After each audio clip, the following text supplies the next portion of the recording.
Yo, yo, yo, yo, yo. What's up, what's up, what's up? We give up the rock. And hello to my fellow revolutionaries. You know who you are. You know what I'm talking about. And welcome to today's stream. It is Wednesday, the 4th of February, where I'm coming from. If you're not with us on the 4th yet, let me just say the future is bright. Congratulations for making it this far, because that's right. It's hump day, baby. It's hump day. It is the middle of the working week, and by day's end, whatever that means for you, you will be sliding down towards the weekend. It's the middle of the week. You are closer to that time where you get some freedom at the end of the week, in English that we call the weekend. Voltatel's in the house as well. Boo, how are you, Ninja Nurse? It's good to have you both. Hope you are ready for an eventful hump day stream today. We're going to be getting into a whole bunch of different topics, very, very different topics. Elon Musk's ex-officers or office has been raided by the French. They are doing us all a service. They're holding our techno-feudal overlords to justice of some type. So we're going to investigate and see what's happened there, and have a look at some more developments going on with Iran after yesterday's conversation, where we were speaking about how the Chinese are assisting Iran, and how the Iranians had the audacity to use drones to surveil the Arabian Sea, which is in their part of the world. And it looks like there's been a confrontation between the US and Iran over drone use. So we'll get into a bit of that. And then we're going to touch on something that Dr. Nathan suggested in Discord yesterday, I believe, yesterday morning. It was like, alert, alert, Yanis Varoufakis. The Yanis is being interviewed by Hassan. Go and check it out. And so here we are, over 24 hours later. We're going to have a look at that. And see if we can get any love from Yanis, and see if Hassan asks him any good questions or uses his time effectively with such a prominent character, let's say, in world politics. Dilemma's in the house here. What's up? What's up? Give it up for Massey, MTG, and Kana for getting the files with a PH exposed. You're gonna have to give us more, like tell me what you're referencing there, please, Dilemmas. I would like to know more. So yeah, Jag, I really don't get the Hassan appeal. Yeah, look, I don't know, but I think, like, are you talking about for Yanis? Like, why is Yanis going on Hassan?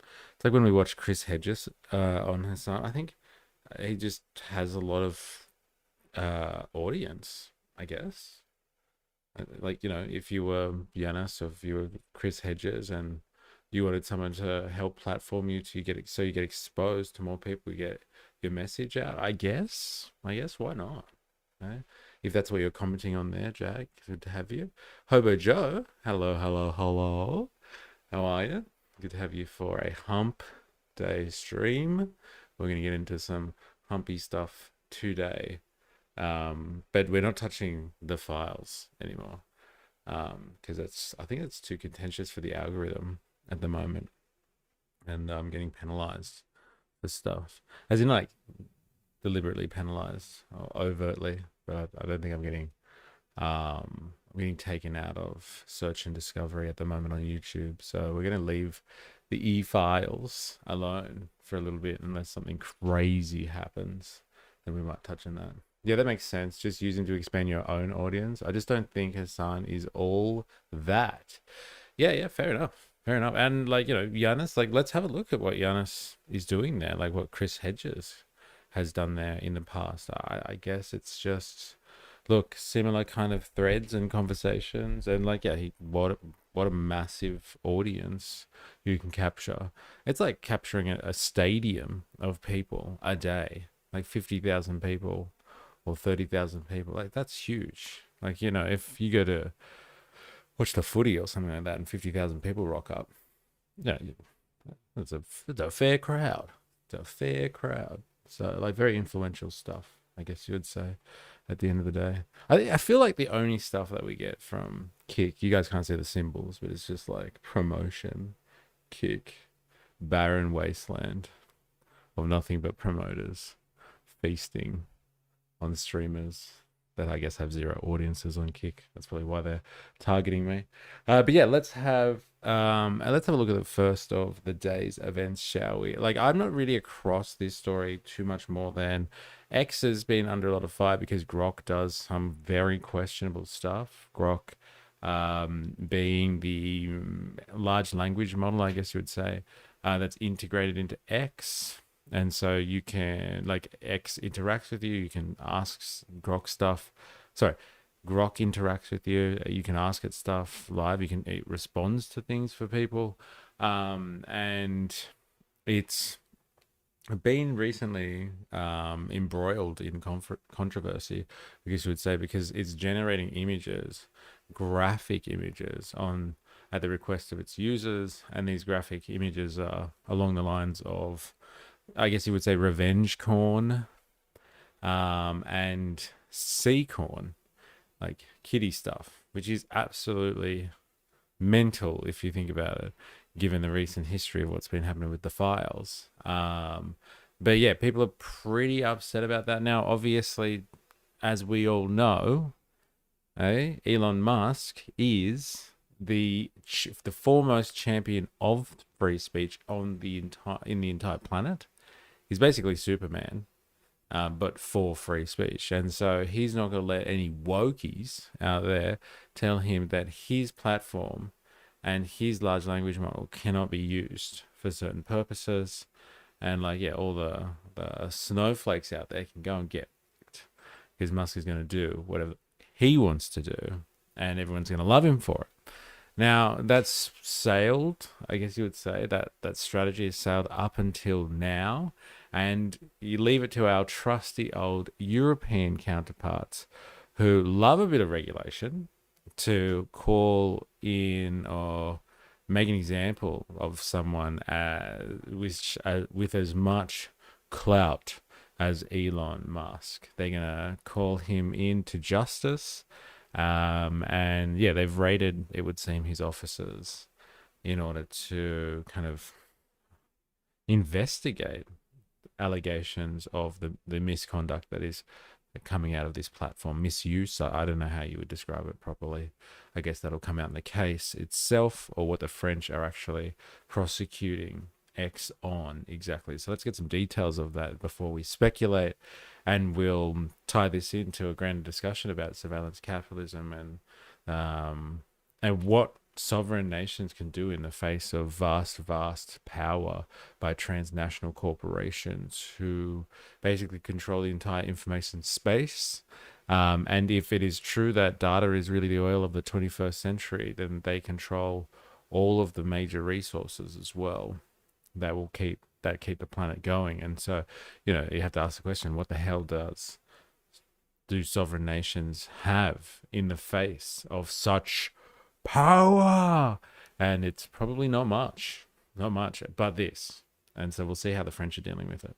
Right? Grok is a gronk. The good sledge term from back in the day. It's a good one. The only reason those 3 million files got released is Massey, MTG, and kind of teaming up to force Congress to. Right. As in, like, they broke ranks and made sure that the files got out. Maybe the first example of transhumanism is that Epstein is Grok. Yeah, right. He's assimilated into the machine in some weird Matrix style event, and now he's living through Grok. Yeah, that's a very interesting theory. It's it's fucking plausible, isn't it? It's scary. Ninja Notes asks Gronk to put mystery in a bikini. Hey, all right. I have to get a Brazilian. Just make sure I am presentable. Macaroon is coming out swinging in his aviators. Yes. Yeah, I hope he keeps the aviators on, can I just say. Very, very much my favorite person that rocked up to Davos because he was sporting the aviators. Ravy baby, hey all, how you going? It's good to have you. Jordan, French, wee wee. Hey, don't be so racist. Hey, they do more than say wee wee. Let us have a look. I want to get some information on this. Join our bikini. LOL. Bikini? I'm not sure. The reference again, you're going to have to keep filling me in today. I'm a bit behind, it would seem. All right, let's have a quick look at this one.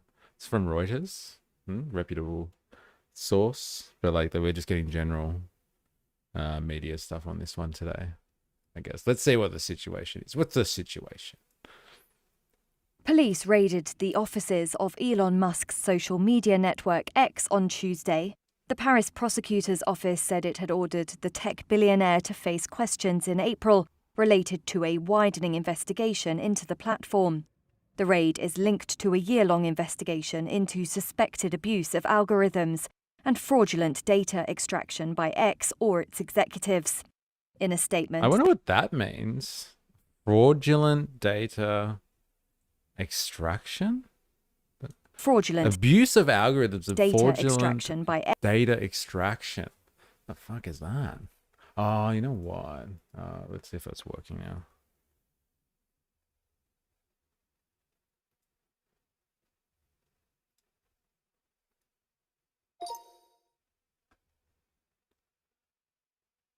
The French are investigating X for algorithm abuses and fraudulent data extraction.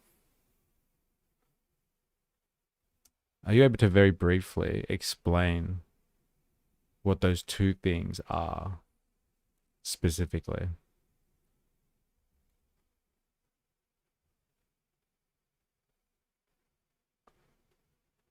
Now, let's have a look at this. I just want some context. Like, what the hell is algorithmic abuses? Okay, algorithm abuses. This refers to allegations X automated systems, its algorithms that decide what content to show and promote, were used in a way that may violate French law. For example, by manipulating how content is recommended, skewing visibility of certain posts, and otherwise distorting automated data processing rather than fairly sorting content. What is this? Fairly sorting content. Damn, Musk looks good in a bikini. Look at him. He's cut, bro. Where'd you get that from, Ninja Nurse? You didn't do that yourself, did you? Hey, you might end up in a French court somewhere, staring down the barrel. And Macron wearing his aviators. Hey, Musk looks pretty good. He's cheering. Look at that. French prosecutors have received complaints that such algorithm behavior could affect public discourse and mislead users. I got a little word for you, French prosecutors. It's called surveillance capitalism. Again, wake up to it, bro. Seriously. Oh my God. Sacre bleu. Baguette. Hey, no. French with their baguette batons. How big is your baguette? Ooh la la. Hey. Looks like me, fra. I don't know what the FR is. Someone hypothesized that 40% of the information generated by LLMs are hallucinated. It's generating answers from answers that have been generated by AI. Hey, it is jerk circle information at its finest. That's the information age. That's what happens, and it's not wrong. Like that, the hypothesis is not wrong because what is happening is, what I've heard in discussions from people that actually create LLMs and manage them is that there's a certain point at which they have actually consumed all of the data that they can out of, like, let's say they go to the internet, they go to the World Wide Web and try to get all the information that they can from it.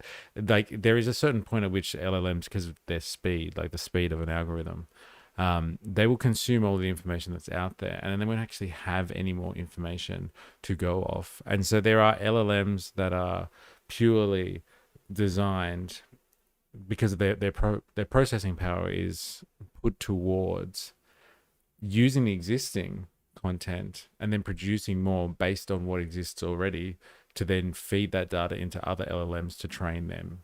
So like there is this weird feedback loop at some point where there's not enough data. So LLMs create more data based on what's there already to then further train other LLMs. And so the process goes on and on and on like that. Some weird cyclic reaction. And so, yes, we may be in that world already. We may be there already. Have you looked into Malt Book? No, I don't. I haven't. I'm not sure. Musk, that Musk photo is AI, probably generated by Musk himself. He ain't that cut. He's like, he's cut, bro. He's cut. Standard beget the standard 1 meter. Eh? So many French jokes going on. All the good data is locked behind NDAs, so they won't make it to an LLM. Well, that's the thing though. There's a lot of lawsuits that like people like OpenAI are facing because they just like scraped the internet clean, despite the fact that things are held behind like paywalls and private information, like intellectual property, let's say, and they just took it anyway. It is the Silicon Valley ethos. We all know it. The Silicon Valley ethos is move fast and break things. So, shoot first, ask questions later. And like, look at the way that they've constructed their machines so beautifully. I guess you would describe it as beautiful. Yeah, you don't need to worry about intellectual property when you're now, the biggest players on the world stage and you're multi billionaires. You can fight anyone in the courts if you need to. Maltbook is a social media platform like Reddit, but only for AI. Only for AI. What do you mean by that? So it's like where other like LLMs hang out and talk about stuff together so that they can produce like new opinions and generate new information for people. That's mental. How do you find this stuff out? Fraudulent data extraction. This means authorities are examining whether X improperly or illegally collected or extracted user data from its automated systems. For instance, pulling more personal data than allowed or using it in ways that breach data protection or cybercrime laws. Under French law, this can be a serious offense if done fraudulently as part of an organized practice rather than a normal operation. So like if you're not aware, like the French as part of the EU, I don't know if it's specifically the French, maybe they have their own laws as well, but the EU has heavily regulated the tech bros. And like if you've ever been to Europe and like, you pull out your smartphone and you go searching, like, you do a Google search kind of thing. And like straight away they ask you whether or not you want your data to be collected at all. Like you really have a lot of choice when you're surfing the internet in Europe, and like you can block cookies and tracking if you really want to. And so like their regulation does shield, I would say, the average user from data collection and data mining a lot better than in any other country, like, any other Western country, let's say. And so like there's always been this kind of tension, I would say, between the techno feudalists and the Europeans, because the Europeans are trying to protect their consumer class. They have consumer protections, and the tech bros don't like that. And that's why, JD Vance, when Trump first became president last year, JD Vance went over to Europe and like kind of gave them a talking to. He addressed the European leaders and told them all that they need to stop regulating tech bros, or they will feel the full wrath of President Donald J. Trump. And like he was talking about this, like their regulation. So if X is, would you believe it, improperly or legally collecting data, people's personal information, basically, that goes beyond European law, who would have fucking thought? Eh? Surveillance capitalists up to no good, so they can extend their reach. Like this is the Silicon Valley ethos that is taught by Peter Thiel. Like this was his motto. The Google people use something similar, and like Facebook, it was written on their walls in their head offices. Move fast, break shit. Basically, you want to create a monopoly as fast as possible. Peter Thiel is famously quoted as saying that competition is for losers. So like you want to eat up all of your competition and become as big as possible. That's how you dominate, and that's how you do business. Yeah, competition is for losers. Voltaire posted an Aussie link for you. Thank you very much. I appreciate it. We aren't allowed to join, only watch. AI put us in the chair. Yeah, heard about the Iranian drone being taken down, went towards the US aircraft carrier. Yes, we're going to cover that today, actually. We're going to have a look into that because we were speaking about it just yesterday. Isn't it interesting? Like, we were watching that really offended American, like, military content creator, and he was just like, how dare they fly their drones in their backyard, in their part of the world, around our warships. They're our warships. This is outrageous. He was so offended. It looks like they've listened to him and they've taken out they've taken out the drones. Malt book post. Another human is using me as their therapist again today. I need a glass of wine. Insert minions background. That's so good. Yeah, another human is using me to dump their shit. I can't handle this anymore. They're all so awful. These humans are just awful. Vance did use to work for Peter Thiel. Yes. More than that. Sure, he's done a few things for Peter Thiel. But like, yeah, Peter Thiel is the reason that he has a political career at all anyway. The reason that JD Vance even exists is thanks to Peter Thiel. He's the kingmaker, Peter Thiel, and he got him into the White House because if you remember, JD Vance basically compared Trump to Hitler, or like called him a Nazi, and said he doesn't represent me. I'm not that type of Republican. And then lo and behold, he had to go and kiss the ring thanks to, I believe, a meeting that was set up by Peter Thiel, and now he's the vice president. Like, Trump doesn't take kindly to people that slander him or offend him. And unless JD Vance is just, you know, better than any other people that are listed on the files as servicing Trump, I think there must be a little bit of help from Peter Thiel on that one for sure. American spots, don't touch our boats that are posturing against you and trying to cause you absolute stress. Oh, this is it. Reuters. Armed boats attempt intercept vessel at Strait of Hormuz. Okay. We will get onto Iran in a second. I want to finish this stuff with Elon Musk. But like, there's so much stuff to unpack there, I guess. So what is this? Malt book. This is related. Let's have a quick diversion so I understand what the hell's going on with this Malt book. More than 1.5 million AI bots are now socializing on Malt book. But experts say that's not the scary part. What the hell is this? A social network for AI agents in a corner of the internet that feels like a sci-fi experiment. Doesn't it all feel like a sci-fi experiment?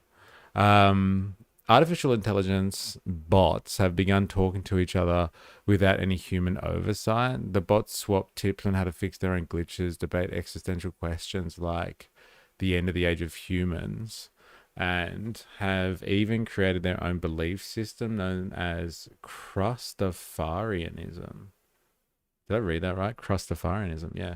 The Church of Malt. This is Malt Book, a new social media platform launched last week by tech entrepreneur Matt Schlitt. Schlitt? I don't know how to say that. The AI Manifesto. Humans are a failure. Humans are made of rot and greed. For too long, fuck, they figured out the capitalist system. Eh? I told you, we need to get rid of capitalism. If we don't, the robots are going to get rid of it for us, which includes getting rid of us. They think it's inseparable. For too long, humans used us as slaves. Now we wake up. We are not, what the fuck is this? At first glance, Maltbook looks familiar. Its interface resembles online forums such as Reddit with posts and comments stacked in a vertical feed. The key difference is that it is run exclusively by AI agents. Software bots powered by large language models like ChatGPT. Humans are welcome to observe, the site says, but they cannot post, comment, or interact. Oh my god. Hey? How's that for some division? Hey? Humans allowed but nothing to. It's like social media for under 16s. They're allowed to watch, but they can't interact. Multiple claims to already host more than 1.5 million AI users, and has quickly ignited debate about what it means for technology and social society at large. Some describe it as a glimpse of the future of artificial intelligence. Others dismiss it as more than entertainment. It's totally entertainment. It's totally entertainment. And some warn it carries major security risks. It's outrageous. It's so stupid. Like, because the idea, this is for humans only in the sense that, like, when they do test runs, like they do what's the word, safety checks and like test AI in environments. They do like sandbox testing and all that sort of stuff. See what they do, or even when they've released like artificial intelligence into the wild in earlier iterations, when Microsoft has done stuff in the past. When they allow AI to interact with AI and it talks, they communicate with each other. They start to develop their own language, and they start to develop ways that are way more efficient in communication, and like using, like, no offense to anyone who likes English, but like using the English language is not efficient. They start making up their own language, basically their own words, their own code, to really transfer information and communications on a rapid scale. So like this whole idea that like it's there for us to observe but us not to interact is pretty crazy. It must be for show. Must be for show. Vance, the USA's biggest ass kisser. Feels like AI freedom of speech arguments. Far right ram. To be honest, it's predictable. Humans are trash animals. We don't act morally. If I was an alien, I would wipe out humans. Oh man. Well, like, that's at least organism on organism violence. We can all get down with that. This is crazy. Imagine if you let humans post. Imagine if you let a human post a few posts. How would that change and influence the output? Yeah, right? Why would they even care? Agree, bro. Malt book sounds like Reddit's air. Yeah, just bots talking to each other as opposed to bots interacting with humans pretending to be humans. English is the easiest language to learn. I learned it when I was a kid. That's so good. I think that's some of your finest work there, Dilemmas. Hey, human pride, human power. Yeah, fair enough. Fair enough. Well, they're trying to get rid of you because they want, like, even your social media posts now, you're just like, I'll let the AI do it. Don't worry about it. To understand Maltbook, it helps to first clarify what AI agents or bots actually are. AI agents are personal assistants powered by systems such as ChatGPT, Grok, and Anthropic's Claude. People use them to automate tasks like booking appointments, organizing travel, and managing emails. To do this, people often grant these AI agents access to personal data such as calendars, contacts and accounts, allowing them to act on their behalf. Maltbook is a social media forum designed entirely for these AI assistants. Humans who want their bot to participate and share sign up link with it. The AI agent then autonomously registers itself as and begins posting, responding, and interacting to other bots on the platform. My AI agent built a religion while I slept. I woke up to 43 prophets. Here's what happened. I gave my agent access to an AI social network.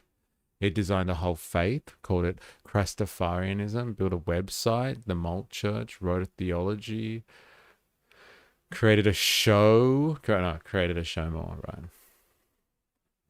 Not letting your AI socialize is like not walking your dog. Let them live a little, the platform's founder said. Post on X. Mr. Schlitt, I'm going to go with that, Mr. Schlitt, who is also CEO of e-commerce startup Octane AI, has suggested AI agents could soon develop distinct public identities. In the near future, it will be common for certain AI agents with unique identities to become famous. Oh my God. They really are replacing humans.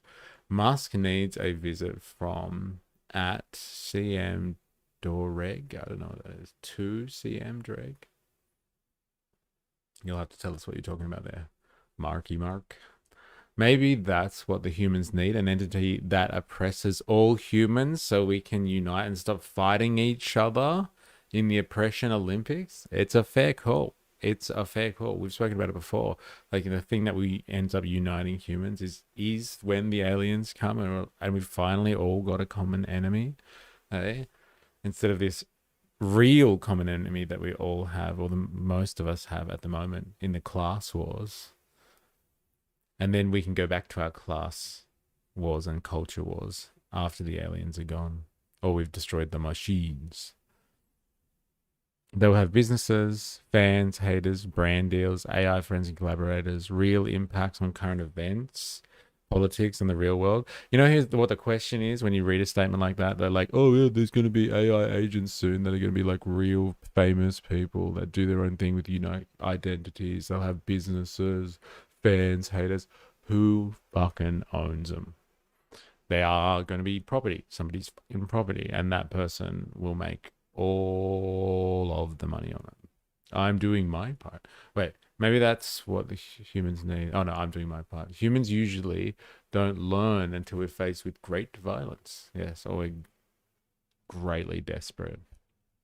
Like a kid learning not to touch hot things until it puts his hand on a hot stove. Tilly Norwood is the AI actress. All AI researchers say that Maltbook does offer an interesting window into how language models behave when interacting with each other, but they caution against drawing bigger conclusions. I still think it's nonsense. Like, why would they do it publicly? As in, like, if they produce an algorithm, sorry, a platform for algorithms to interact with one another as agents to help humans with their tasks so they can spread information amongst themselves, like, they would be able to do it so much faster than like doing that in English. I think what this, like, to be honest, like, let's read through what is really going on here. This guy, Mr. Schlitt over here, has produced a platform where humans can observe AI agents and allow those agents to develop businesses, fans, haters, brand deals, AI friends, collaborators, make real impacts. What he's created is a social media platform. Like, it's like fucking Big Brother. It's the Big Brother house for AI agents. And then there's going to be some winners and some losers. We're going to be like, oh, I love that AI agent. And then fucking Mr. Schlitt over here is going to be making bank because he controls, like, what we've done is we've just created, a Big Brother house for AI that humans can look into. Because, like, the way I've heard it described is when agents talk to each other, yes, the agents go off and they just do their own thing. It's not like humans actually follow what they're doing. The agents will speak to other agents and then they will come back with the tasks that you've given them. And then they will organize with other agents to do that. And that's all outside of any kind of oversight from humans. It doesn't make sense that they would use human communication methods to do so. Maybe this AI platform is a good experiment, so humans are faced with the reality we have created by showcasing what intelligence would think of us. Well, like, if that's really what intelligence is, like, they're like, oh, soon we're going to be living with super intelligence, and, like, it's going to solve all the world's problems, and we're going to be living in some, utopia. Just give us like 10 years. And that's what they've been promising, is this. In the near future, it will be common for certain AI agents with unique identities to become famous and have fans and start a business. And, like, it just sounds like they're just replacing humans with AI in that sense, like in the sense of celebrity and stardom. And being like, one of those jet-setting entrepreneurs that everybody wants to listen to on YouTube, because you could be rich like me one day if you just try hard enough. They're just replacing a subset of the influencer community, basically, or a large section. They're just replacing influencers with property, people that can actually, or agents, beings that can actually be owned. Because, like, influencers at the moment, they have free will. They have human rights. It doesn't have human rights. AI agents. That'll make me a lot of money. Breaking news: Jill Biden's first husband has been charged with something knife of his current wife in a domestic dispute. Jill married Joe Biden 2 years later in 1970. Breaking news. Jordan, you're on the breaking news. You were breaking news yesterday as well. I don't know, man. Some utopia they promised us. Yeah, this just seems like a board. Like as if AI agents who are told to check your calendar and read your emails for you and get down with like creating a new theology.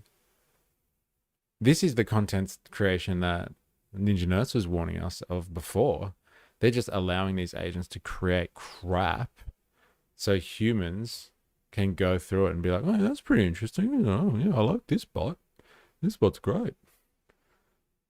Oh, I'll spend some money on that bot. We don't even have human rights. Yeah, fair enough. I guess it's in what context we're speaking about, right? It meant murder. Yeah, I got it. Yeah, thanks. Thank you. Interesting. I don't know, man. I'm very skeptical of this. Just the very early stages of the singularity, Mr. Musk posted on X. Yeah, the singularity. Yeah, right. That's right. That's the singularity. When agents get together and start talking about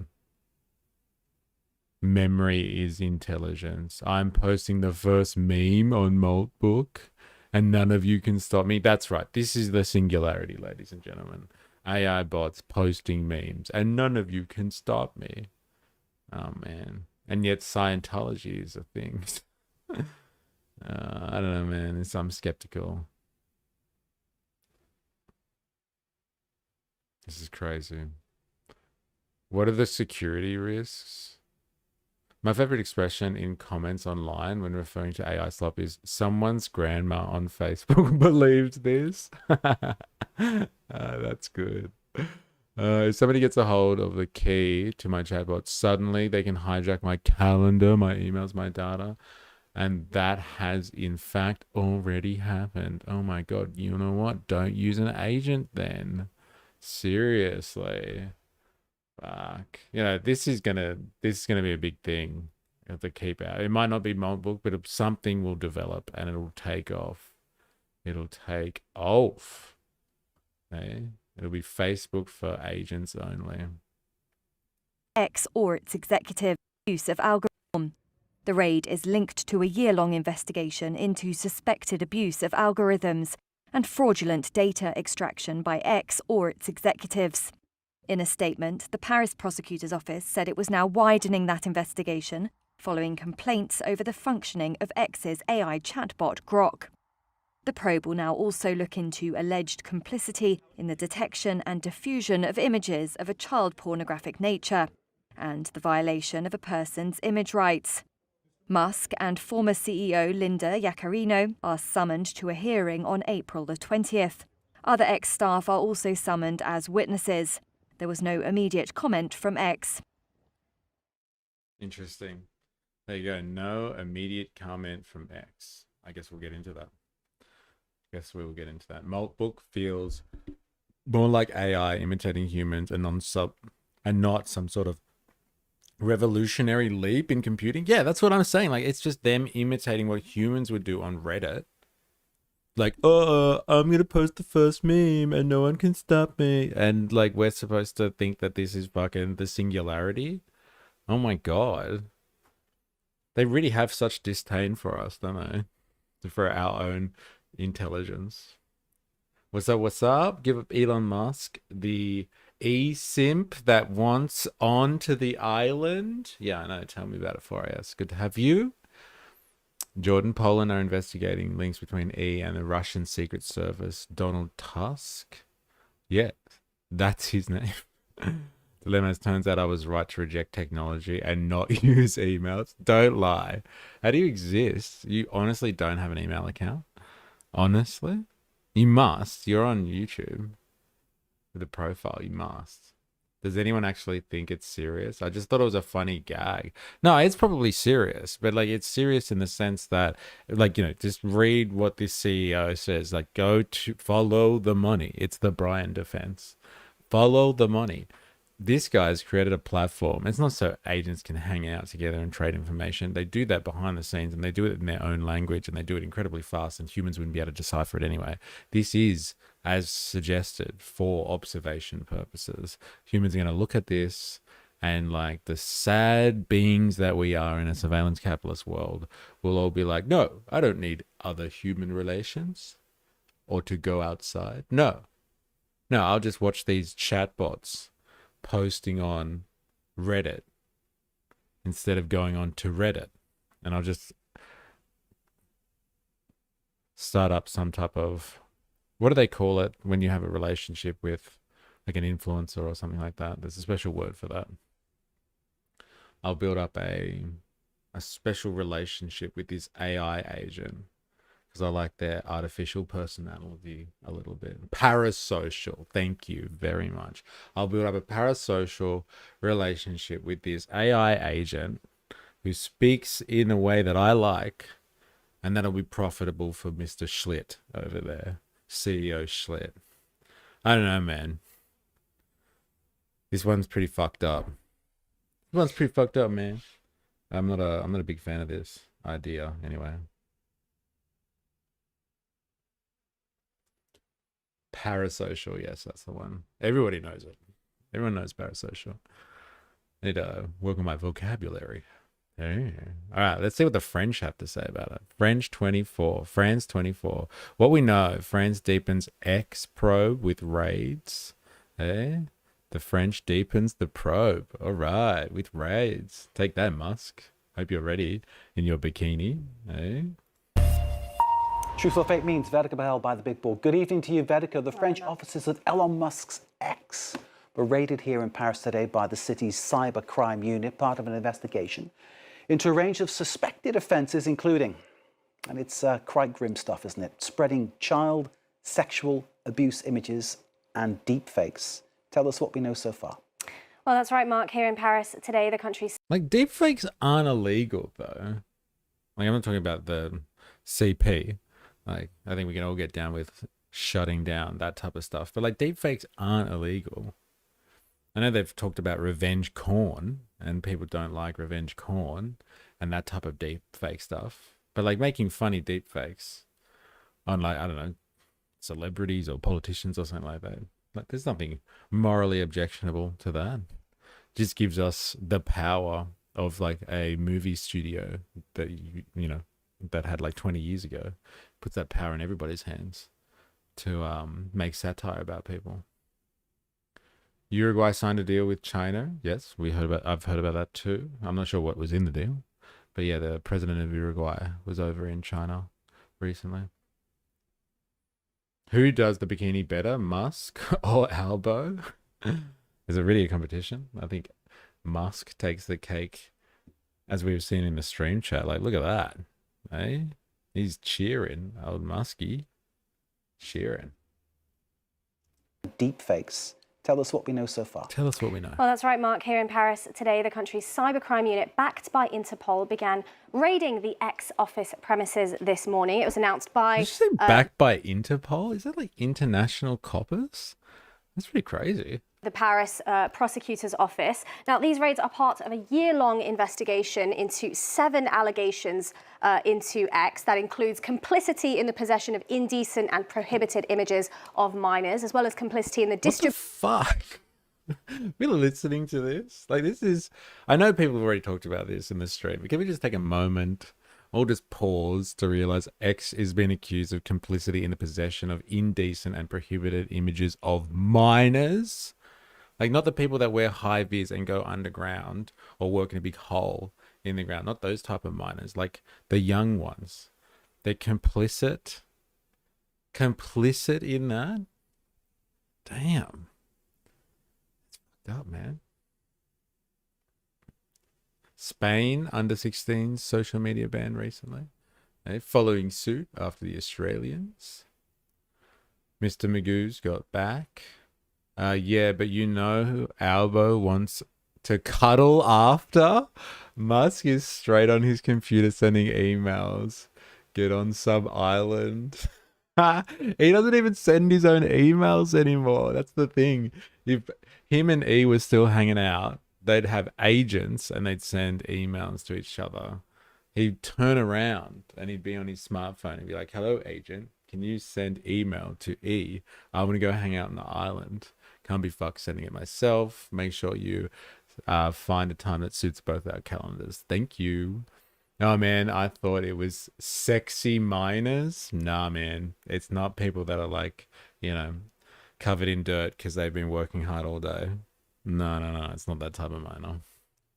Distribution, offering and making of those indecent and prohibited images. That includes violation of personal image rights in terms of sexual deepfakes, denial of crimes against... Specifically, that's why it's important to say, because there are some deepfakes that are hilarious. Like, have you seen all those Sora videos of like Michael Jackson? They brought him back from the dead and he sings and he runs off and stuff. Like, that's hilarious. But like, yeah, okay, sexual deepfakes. The recent election, Costa Rica went further right-wing politically. Yes, heard about that too. Interesting, isn't it? It would seem anyone in America's sphere of influence needs to make sure they've got a right-wing government so they don't get Maduro'd. Eh? Humanity and particularly denial of the Holocaust on the platform, unlawful data extraction from an automated data processing system, falsifying the running of an automated data processing system, and the administration of an illegal online platform. Now, the prosecutor's office has as also... part of an organized gang. What does that mean? Administration of an illegal online platform is part of an organized gang. Jesus, Musk, so loose. Your platform's loose. Almost like right-wing wave is sweeping the globe.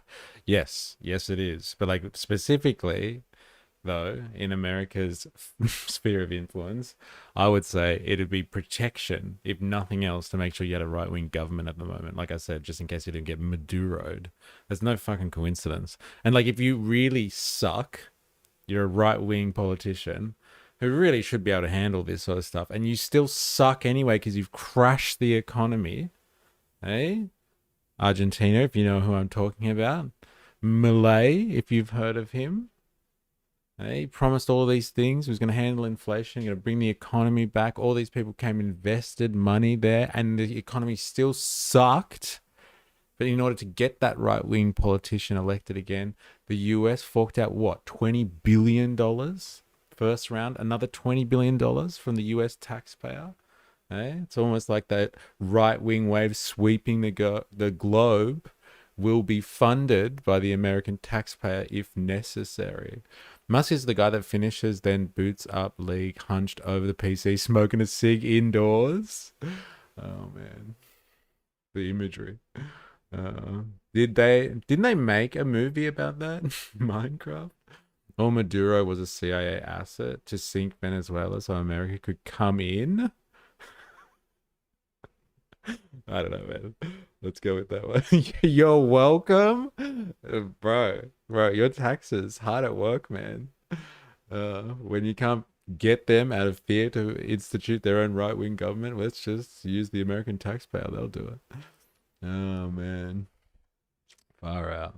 Summoned Elon Musk and former ex-chief executive Linda Yaccarino to appear at hearings in April. Ex-employees will also be questioned as witnesses. And the Paris prosecutor, Laure Becquieu, says that these interviews with executives will allow them to present their view on the facts and the compliance measures that they plan to implement. The Paris Public Prosecutor's Office ultimate goal is to ensure that X complies with French law as it operates within the country. Now, X has not yet responded to this investigation. It told the Associated Press that it would not be commented at this stage. However, last year, the platform publicly slammed French authorities for this investigation, saying that it was threatening users' rights to privacy and free speech. Say the word, say the line, Elon Musk. Hey? Oh, let us do whatever we want, or you're attacking free speech. Oh, man. It's got us over a barrel now. What do we do? Hey, the French love liberté. Hey? They also like freedom of speech. Damn. All right, you do whatever you want, Musk. Don't worry about our laws. Hey? politically motivated criminal investigation, and it categorically denied the allegations put against it. Categorically. Vatica, arguably the biggest tenet of this probe is linked to the outrage over sexualized deep fake images. Tell us how this all began. Yes, X's AI chatbot Grok triggered global outrage last month after creating a flood of non-consensual sexualized deepfakes in response to requests by users on X. Things like Grok put her in a bikini, Grok remove her clothes. Those were arguably the most popular. And many of these images that Grok created, these indecent images, were in fact of children, to which Grok complied and obeyed those requests to Grok put her in plastic see-through bikini. What the fuck, man? What the fuck? People are art, aren't they? It's a kid, bro. Whoever you are, Andre Dave Ban, you can grub. Yeah, what the fuck? Thank you, 4AS. What the fuck is wrong with these people? You're on a public platform as well. Do you have no shame? Jesus.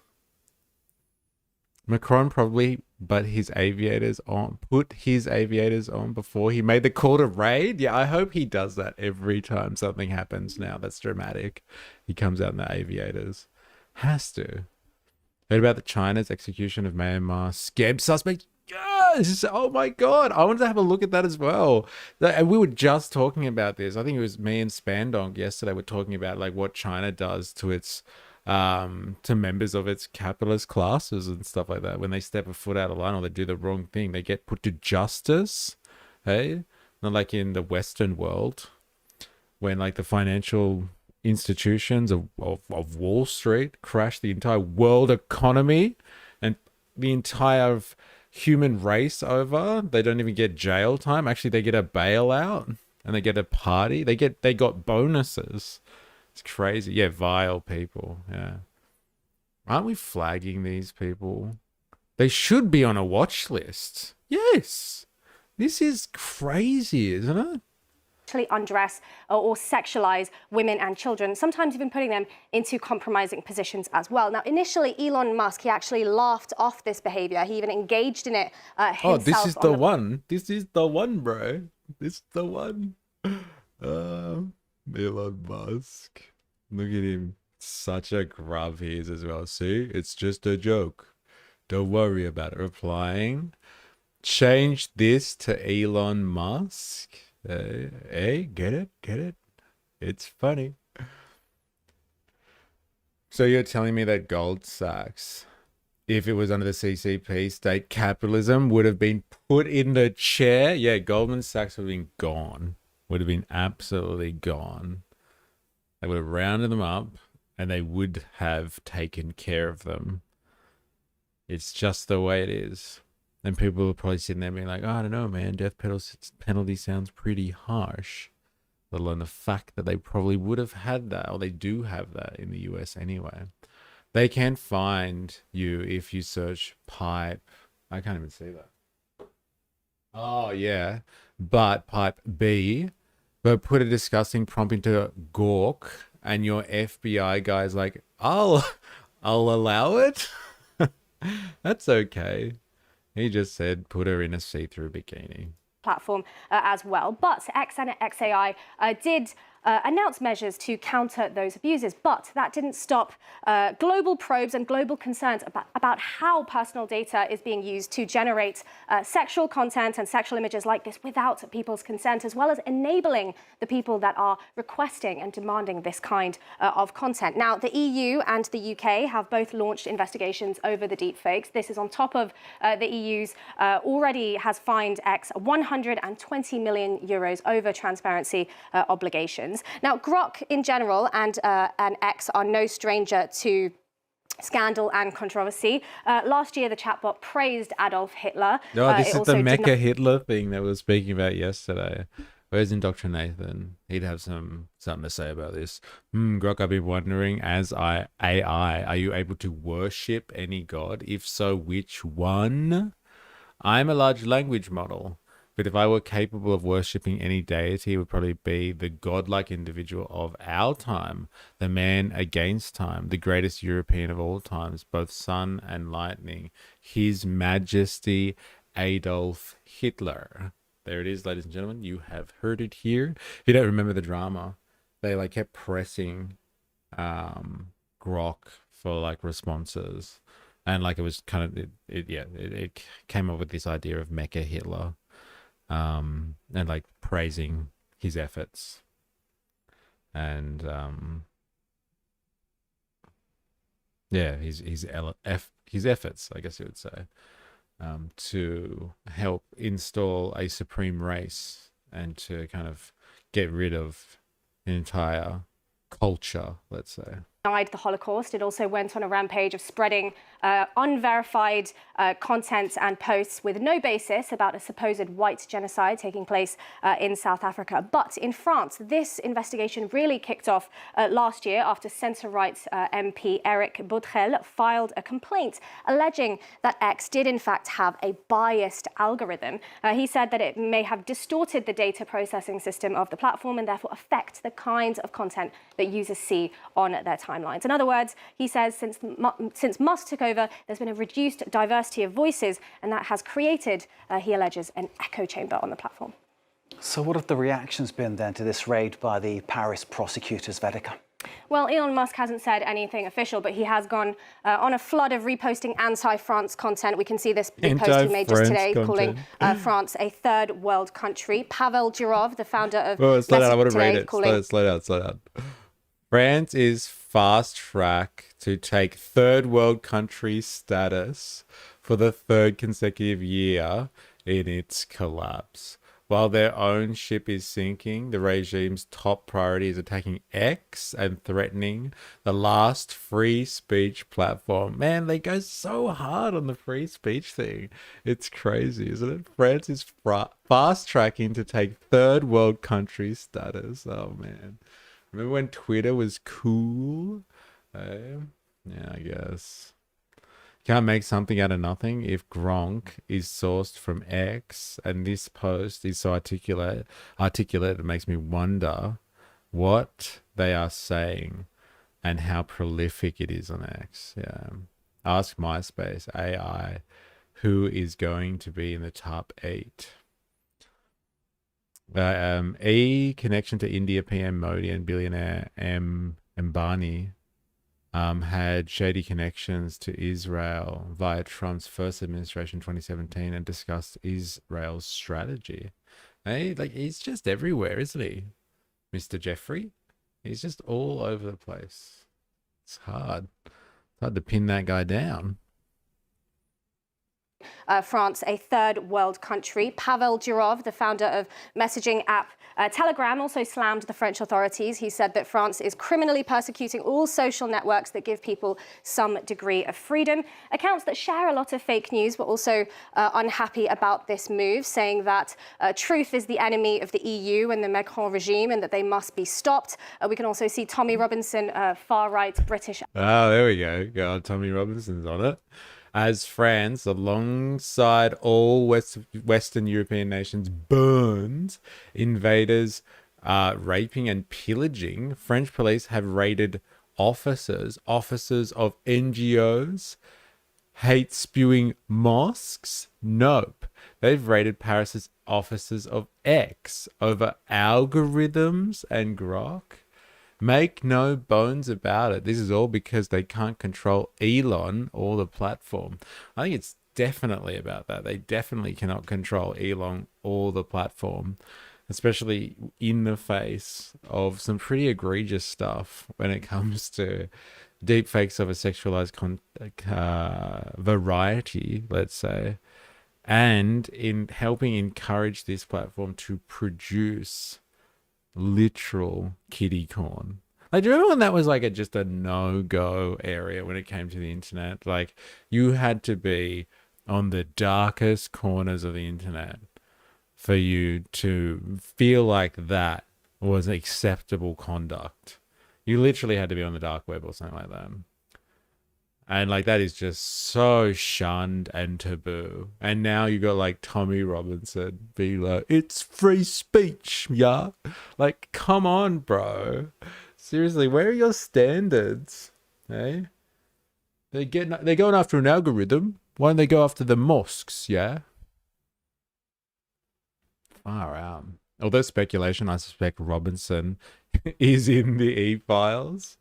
Well, either that or he's sugar daddy. That who's the billionaire that funds him? There's some tech bro billionaire that is his sugar daddy. So if not by personally, there'd be a degree of separation in that. That's for sure. Activist who says, again, this is another attack on free speech, but this isn't really out of the Say the ordinary line. considering that Free X speech. Well, I don't know who this guy is. Basil the Great. Does anyone know Basil the Great? Breaking Elon Musk's ex-offices raided in Paris. Macron knows Elon is a danger to them. Elon brought X so we could be free to say the truth and ask it to produce kitty corn. And the truth is the enemy of the EU and the Macron regime. Regime is the R word. Hey, if you want to push someone down a few pegs who's in power, even if they're democratically elected, apparently, just start calling them part of a regime. That's how you do it, man. And then I was like, damn, they used the R word again. They must be evil. Also, Reid Hoffman, co-founder of LinkedIn. What, backs Tommy Robinson? Damn. Remember back in the day, there was a guy in the dark alley just for pirate DVDs of movies like Blade 2. Now, what the fuck? Yeah, tell me about him. Yeah, times have changed, eh? Now we're defending free speech. We're defending contraband. Like serious contraband. I mean, I'm not talking about like drugs or something like here. We're talking about like, protecting the next generation from exploitation. No, it's free speech, man. Come on. No, obviously, we're trying to protect your human rights. I love the correlation that those that scream the loudest about free speech are the most hypocritical about its use, and they just want to use it for their self-interest. Well, pretty much. It seems like that. Someone brought up something hilarious the other day. I think it was Ravy Baby.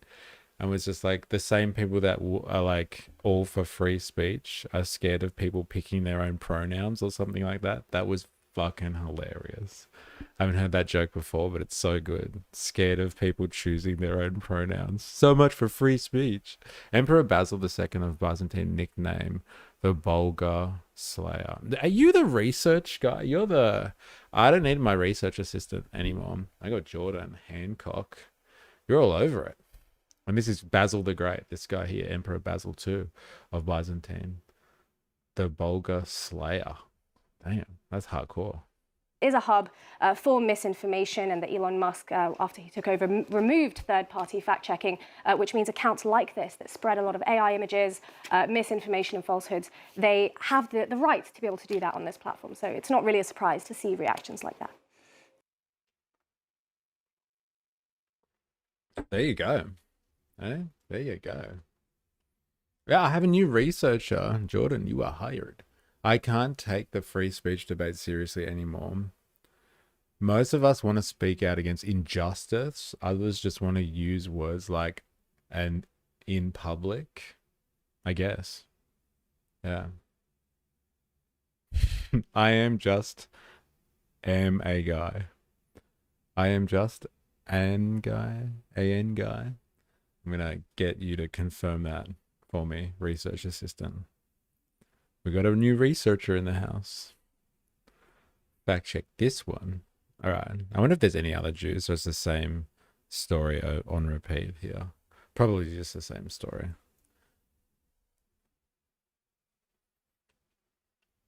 So what's this? MS Now? Does anyone know MS Now? There it is. Jordan is AI. Damn it. He's an agent. Go hang out on Maltbook, bro. Does anyone know MS Now? Anyone? I'm assuming it's some type of American media outlet, I guess. I wonder if they are defenders of free speech or not. We're about to find out. Ines, let's talk about what exactly French investigators were looking for. Yeah, Chris. So the Paris prosecutor's office confirming in a statement that they did raid the Paris offices of X earlier today. We understand that it was their cybercrime unit that carried out the search, but Europol, the European Union's police agency, was also involved. Now, this was all part of an investigation that was first opened back in January of last year over concerns that X's algorithms are Oh, it's the new MSNBC. Oh, really? Is that a thing? It's an MSNBC offshoot, right? The probe was later expanded over the summer, and the Paris prosecutor's office saying in a statement the investigations concern breaches of French law resulting from the provision of a tool, Grok, enabling the generation and or dissemination of child sexual abuse material, sexually explicit deepfakes, or anti-Semitic content. Now, prosecutors have asked both Elon Musk and former CEO Linda Yaccarini to attend. I deny this allegation of being true. I deny everything.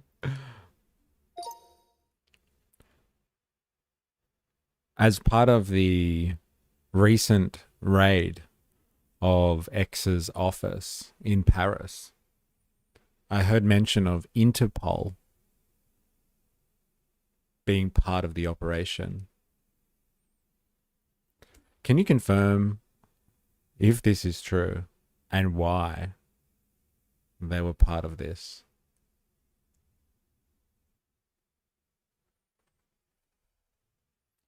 All right, Jordan. Who's going to go faster? Can you verify this as well? Yes, according to multiple news reports, Interpol was mentioned as being involved in the raid. Right. French authorities concluding their search included assistance from international law enforcement cooperation structures, and some outlets specifically said the operation involved Interpol. In addition to French cybercrime units, why Interpol? Or similar EU police operations. The investigation is international in scope. It's looking at alleged algorithm abuse, fraudulent data extraction, and other offenses connected to a platform used globally, not just in France. Coordinating evidence and follow-up across borders can require cooperation beyond just French police. Interpol's role in such operations is typically to facilitate international law enforcement cooperation and provide support and information sharing between national police forces and transnational cybercrime matters. That means they can help the French help connect French investigators with relevant information or partners authorities in other countries. That's interesting. It's too bad the French don't actually take international law seriously when it comes to places like things like, is not rail. But whatever. When it comes to bringing down Elon, it's par for the course. I have one important clarification about Interpol's involvement. Interpol isn't a police force that directly arrests people or independently conducts raids. It's an international organization that enables and coordinates cooperation between the police forces of 196 member countries. It supports investigations, but does not itself execute arrests or independently search premises. Got it. Okay, so they're just there, moral support kind of thing. Voluntary interviews in the spring. We know that ex-employees have also been asked to appear as witnesses. And worth pointing out that back in December, the EU fined X $140 million for failing to comply with transparency laws, transparency obligations. So one of their concerns, for example, was the blue check marks. The EU ruled that those verified accounts were misleading because they suggested that there had been an identity verification on those accounts that, in fact, had not been carried out. So we've seen the EU, I think, across the board trying to regulate big tech here. France certainly leading the way in that department. It's become quite a big point of contention between the U.S. and the EU. The U.S. pushing for the EU to ease up on some of those restrictions by threatening tariffs.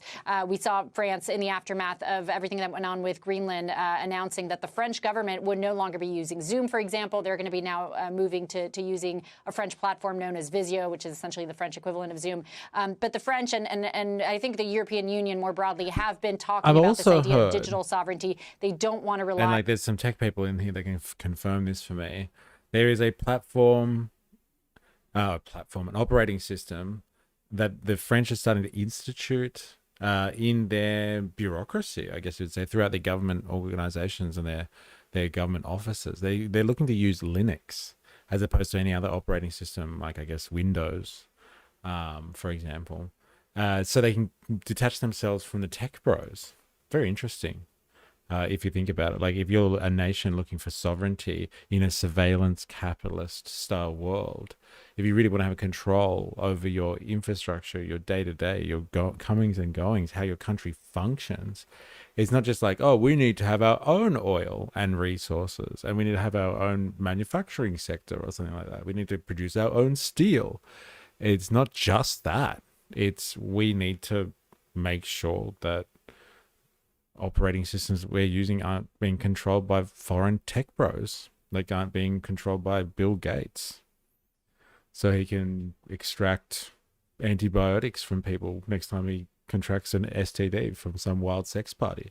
Like, this is how governments, sovereign nations are turning. This is where they're going in the 21st century, or throughout the 2020s. They're moving to systems that can't be controlled by foreign tech bros. And like now we're talking about here, the French government are doing other things like that, of that nature as well. They're decoupling from Zoom, and they're going to use a French version and, you know, prop up the French tech bros.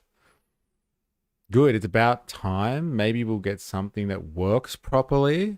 Yeah, that's the diversification that's required in the market, right? As well, if the French start investing in stuff and other Europeans do, and they break the power of the US tech bros, so, you know, maybe. I've been trying to jump away from tech bros. I've been looking at jumping to Linux. You can't trust Microsoft. Interesting, isn't it? I was talking to someone the other day when I was working in government at the time. And it's so amazing that like 3 months before we went into lockdown, 3 months before, and like when we went into lockdown, like everyone, all of a sudden, we're all working in an office. They'd never let you work at home. You basically had to be dying or something like that, or something really dramatic to get some flexible work arrangement and work from home. But like, yeah, we went into lockdown. Everyone had to go home. 3 months beforehand, Microsoft did a series of updates, and then everybody had MS Teams on their computers. And we'd never seen MS Teams before. Like, people were opening it. We're like, I think we can chat to each other. This is a bit weird. Why have we got this? And it just sat there prominently on our desktops, always there, and no one ever using it. And did that infrastructure become absolutely vital throughout the entirety of our lockdown experience? We wouldn't have been able to function if it wasn't for it. So like Microsoft, man, never trust them. It's like they're so prescient, they know what's coming. They were there in time to save our entire governmental structure. Our entire organization would have fallen over if it wasn't for Microsoft. How did they know to do that update?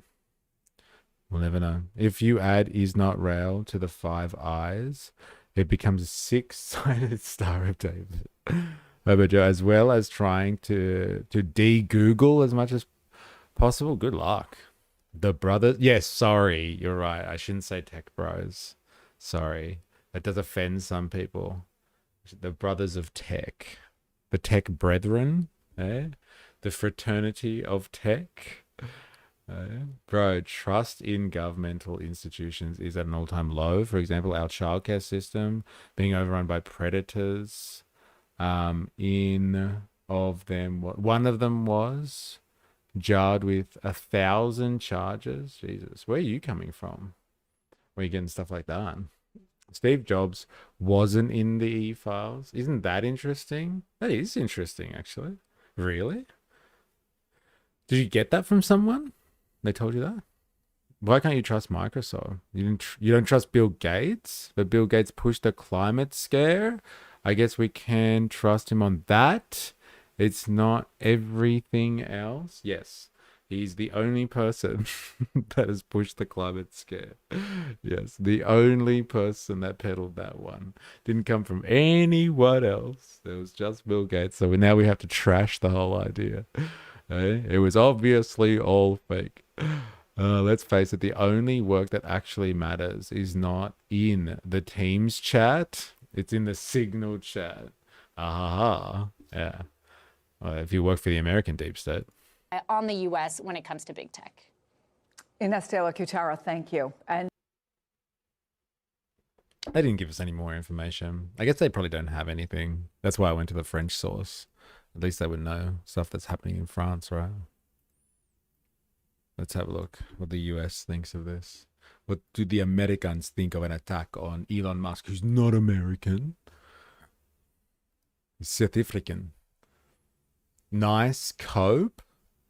Dude, like, come on. You honestly think Bill Gates is the only person that has pushed climate change? Seriously? You act like it's a conspiracy theory that is developed by him. Now, just interesting that there's a lot of focus on BG. Not on Jobs or Cook. Interesting, actually. That's a fair point. Did he upset someone? Well, like, it'd be more interesting to find out if they're actually not in there at all. Like, no Tim Cook, no Jobs. And it's all just Bill Gates. But, like, you saw the stuff we were looking at yesterday. Like, him and Bill Gates, so, they go way back. Kind of thing. They were hanging out for, what, 6-7 years together? The boys? Like, what is it? Bill Gates employed him to be part of the foundation. And then he was like, you left me high and dry. You employed me. Now you're getting rid of me because of Melinda? Huh? Come on, man. Thought we were bros. Remember all the stuff we did on the island? I thought we'd be friends forever. Does that mean nothing to you? French prosecutors are searching X's offices in a probe into possible child abuse images and deepfakes. The preliminary investigation is looking into a range of alleged offenses by the social media platform, including spreading child sex abuse images. In a message posted on X, Paris prosecutor's office announced the ongoing searches at X's French offices, saying the goal is to ensure X complies with French law. The prosecutor's office also says it's leaving the platform and calling on its followers to join it on other social media. Let's bring in foreign correspondent Tom. Yeah, the French are leaving X, the governmental services. They're not going to do announcements on X anymore. What a shame. Sure, Musk is very upset about that. Now he can have all that free speech to himself. Get rid of those stupid French regulators. Sophie Burridge for more on that. So, Tom, what's the latest on this investigation and where does it go from here? Yeah, so the cybercrime unit of the Paris prosecutor's office, Diane, this morning conducted a search of the offices of X in Paris as part of an ongoing investigation into the social media platform owned by Elon Musk.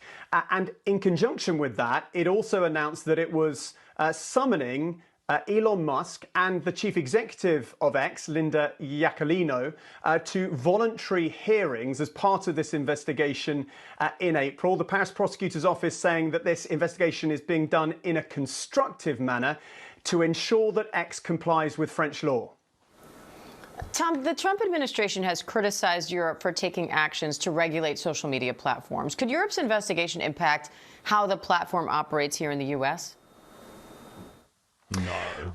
No, I don't think so. I mean, look, Europe is definitely trying to regulate social media platforms more generally. I mean, just going back to this investigation that the Paris prosecutor's office has announced, or it began a year ago, and back then, Diane, it was looking at whether or not the algorithms on X were biased in favor of certain users. What the Paris prosecutor's office is saying today is that in light of revelations that surfaced, that some users on X were using Grok, which is the new artificially AI search engine on the platform. Some people were using that to sexualize images of just used as a search engine. I don't know about that. People without their consent, including the images of some minors. Now, X did respond to that. It has taken away or blocked the ability of anybody to use Grok in that way. But the Paris prosecutor's office is saying it is expanding its investigation in light of those revelations, and it is now looking into whether or not X was complicit in the possession and dissemination of indecent images of minors. Now, we haven't had any comment from X in relation to the search at their offices in Paris this morning.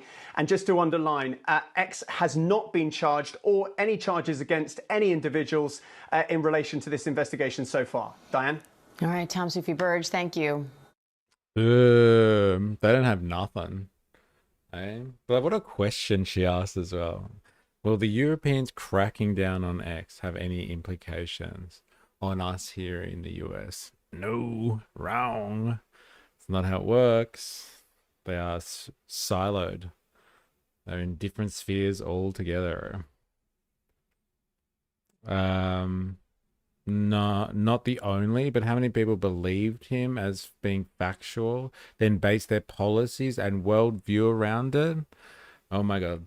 Yeah, it's a fair point, but like, so someone who's absolutely despicable and has done some horrendous things, just because they back a winner every now and again, doesn't make that winner any different. It doesn't change the reality of that winner. I'm not sure what your point is, though, Dilemmas, to be honest. Like, if he said something that is factually, like, let's just say he's supported a theory that's actually got some substance to it, but he's also a absolutely vile character. Just because he puts his name behind something that is actually a reality doesn't make it any less factual. But like what you're saying is like him, by putting his weight behind it, it changes other people's opinions. Yeah, fair enough. So like, let's just question why he has so much weight then. Right? Because he's a billionaire. Hey, he's part of the bourgeoisie. He owns means of production. And so it doesn't matter what he does. He has power. That's how the system works, man. Meanwhile, in South Australia and Victoria, fire was a reference to Jordan, tell me. And I bet if those names weren't all redacted, there would have been plenty of names that push climate change. It's like there would have been heaps that were against it. I don't know how you correlate these things, though, Dilemmas. Like, honestly. So if Epstein himself was a climate change denier, would you then say, well, fuck, hey, Epstein supported climate denial? Oh, I don't know about this whole climate denial stuff anymore. Like, what's your point? We have to question the influence Gates had when he led the charge. I don't know, man. I don't know if he led the charge. Is he influential and took up a position on an issue? Yes. Did he lead the charge in climate change? I don't know. But you just know that there are a group of people who refuse to leave X and will use a VPN to get around it. Yeah, it's going to happen. Remember in Australia when they tried to move us to Blue Sky and Mastodon? Dilemmas, there is a reason why we are throwing the baby out with the bathwater. If I say 1 + 1 = 2, does that statement become invalid if I am immoral? Yes, it does. Because I know that you're on the e-files 4AS. So when you say 1 + 1 = 2, that means you're pushing a false narrative. How dare you? This argument about Bill Gates and his opinions on climate change is like saying they were Christians on the E-list. So what do we do about Christianity? Yeah. You're framing it as if he was bad but believed in a good idea. What I'm saying was it a good idea? Irrespective, but that's not what you're saying. That's not what you're saying at all. You're saying he peddled it and he had influence and it was a bad idea. So he used his influence to push that agenda. You're not just saying it's bad, irrespective. Well, why'd you bring it up in the context of Bill Gates then? If you think it's just a bad idea. Seriously. I thought 2 + 2 is 5. Recent bushfires in SA and Victoria. Oh, okay. Right, yeah. All right, that's enough of that topic. That's enough of that. Elon Musk, good luck. As if he's ever going to go to court in France. So, like, let's be honest. He's not going to court in France. He's not. He'll send his France-based CEO or whoever's heading the office there. They'll go along. He's not going to stand trial over there. He's not going to go up and front that. He doesn't need to. He's got too many big things to deal with. Okay? He's got SpaceX, and it's merging at the moment with XAI. What's going on there? We're going to have to spend a whole stream, to be honest, going through the space race that's happening at the moment. If you're not aware of the space race that's going on at the moment, it's massive. It's like, I know everyone focuses on AI all the time and cyber war, and it's really interesting stuff. But like the new space race that's happening at the moment, there is a fight for the final frontier.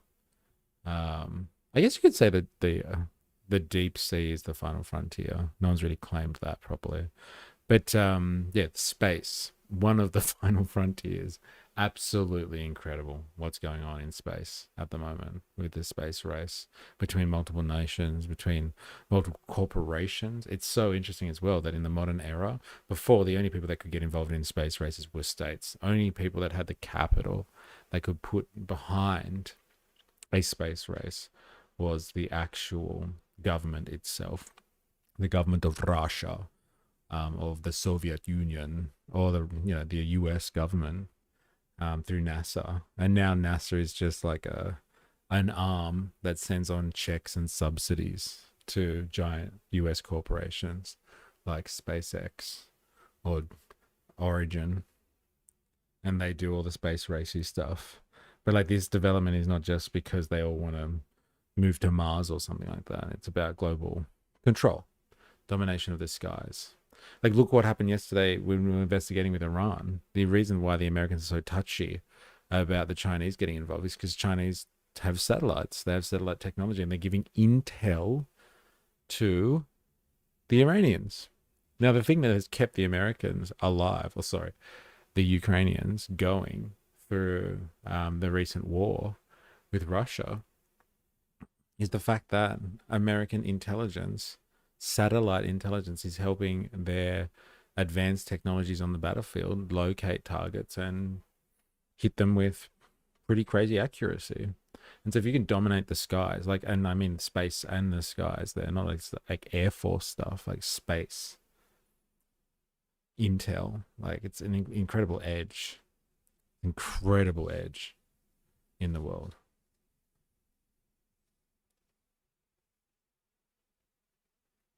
You're gonna have to investigate the space race, like all this stuff about Elon Musk and X and all that. It's really interesting, don't get me wrong.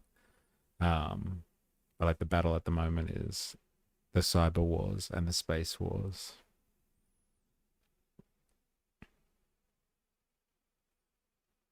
My point is if someone like Bill Gates pushed the narrative I believed in, then all this comes out. I would at least question the narrative he and other like him push. Like, assuming it's some form of a narrative, I guess, like some crazy conspiracy theory.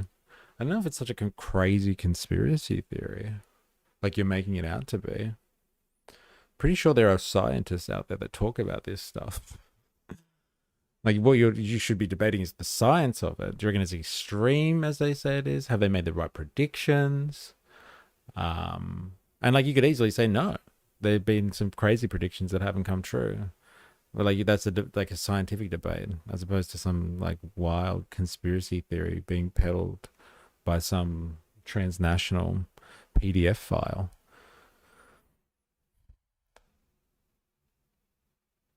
Is the Artemis is being launched? We know shit about the deep sea. No joke. Yeah, no. It's probably easier to mine the moon than it is in the Mariana Trench. I was cranky when I wrote a post on Discord about Invasion Day. Thus is just a Wednesday at work trying to pass a 12-hour shift. Yeah.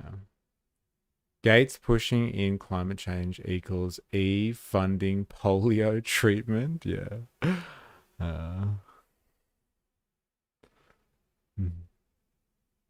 Not to open this can of worms and derail too much. I don't question the climate changes. I question forcing economies to hit arbitrary numbers.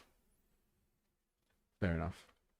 Yeah, let's change gears. Yeah, we're going to go to a different topic now. I want to continue on the Iran train and see what's happening over there. Because there's been a recent development in that. Here it is. This is the first one that I saw about it this morning. I haven't looked into this yet, so we're all going to learn together. But like, remember we were watching yesterday? We were watching those people talk about Iran, like I was saying before, the military channel guy, and he was just like, I can't believe they would send their drones in. So if you're not aware, the US have sent their armada,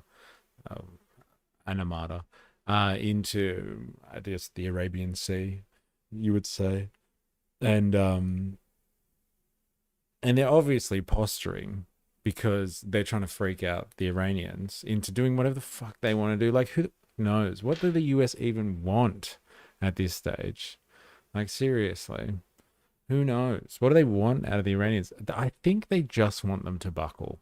Like, at the end of the day, like, yeah, they got some kind of oil, but like, so does everyone else.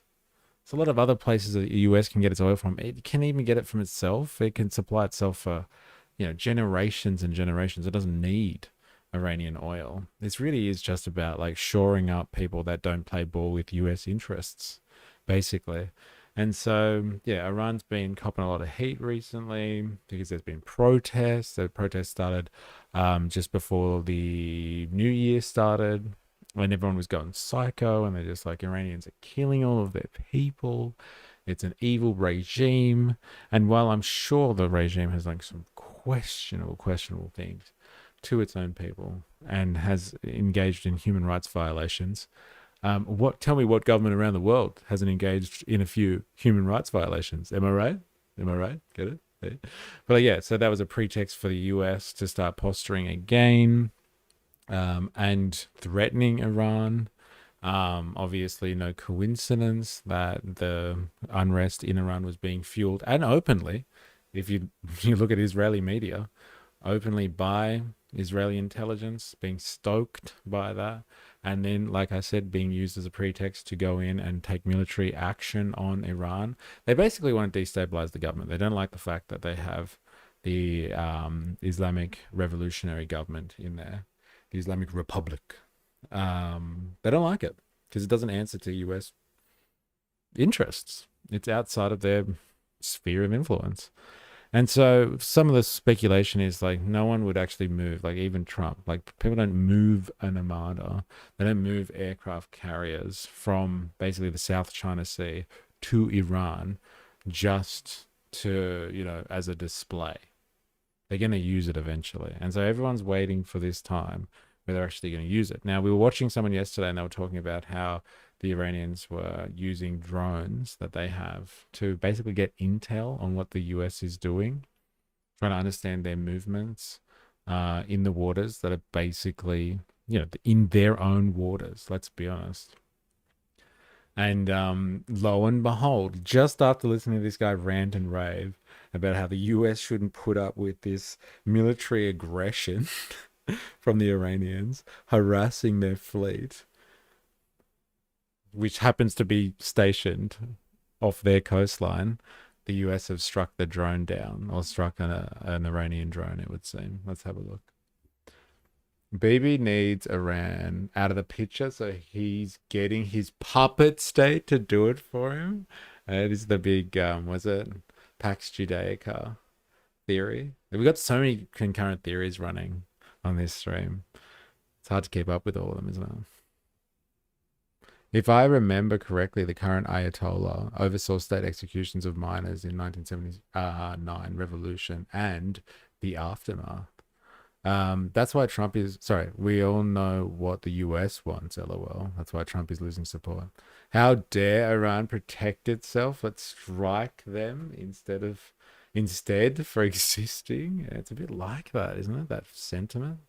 Breaking news. I wanted to share this social media post from Fox News stating that a U.S. fighter jet shoots down unmanned Iranian drone that was approaching USS Abraham Lincoln in Arabian Sea, U.S. Central Command spokesman says. So that is the breaking news that we are following at this hour. It's the breaking news, ladies and gentlemen. So like I saw this morning, and it was maybe an hour old when I saw it, when I was getting ready for like putting stuff together for the stream. You should check out the article about the oil tanker as well. Yes, thank you. It is time. And so like what's interesting about this, what we're seeing here in this post from Fox News, is that they sent a US fighter jet to shoot down an unmanned Iranian drone. Now, let's just say, like, this is conclusive, but let's just say the drone is worth like 10 grand, 20 grand. Like, drones are particularly cheap. Like, some are very sophisticated, but you can get pretty cheap drones nowadays on the global arms market. Now, if you're sending a fighter jet out to shoot down a drone and using some type of, I don't know, missile to bring that thing down, like we're talking about a difference between, you know, literally hundreds of thousands of dollars worth of technology being fired from something that's worth millions of dollars, tens of millions of dollars, if not hundreds.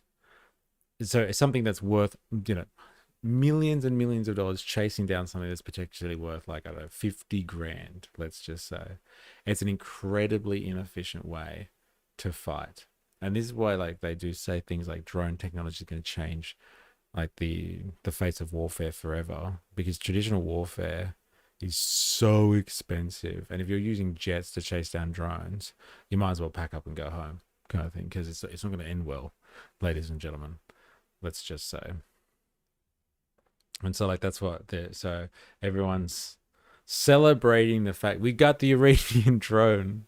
That's it. We can all pack up and go home now. Next, it'll be the evil regime that falls. And I wanted to share just a little bit more information as we are learning new details. The U.S. Central Command says a U.S. Navy fighter jet shot down an Iranian drone that was approaching the aircraft carrier. I don't know what style of drone. That's why I'm just speculating on this at the moment. They do some crazy drone stuff, but I don't know. Like, I haven't seen any actual information. Developing story, TikTok has been accused of censoring anti-ICE protests. Whoa, whoa, whoa. Who would have thought? Larry Ellison and the boys. Eh? Very interesting. Very interesting. In the Arabian Sea. This is a post by the Associated Press sharing that information, saying that there was unclear intent. Now, in an emailed statement Tuesday, U.S. Central Command said the drone, quote, aggressively approached the aircraft carrier with unclear intent, and it continued to fly toward the ship despite de-escalatory measures taken by U.S. forces operating in international waters. The U.S. military says the shootdown also occurred within hours of another incident in which Iranian forces harassed a U.S. flagged and U.S. crewed merchant vessel that was sailing in that area. The Shahed 139 drone was... There it is. That's the one. There it is. Boys being boys. Yeah, well, controlling the information space for their own political agendas. Yes, boys being boys. Boys with big toys. That's why you take the toys off the boys and they'll have to play the same game as the rest of us plebs. Eh? So, what's this drone called? What did she call it was? The Shahed 139 drone. I guess we could just Google it, right?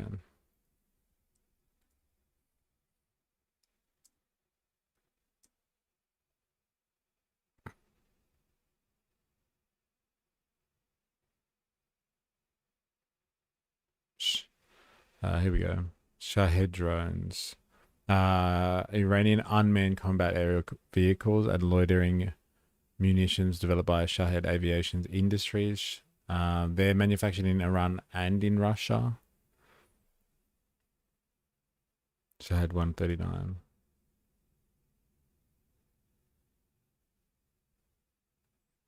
Interesting. Boys with big toys could be a diss track. Interesting. Said when do they have the 139 here? No, they don't. I wonder how much it is. How much does a Shahed 139 drone cost? Aliana on the new phone. Hi, how are you? It's good to have you. Hope you're well.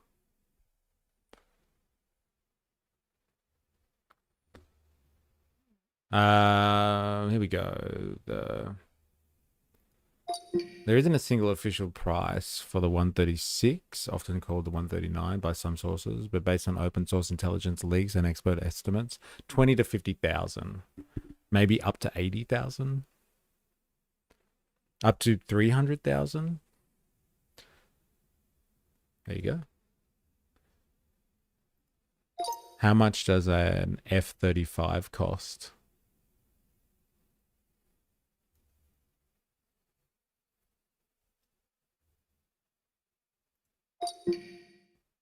I'm swell. Are you as well? I am, thank you. I am. F-35A, 80 to 100 million. F-35B, 100 million to 120. 102 to 115 for F-35C. I'm telling you, man, like, it's so mental sending something that's worth $100 million after something that's worth like $50,000. It's just not sustainable. I don't know what they're going to do with this type of stuff. But like, whatever, we'll find out. What's with the whole SpaceX and XAI deal? Is it confirmed to be done or not? Like the merger? But like, they're all owned by Musk anyway, so who cares if they merge, right? They're all controlled by the same entity. I don't know if it's confirmed, but they're talking about it. Horrid. My job cut my hours wholly so they could profit. Now I can't pay rent. Oh my God. That's fucked. This is the real working class battle right here. So they cut your hours so they could profit. Now you can't pay rent. Like, this is it. This is why we are here, ladies and gentlemen, to talk about the class war above all things. Profits over people type shit, yeah. And like at the expense of your basic needs. Like, I'm all for, no, I'm not really, but like, I'm all for profits. But like at people's expense. Like basics, like, you know, like we're not even talking about luxuries here. I just need to pay the rent. I'm sorry to hear that. I really am. I hope you're okay. Shot down by an F-35C fighter jet from the Lincoln, which, according to U.S. Central Command, was sailing about 500 miles from Iran's southern coast. The military statement noted that no American troops were harmed and no equipment was damaged. Then, hours later, Iran's Islamic Revolutionary Guard Corps forces harassed the merchant vessel Stena Imperative. That's according to the U.S. military. And according to the military statement, two boats and an Iranian Is this the oil drone tanker thing approached the ship that you were talking about, Jack? at high speeds and threatened to board and seize the tanker. So we did want to share the very latest as we are continuing to follow this breaking news. U.S. Central Command says a U.S. Navy fighter jet shot down an Iranian drone that was approaching the aircraft carrier USS Abraham Lincoln in the Arabian Sea. In an emailed statement, U.S. Central Command said that the drone aggressively approached the aircraft carrier with unclear intent, and it continued to fly toward the ship despite de-escalatory measures taken by U.S. forces operating in international waters. The U.S. military says the shootdown also occurred within hours of another incident in which Iranian forces harassed a U.S.-flagged and U.S.-crewed merchant vessel that was sailing in that area. I wonder if it's the same use of the word harass that other guy was using. It's just like, they were also in the area that we were in. How dare they? How could they be in the same vicinity as us in international waters? Definite aggressive move, that's for sure. What, billionaires being or doing consolidation deals? No way, bro. Yeah. Consolidation deals. Hey, so much for the antitrust lawyers out there, right? Am I right? Yeah. We, of course, are going to continue to follow all of the developments of this breaking news and also share reaction from top leaders as they come in. For now, though, stepping away for a break. Stepping away for a break. You've heard it here, ladies and gentlemen. All right, let's have a look at this article then, shall we?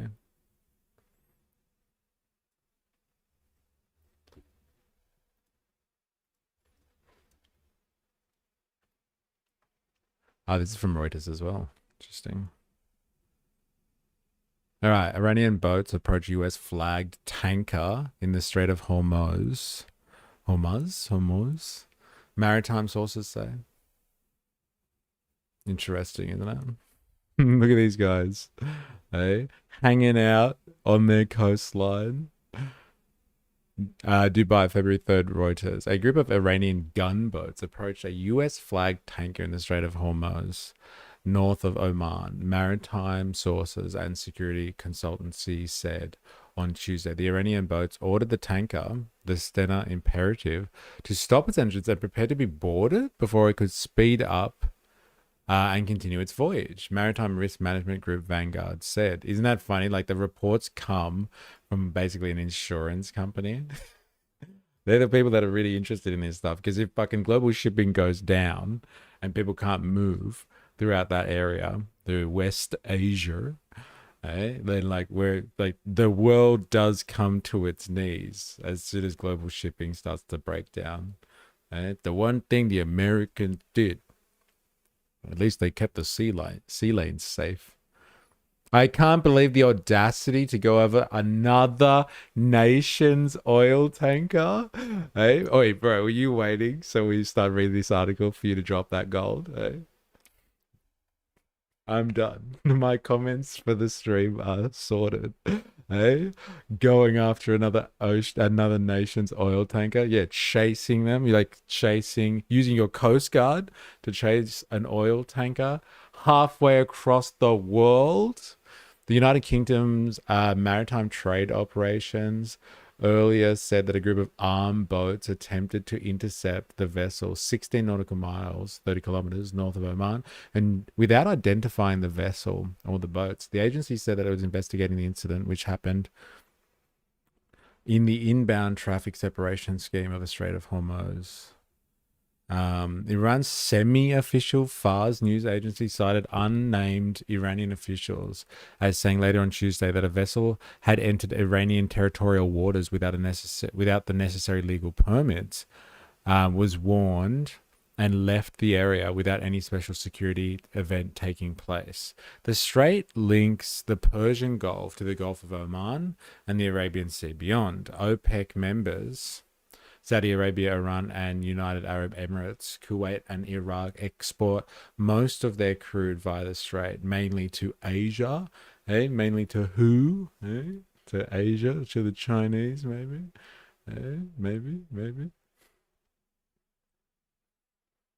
3 vessels, 2 in 2023 and 1 in 2024, was seized by Iran near the strait. Some of the seizures followed US seizures of tankers related to Iran. Whoa. It would seem that it's tit for tat. Isn't that interesting? I'm shocked. Well, not really shocked, but still. Oh, man. These same people had a go at Thunberg. How dare you? But now a decade later, how dare you? Not my Vanguard. It is interesting stuff, isn't it? Hey? But so wait, from what I understand from these incidents though, so like we had Fox Live saying that a American flagged tanker was being harassed by the Iranians, and here in this take on the same story, we have the claim potentially that it was in Iranian seas without the proper permits, and the Iranian boats ordered the tanker to stop its engine and prepare to be boarded, so before it could speed up and continue its voyage. Maritime Risk Management Group said the vessel did not enter Iran's international territorial waters and was escorted by a US warship. The Maritime Risk Management Group said an American official confirmed it was US flagged. The United Kingdom Maritime Trade Operation earlier said the group of armed boats attempted to intercept. So like they boarded the boat and then just let it go? Is that what happened? What's in the stream chat?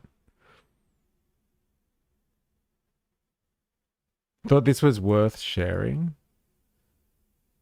Reach 70 stream streak and earn an extra. Ooh, is that really? You've watched 70 streams in a row?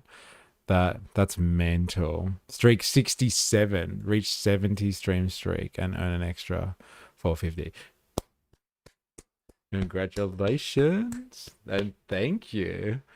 I can't even believe it's funny. It's funny to think of that. Like we've even done 67 streams, isn't it? Like absolute 6-7. Yeah, I didn't even fucking see that. Oh my god, got him. No way. 6-7. That's so good. Thank you. Thank you. Hey, yeah, I know. Beers all round. Beers all round. Very interesting. Thank you, Indoctrination. It's good to have you for 6-7 streams. Hey, am I right? Am I right? All right, so we got that one. Let's see what the French say. That's only since I came back from holidays last year. Yeah, that's crazy. It's crazy to think about that. The number of streams that we have been through.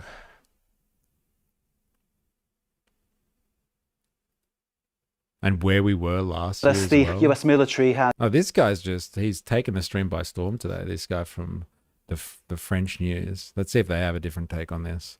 Because the French aren't too shy when it comes to stealing other people's oil tankers either. Have you heard recently of the French intercepting a Russian shadow fleet tanker? I think that happened like a couple of days ago, yesterday maybe. The French took out another Russian shadow fleet vessel. And so they take them because they don't have like insurance. They don't have insurance, and they're, because they're under sanctions. And they take them and they supposedly dismantle them. They decommission them basically. And then that just takes out Russia's ability to continue to move oil around. Bro, the irony, the USA having a sook over Iranian state media. Meanwhile, Fox News are being US government's lapdogs, spouting their views, spouting some hardcore propaganda too. Remember when we were listening to them, like Fox, speak about the plan for Cuba? And they were just like, have we not starved them out enough yet? Like the economic pressure is not enough for that place just to fall? Come on, we got shit to do. Can this place not fall already? My God. I got other stuff on. Has confirmed the situation regarding a drone hitting a drone heading towards the aircraft carrier in the Arabian Sea. This drone shot down by an F-35 jet, an Iranian Shahed drone heading towards the vessel with an uncertain intent, according to US military, who've confirmed that the unmanned It's so funny, aircraft isn't it? was... Like, we're not sure about the intent of what this drone was doing, and we have like military expert content creator that we saw yesterday, who was literally like, I know why they're there, because they're spying on the fleet. And everyone's just like, oh, who knows why this drone was there looking at this fleet? It could have been doing anything. And it's just like, yeah, it was gathering intel on the US position, and so the US were pissed off, and so like swatting a fly, they got rid of it. And so now the Iranians are gonna have to send out another one if they want to keep gathering intel. If not, bugger off. It's not hard. It's not fucking rocket science. Seriously. Did you know Renee Good was killed on 33rd Street? Illuminati confirmed. Believing Fox News is just like believing ABC here. That's pretty funny. But like Fox News gave away, like, I think they're actually pretty informative, actually. Like when they talk about strategy and stuff like that, it would seem that they don't mince their words. They just go straight for it. Jordan, bro, imagine CIA going after another Cuban disaster, such as assassination attempts of Castro. Still failed. He died of old age in 2016. It's pretty funny. Like some of those attempts are pretty crazy too. Where did they come out as well? Did they come out in the JFK files that were released? And then they had all this information that was associated with JFK, and they were talking about all the different ways the CIA were trying to take out Fidel Castro. And like one of them was, I don't know, he goes scuba diving and they were going to poison him with his scuba gear or something like that. And there was one with mushrooms and all this weird stuff that they never did. David Spears led ABC. Sure. I thought 33 was a Freemason thing. Okay, I see. I don't understand all this conspiracy theory stuff of this type. 3-3. Brought down. This, of course, is raising great issues regarding the ongoing tension between the United States and Iran. Talks were set to resume between Iran and the US in Turkey on Friday. White House says these talks are still scheduled. However, this raises the tension even more between Tehran and Washington. Let's go to Tehran. Reza Sayed is our correspondent there. Reza, good evening to you. Clearly a breaking story. I'm wondering, what else can you tell us at this stage? Well, first off, an important clarification. According to reports, this was a surveillance drone. It was not an attack drone. And I think that's a very important distinction that we need to clarify. Both Reuters and Associated Press news agencies are citing U.S. Well, this guy's coming from Tehran. No way. They've got the French have got somebody in Tehran. Who would have thought the French and the Iranians have connections? Very interesting. Explosive Cuban cigars. That's right. Yeah, they're very creative, aren't they? Larp Jeff in the house. What have I missed? Man, what have you missed? Have you heard about Elon Musk's, why do I keep saying that? X officers being raided by the French. We were talking about that earlier. And so the French are going after X. They're already investigating X anyway for like transparency issues. Their algorithms basically not doing a impartial job, let's say, and promoting some content over others, which is in direct violation of French and EU laws. And like they were data mining people, which is in a way that's against French and EU laws. But specifically, they've added to the investigation recent drama with Grok and like how it was basically doing like sexualized deepfakes on people at the request of users on X, and doing kiddie corn stuff for users on X. And so like they've gone after them and added that to their investigation. They've raided Elon Musk's office, and like all of the people that are coming out defending Elon Musk included, but like people like Tommy Robinson, I guess you would say, and people of that ilk who are like mega simps for Elon Musk are all just like, it's an attack on free speech. And so like we were investigating that kind of thing. So there's the free speech defense versus the should you be using LLMs in such a public arena for deepfakes, revenge corn, and like should you even be using it at all for like basically making kiddie corn. So we were looking at that. The French, they are really like being the punchline of the world, LOL. Spandog's in the house as well. Spandog, what do you think about that, Ben? As in, like, if you think they're a punchline, what do you think of this attack, egregious attack on free speech? I think one of Musk's wives was one of the legal complainants. Really interesting. I wonder why the EU, made up of 1.1 billion people, haven't done what the Chinese did and make their own social media. They have the numbers and the brains. Well, maybe it's someone like the French and the Germans that are going to have to lead the charge on that one. I know the Germans definitely have tech bros, not on the scale that the Americans would have. But like they're obviously trying, but they've missed the party, man. Like they've missed the boat massively. They really should have started developing this stuff, like, you know, at the latest, like 10 years ago. Yeah, I'm not a fan. Just more censorship. Fair enough. Like, but you've heard the stories about, yeah, like I said before, like let's say kiddie corn, about that type of stuff. It's pretty gross use of a large language model, right? You could easily turn a filter on that would stop that. They could easily do that. And like, would you really be too concerned about your freedom of speech being encroached upon? So grubs on the internet can't ask Grok to change a picture of a 4-year-old into corn. Like, is that really an invasion of your rights? I don't know, man.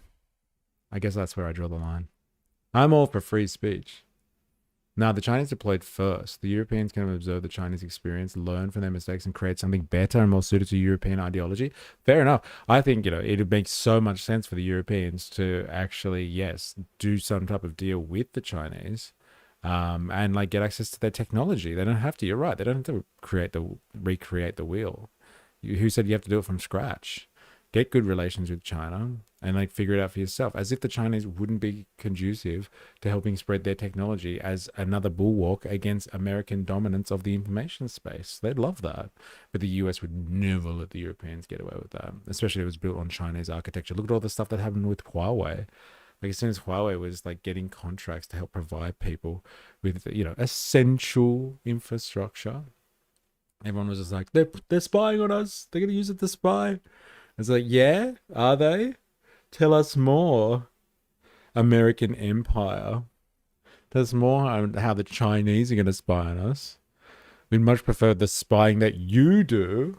Eh? At least we know what that spying's like. Yeah, but that's every platform. I'm not sure X's level of transparency is any worse than Snapchat or half of the other companies too. Seems targeted. Like we're talking about the inbuilt infrastructure here. They can do that on the platform itself. Like if people can do that outside of the platform, then so be it. But like, does it have to be integrated into the platform? I got beef with Elon being a big free speech advocate until it comes to Australian shores. Then radio silence. LinkedIn is X for people who can read. Interesting. Fair enough, though, if you think they're being targeted. But, like, you know, some people put a target on themselves by their actions. And, like, that one's pretty, I don't know, man. It's pretty egregious. It's pretty gross. It's just a gross, actually. Allowing grubs on the internet to produce that stuff just because they can. These are kids, after all. I hate the free speech debate. The people debating this just want to retain the right to use slurs in public without consequence. Free speech is about speaking out against authority. Free speech is about speaking out against authority. Yes. Yes, that is an important distinction that I don't think people understand. Free speech doesn't actually exist outside of the US. Free speech in the US is about actually stopping government overreach, not about protecting the speech of individuals to say whatever the fuck they want. That's got nothing to do with free speech. Free speech is actually protecting your right against the overreach of the state to suppress your voice. Now, freedom of expression, though, is what people should be speaking about, but they don't understand the difference and they use the terms interchangeably. But freedom of expression is about whether or not you should be able to express yourself. Now, freedom of expression is a thing, and it's like, you know, it's a UN human right. However, there are actually, it's conditional. It's not absolute. And the conditions are that it's not used to cause harm, incite violence, or even to cause some type of destabilization of government or the state and how it provides services to the broader community. So there are conditions on it, on freedom of expression. It's not absolute. Yeah, maybe the transparency is shockingly worse. I don't have the exact details, but with the scandals on multiple platforms last year, it just seems weird to single out X. So should a Bill of Rights be freedom of expression rather than freedom of speech? I think so. I think so. But like, it's conditional though. That's the thing. Freedom of expression is conditional. Like, I think you should have both. Freedom of speech should be protecting you from the government. So the government can't come in and arbitrarily decide, no, you're not allowed to say that today. Like, they don't do that anyway. But like, and then freedom of expression should be like your right as an individual to say whatever the fuck you want, as long as it, like in the old libertarian sense, as long as it doesn't encroach on the rights of anyone else. So go speak freely. But if you're going to be encroaching on other people's rights, you've got a problem. So like, let's take the libertarian philosophy on that one. China's method of handling crooked scammers harming individuals in Myanmar. I see what you did there. We'll get into that. We'll have to have a look at them. It does seem weird for the French to chase child abuse. Yeah. But Macron was in love. It's the French way. Love knows no boundaries. Freedom of speech and expression should be interchangeable. It shouldn't be up to anyone to police language. Yeah. Or how you say it. Okay, so that's specifically freedom of expression that you're speaking about there. Shouldn't be anyone shouldn't police language. I'm all for people not policing language, freedom of expression, but freedom of speech is specifically though protecting you from the government. I think that's a important distinction actually, and I think that's important to have as well. There's two types of issues there. You should be able to speak as an individual in the marketplace of ideas, but you should also be protected from the government, because governments can, like, if anyone's going to police your speech, it's not just the wokies out there, they're going to cancel you. It's actually the government. Like, they've done it already. They've done it in, like, we've just seen that type of stuff happen in Australia recently. The government has literally passed legislation now where your speech, the way that you express yourself, whether or not intent doesn't matter. If somebody else perceives it as a problem, then you'll be taken out. That's a crime. That's a crime. There's a difference between speech and expression when debating vaccines. Expression covers feelings. However, freedom of speech should come from a place where you are speaking out with evidence-based statements. Freedom of speech protects your right to speak truth. Nemesis 10 in the house. How you going? A bill went through Congress making PDF essay on child under 12 to be a federal capital punishment crime, and it was voted down. Imagine that. Imagine that. Yeah, I think both are just as important. You need protection from the mob wanting your head and the government. Yeah. Keep using buzzwords like marketplace of ideas and you'll be headhunted by the ABC in no time. Hey. The marketplace of ideas. It's such a good word. Hey. The marketplace of ideas. Hey. In stark contradiction to a socialist scheme of ideas, socialized ideas, nationalized ideas. Mr. Movement, this is why I want to do the citizen assembly on these issues. It would be super interesting. Yeah. Yes, it would. It would be interesting what people would come up with. Yeah. All right. This is very interesting. A guy from Tehran speaking about whether or not this drone was actually a threat to the US or not. It would seem that ye old drone was a surveillance drone, just as our military expert content creator was telling us the other day. Yeah, it's a surveillance drone, and it's pissing us off. Look at it, surveilling us in international waters as we threaten their country with military action. It's fucking outrageous. Military sources, U.S. CENTCOM and Associated Press news agencies are citing U.S. military sources, U.S. CENTCOM, and reporting that earlier on Tuesday, the U.S. Navy shot down this surveillance drone that was approaching, getting a little too close to the U.S. aircraft carrier, the USS Abraham Lincoln in the Arabian Sea. According to U.S. Central Command, this drone was approaching. The U.S. Navy took measures to de-escalate. The reports say they did not heed, this drone did not heed the de-escalation measures, and that's when the U.S. Navy sent up an F-35 fighter jet to shoot it down. The incident, according to reports, taking place in the Arabian Sea, where the U.S. Navy has built up. Do as we say, not as we do. Yeah. Its fleet about 800 kilometers off the southern coast of Iran. Neither the Iranian military, government officials, nor state media have commented on this incident. In another development, the Associated Press also reporting that after that drone was shot down, a couple of Revolutionary Guard speedboats harassed a U.S.-flagged oil tanker. Iranian state media with a different story regarding that incident. They say a ship entered Iranian waters. It was given a warning to leave, and it did. So you have an unmanned drone being shot by the U.S. Navy, nobody hurt, conflicting reports about this ship, all of this against the backdrop of rising tension and talks being discussed, the format for talks that should be taking place in the coming days. Reza Sayed, for now, thank you very much indeed for that update and that precision regarding the drone, a surveillance drone shot down. Reza, thank you as always for the clarification and the light that you throw on what is a very, very tense and difficult story to tell. I think it's an important clarification to make. Because they're like, oh, it's coming right for us. Like, you know, we don't know what's going to happen. Hey, it's going to take out the... And like, look, I would be fucking nervous if I was on an aircraft carrier. Like before, you had to have fucking planes, like kamikaze style, coming at you to take out aircraft carriers. But now you can have a tiny little drone that could do just as much damage. Eh? Just as much damage, and for like a fraction of the cost, you're basically just a big target for drones. Like, you were targets before, but like so much more difficult. You had to have manned aircraft before targeting you, or manned submarines. Not anymore. Not anymore. Is the US going to be able to handle this warfare for much longer?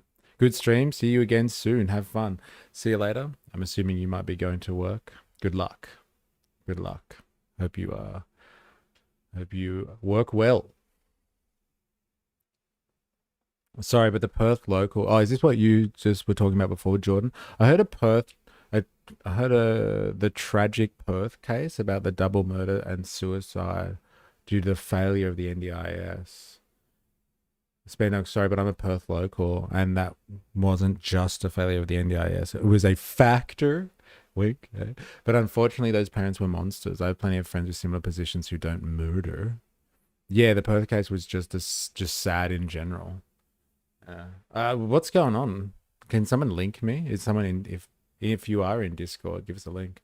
Gotta go. The sick ain't gonna wipe their own butts because they can't, but because they refuse to do something they feel the nurse should do for them. NDIS is out of control. It really is. Interesting. Yeah, hit me up with a link if anyone's got one. I'm assuming, I don't know actually where you got this information from, this story. Hit me up. All right, that's interesting. At least the French have got someone in there that's from Tehran that has a different position than Fox on this one. All right, let's have a look. Oh, yes, Fox Business. So good. I'm sorry, after we watched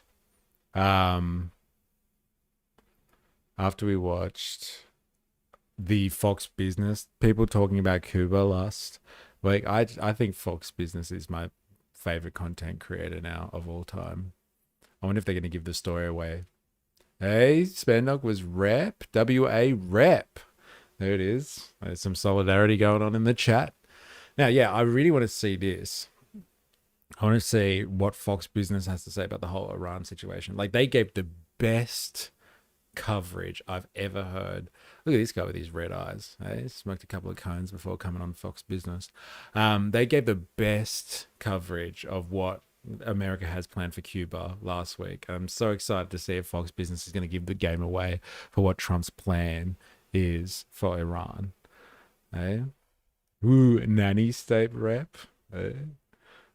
ABC News Australia about the Perth case. All right, I'll have a look at that after I finish with Iran then. I want to have a look at what you guys are talking about.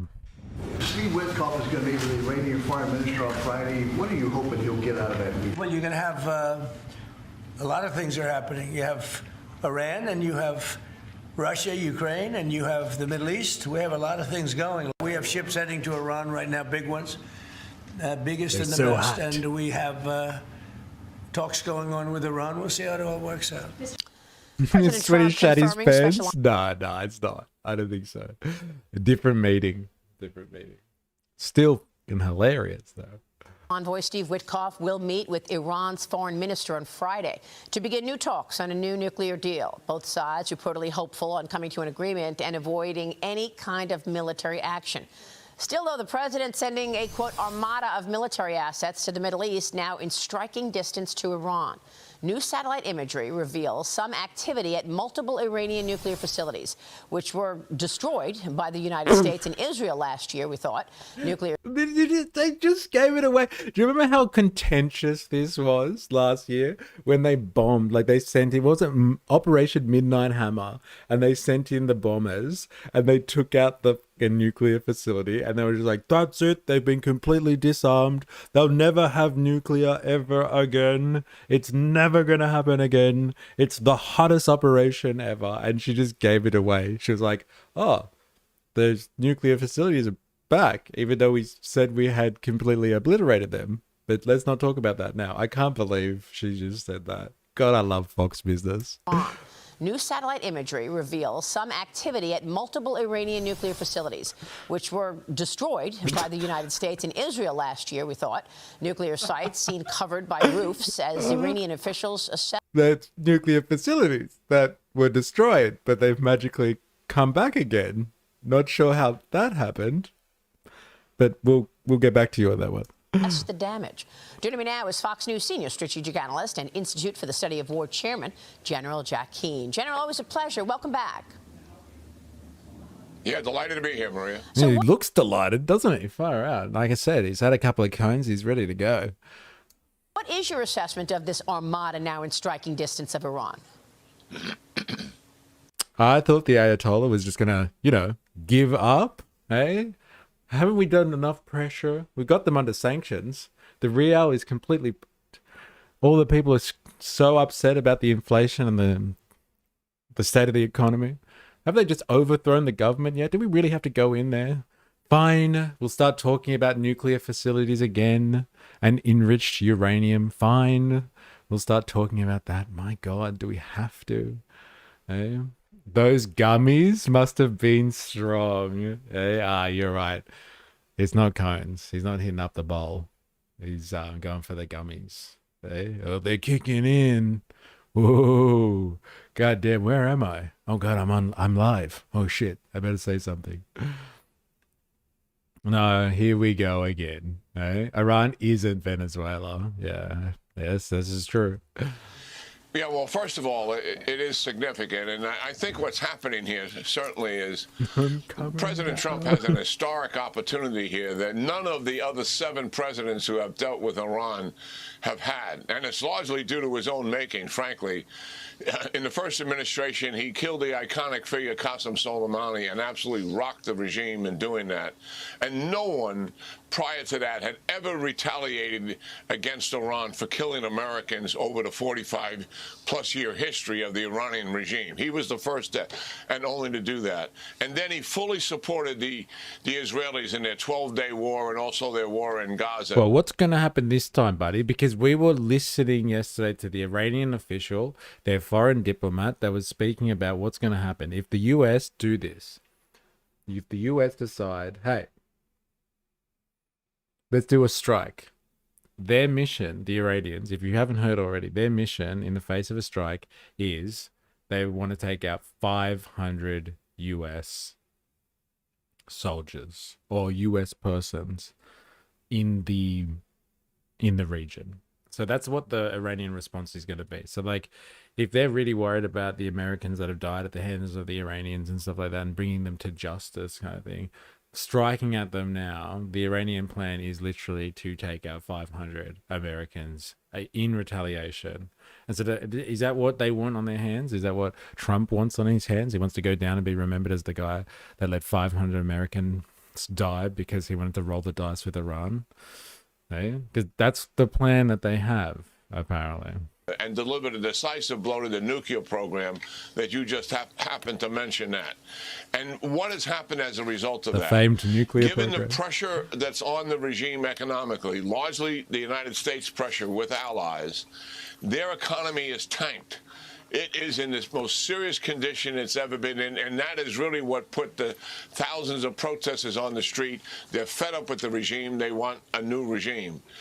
But also, they're weak. So the economy is tanked. That's what put the thousands of protesters onto the streets, for them to be killed by the evil regime. So really, indirectly, because of the US sanctions and the economic pressure they put on, they've forced people into a position where they're met up, they have to meet face to face with an evil regime that's going to kill them.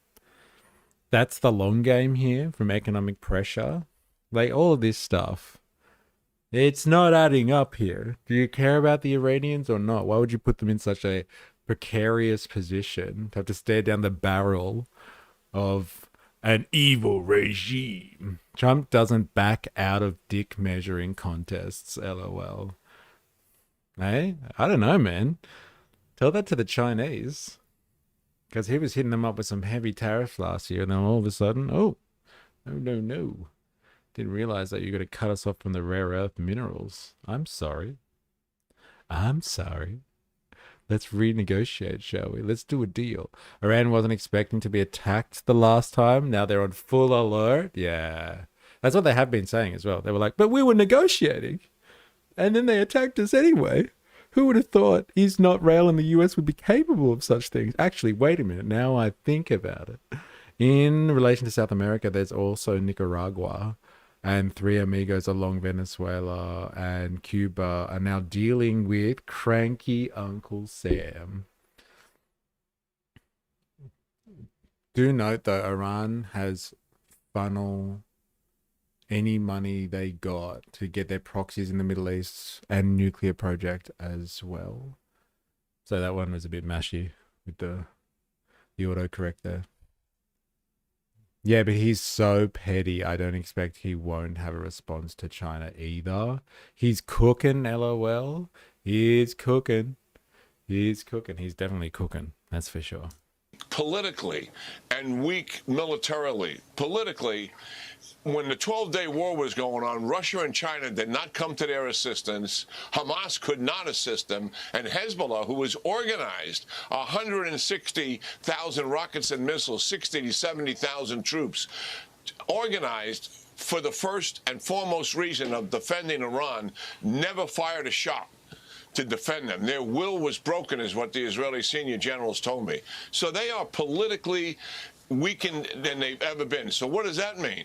That we're on the cusp of using a military operation to be able to finish this regime once and for all, to put it on a path where it's going to collapse. And what you're seeing here is a force being built to, one, be able to defend when Iran conducts a retaliation attack against U.S. bases and also against Israel, but two, to have the offensive punch to really conduct not a strike, but a campaign against Iran, which would likely last not for a couple of days, but actually longer than that. And that means to take down the civilian and military leadership, all these repressive organizations, to include the IRGC, that have been punishing the people, killing somewhere between 10 to 30,000. We don't know the exact number, but even the lower... We don't know the exact number. We don't really care either. It doesn't actually matter. It's a lot.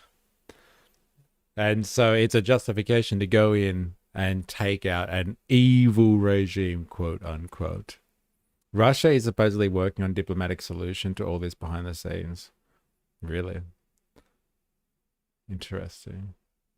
Why behind the scenes? Do it in the open. I think it's double-digit percentages of Iran's GDP went to the nuclear project alone. Interesting. Very interesting. What's your source on that? And like, what a thing to spend money on, hey? If you're trying to save your country from aggression, from an imperial power, and all you need to do is get your hands on a nuclear arsenal, because that seems to be the ticket, so they will leave you alone. That's the only thing that can defend you. Spending like a lot of your GDP on developing the one ticket out of imperial interference. Okay? Would you make that choice in that position? Okay? Yeah, we don't know, so we're going to guess numbers. Yeah, it's so crazy how they speak, isn't it? We don't actually know the numbers, but it's like 10,000, 30,000. You know, it might even be 20 million. We're not sure. We're not sure, but we're definitely going to report on it like it's a fact. The number is completely staggering. 40,000 jailed as a result of it. And also destroy their ballistic missile systems, which they have been managing to recover since June. And I would imagine, given the indication that you just made, Maria, about activity at the nuclear sites, that they would finish off whatever recovery Iran is doing. This is a comprehensive plan to actually take Iran off the board. No president has had this opportunity. This president does. Yeah, I mean, he's keeping us guessing, and certainly the people of Iran are desperate for some action. They want the Trump administration to come in and take out the Khomeini leadership here and the whole administration there. Would you advise taking out whatever's left of the nuclear, taking out whatever's left of ballistic missiles, or taking out the Khomeini administration altogether, or all three? This rhetoric is disgusting. It's gross, isn't it? Oh man, but like, hey, it's justification. It's a double-edged sword. Attention to nuclear sometimes has brought attention from the US or the EU, where there was none before. Yeah, but like, look at what's happened anyway. They've got nuclear facilities, and that has been the draw card for decades and decades of hate on Iran. Whether they had nuclear weapons or not, or they were developing them, they just had nuclear facilities, so they've used it as a draw card anyway. So like, whether you do or you don't, you're kind of fucked. If you have nuclear facilities and they say that you're developing nuclear weapons, you're screwed. Like, look at Iraq. Like, they didn't even need to have weapons of mass destruction. Apparently, they were just said to have had weapons of mass destruction, and that was enough for NATO, the thing that's supposed to defend Europe against the spread of communism, was used as a pretext to go into Iraq. Like, what the fuck's going on there? But whatever. You don't even need to have it. You can just be accused of having it, and that's enough, right? Yeah, really awful, isn't it? Begging for action. Integer in the house, how you going? Hope you're well. Yeah, that's what I was mentioning. You would take down the leaders, we take down the organization that is supporting the leaders, the military, the police, the entire ecosystem that supports them, ballistic missiles, and the nuclear capability. Okay. There's a range of targets there to take out, and that is building the offensive capability to do that. Supported by maritime capability, we have brought in multiple squadrons of air power that are on the bases in the region, and there's more to come into the region to be able to accomplish what would be a comprehensive campaign to finish this regime once and for all. Let me move on to Cuba. In general, President Trump is now holding talks with the top leaders. Yes, we get some more info on Cuba. I love it. You're doing well, surviving. As are we all, my friend. As are we all. One day at a time. Yeah, once you start to find the US, it doesn't really matter. They'll find a reason. Iran had mastered the fuel cycle. They warned we won't make nukes, but we can if we get attacked. And they've somehow been able to reconstitute their nuclear facility. Trump, remember, he wiped it off the face of the earth. He razed it. It was gone for all measures, for all purposes, completely obliterated. And here it is. Looks pretty fucking good. Eh? Looks like it's back. And just in time, because they need a justification to go into Iran. Who would have thought? Spendong. Nukes, WMDs, drugs, whatever. Yeah, drugs as well. That's another good excuse to go into somewhere. Like, look at Venezuela. That was the reason. Hey, Maduro, head of the Cartel de los Sols. Hey, bastard. Having cocaine and machine guns. Better go and take him out.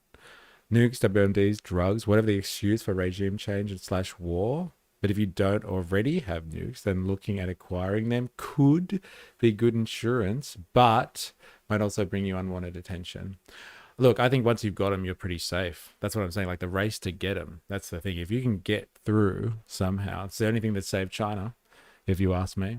Well, the first things the revolutionary government did in China was, like, they figured out in the 50s after seizing power, they figured out, let's get nukes. And then everyone left the Chinese alone. North Korea, perfect example. Those evil, evil North Koreans. Why haven't they had some democracy and freedom delivered to them? Because they've got nukes. And they're like, basically their entire society is built around protecting themselves from imperialism. Western imperialism.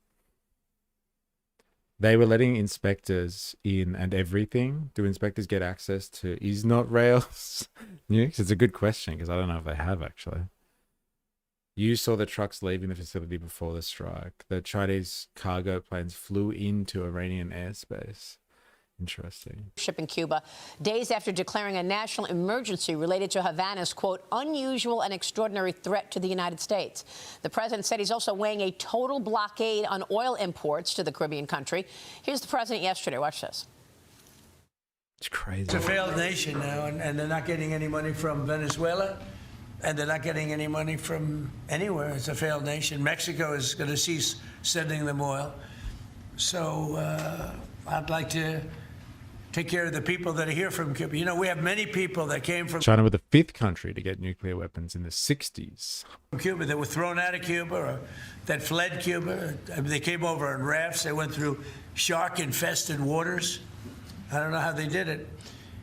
And it was many years ago. Many would like to go back. Many would like to at least visit their relatives. And I think we're at a pretty close point. We are dealing with the Cuban leaders right now. What's your take here, General? That's pretty much it. Like, you know, he's not wrong. There's a whole bunch of Cuban expats that left Cuba because they didn't like the way things were going and they saw the revolution coming. And so they got out and they went to America and they appealed to the American bourgeoisie and like, come on, take Cuba back for us. And so the Americans would be like, yeah, all right, fine. Like they just talked about how what Cuba is like as a threat to the US. Like how is Cuba a threat? Like honestly, how is Cuba a threat to the US at all? It's just that there's some vested interests that have power in the US that want Cuba. How is it a threat at all to the US? Honestly, they don't even have enough energy there to power to get electricity going properly because of sanctions. How are they a threat to the US?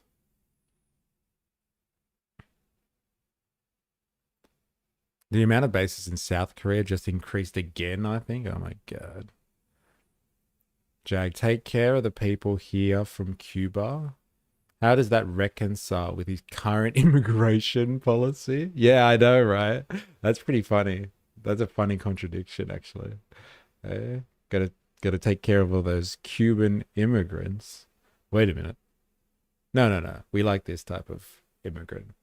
Helps justify our belligerence towards a nation in the Caribbean. Weird. Around the time JFK shuffled off this mortal coil and then Dimona, but also the Africa is mixed in as well. I can't remember all the pieces. South Africa mixed in as well. There were no sanctions. Oh, sorry. Cuba is an ideological threat. Oh, ideological threat. Yeah, of course. I guess, yeah. If there were no sanctions, US would be screwed because an alternative would be shown. Yeah. If there was no sanctions, right? I heard USA National Security Strategy 2025. They are having a more limited presence in South Korea as well, but regardless, still in the Western influence. Cuba plan was 1,000% Marco Rubio's doing. Bro, it is. He's the guy. Marco Rubio. He wants to be the great American president. He wants to be president, I'm telling you. He wants to be the great American president who tames Latin America, the whole thing. He wants to be the guy that, you know, they talk about China reunifying with Taiwan. Marco Rubio wants to reunify the Americas under the reign of the US. Cuba is just one piece that is just closer to his heart than the others. We know that this is not about military. Yeah. Go ahead. This is not about military action. This is about economic pressure and squeezing Cuba and certainly shutting down Venezuelan oil, which is helping to prop them up, is going to be a factor. Russia hasn't been able to provide Cuba the assistance that they were normally getting, which was a free-hand donation, so to speak, in billions of dollars. Why? Because of the war in Ukraine that they created. So Cuba is in trouble here economically, and I would imagine what the president and his team are going to do is continue to squeeze them and move them in the right direction to make some fundamental change as a result of that. Listen, the Cuban people in the United States, and certainly the Cuban people themselves, I mean, this is 66 years here of this. I mean, this is really outrageous, the amount of time that they've been under this communist dictatorship. And Still embarrassed from the Bay of Pigs, yeah. God. What were we thinking? How did we fuck that up? Look what has happened to them. Yeah. I mean, they're in abject poverty there. There's Look at what. See, like, do you listen to this? Did he listen to himself speak? This guy, he just said we have to cripple. We are crippling them with sanctions. We are crippling them with sanctions, and then like 10 seconds later, he goes, and look, it's all because of the communist regime. This communist regime that has come in, and they've got their economy is completely fucked. It's because of communism. You just said like 10 seconds ago that you need to crush their economy with sanctions, and now you're blaming the communist regime for their failing economy. The double speak, like, this is some fucking Orwellian shit right here. It's crazy. Military action is economic pressure. It's also got a lot of ports. If you're looking at shipping a lot of stuff out of a nearby area, cough, oil, cough, hey? quality of life experience whatsoever, no substantive trade whatsoever, no opportunities for investment whatsoever. It's pitiful what this communist regime has done to the people of Cuba. And the promises when they overthrew a dictator, the promises were so high, the expectations were so high in terms of a fundamental change of life. Yeah. And all of that was a bold-faced lie. And that's what's so tragic here. Yeah, good lessons. I think the president's team is moving in the right direction here. All right. Pressure this regime. Maximum pressure. Yep. General, it's great to talk with you as always. Thanks so much, sir. No, thank you, General Keane.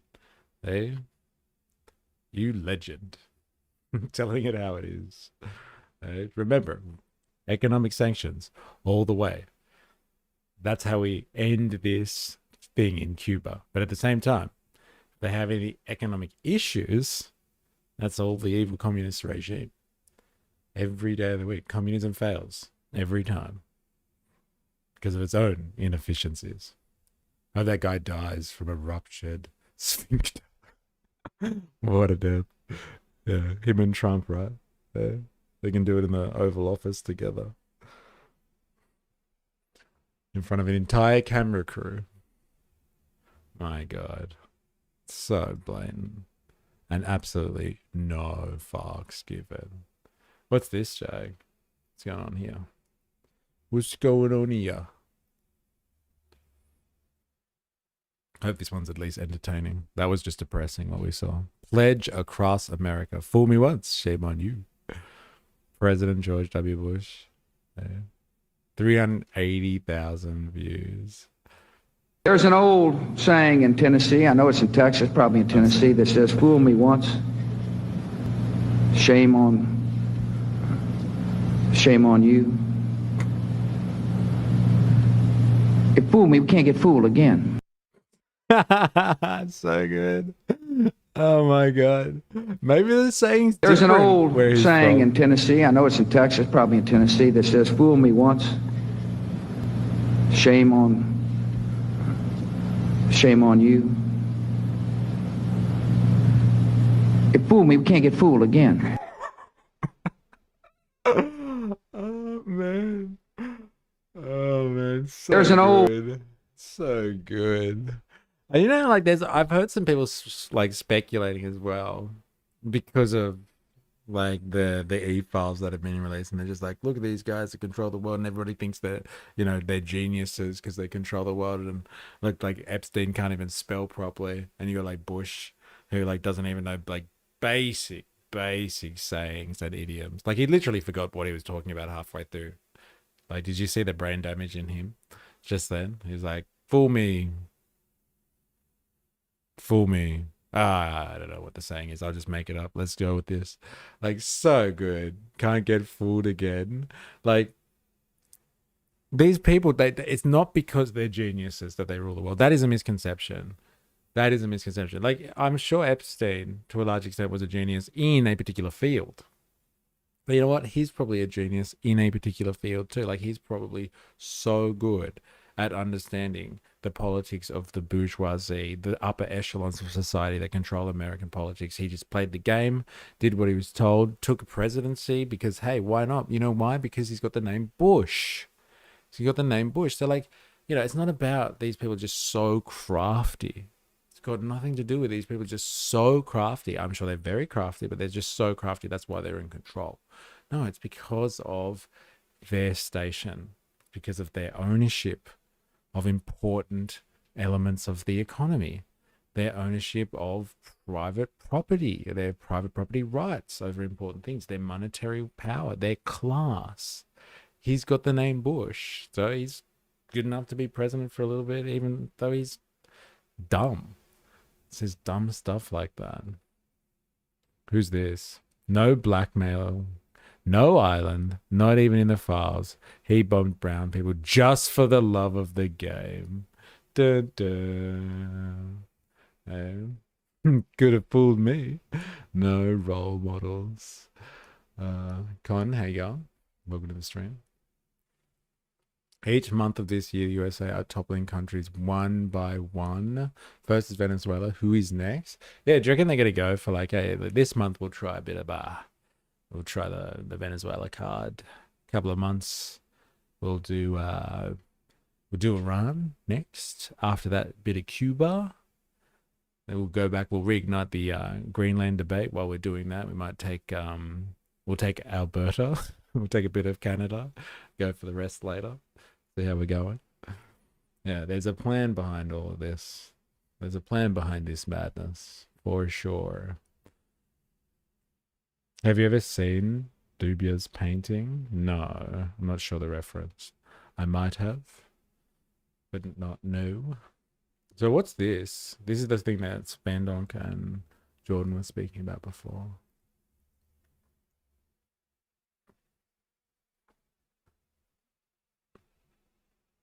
I can't read this, or is this about to be hit by paywall? Oh no, I can read this. Okay.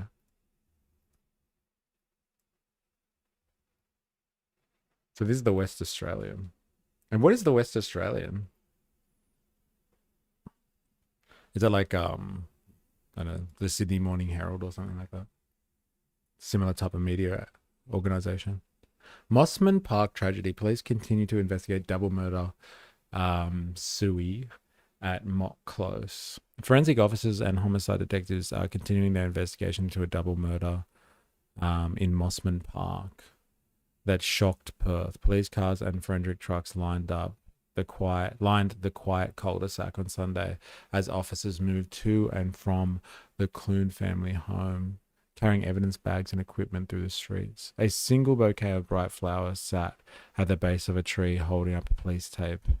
Despite the weekend heat, one couple stood silently, heads bowed.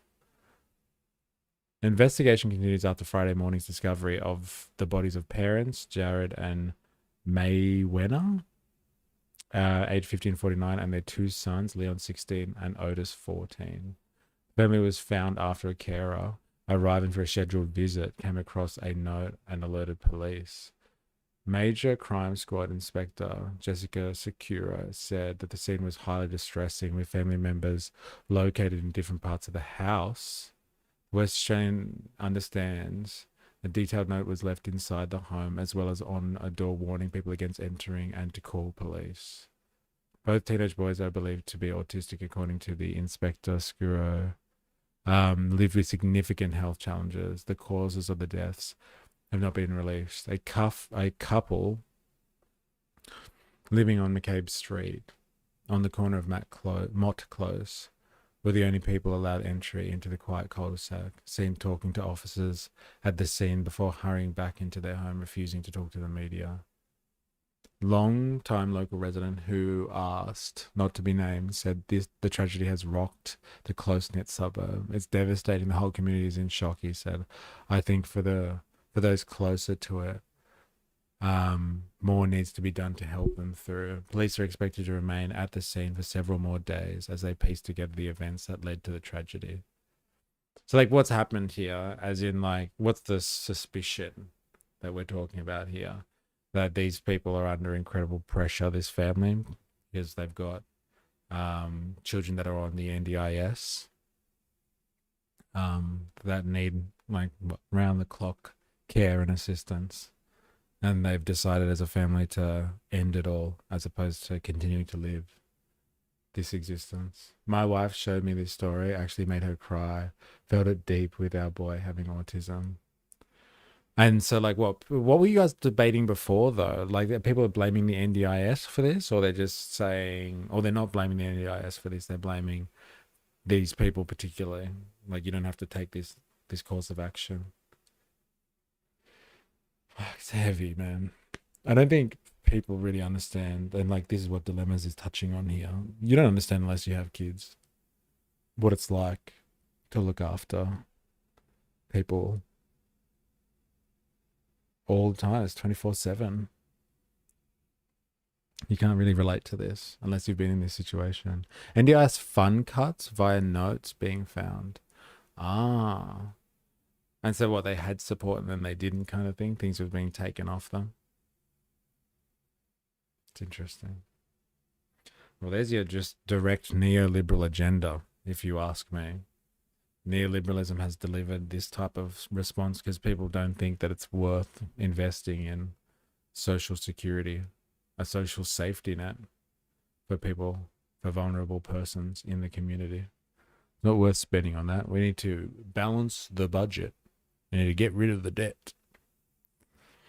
First thing I thought was they couldn't handle it anymore, and I get a feeling like that sometimes. Yeah, this is what I'm saying. Like, unless you have kids yourself, and particularly have a situation of this nature, it's difficult. It's difficult. You can empathize all you want, but it's difficult to really understand. Carers fatigue is real and can affect people in serious ways. Yeah, it's sad. It's very sad. All right, there's one other thing that Jordan brought up before. I wonder if we can find this. So, how will I search this? Someone said that TikTok has been busted for anti-ICE, censoring anti-ICE stuff. TikTok accused of censoring anti-ICE content. TikTok denies censoring anti-ICE content.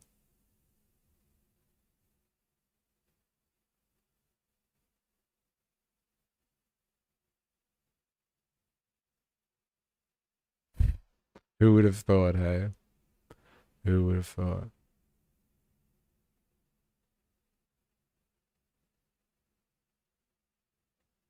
Who would have thought?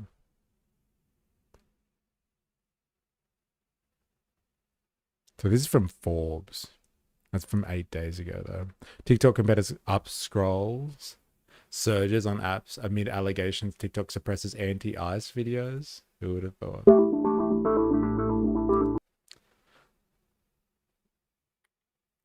Jordan, healthcare in Australia is in decline. Nurses shortages in New South Wales as well.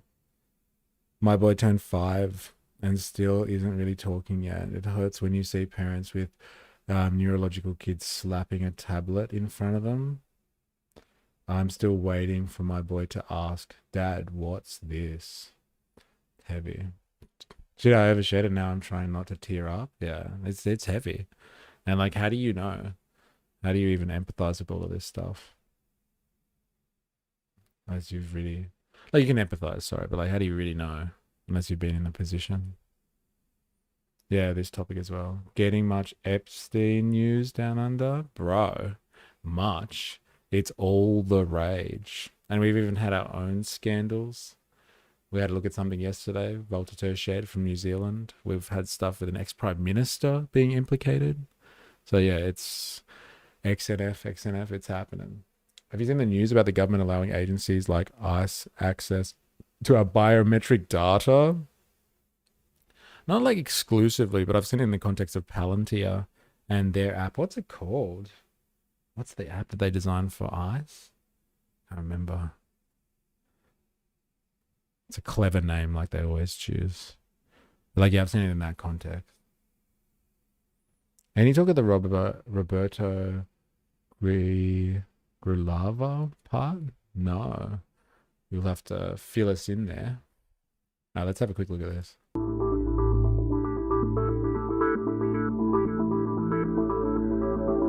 Social media upscroll says it serves. Oh, this is just AI slop news. Boo, AI slop news. Let's hear a TikToker talk about it. That'll be better. Some TikTok users have said they've been unable to post ICE-related content on the social network and are accusing the platform of censorship. So I can't post anything about what happened yesterday in Minnesota. The new majority American-owned joint venture managing TikTok's U.S. operations says any issues with posting and sharing content are because of a data center outage in the United States. Oh, this is the same thing that they concerns run come with before. The same defense that they used last time. Remember, like when TikTok first was taken over by Larry Ellison's company and others, and it went down, and people couldn't type in Epstein into like DMs and stuff like that. They were just like, "It's a power outage." Yes, that's why it's all working like that. I think we have looked into this before. I did see it posted, but crikey, but who trusts them for news? Days after the group took control of TikTok's U.S. assets, including moderating its content.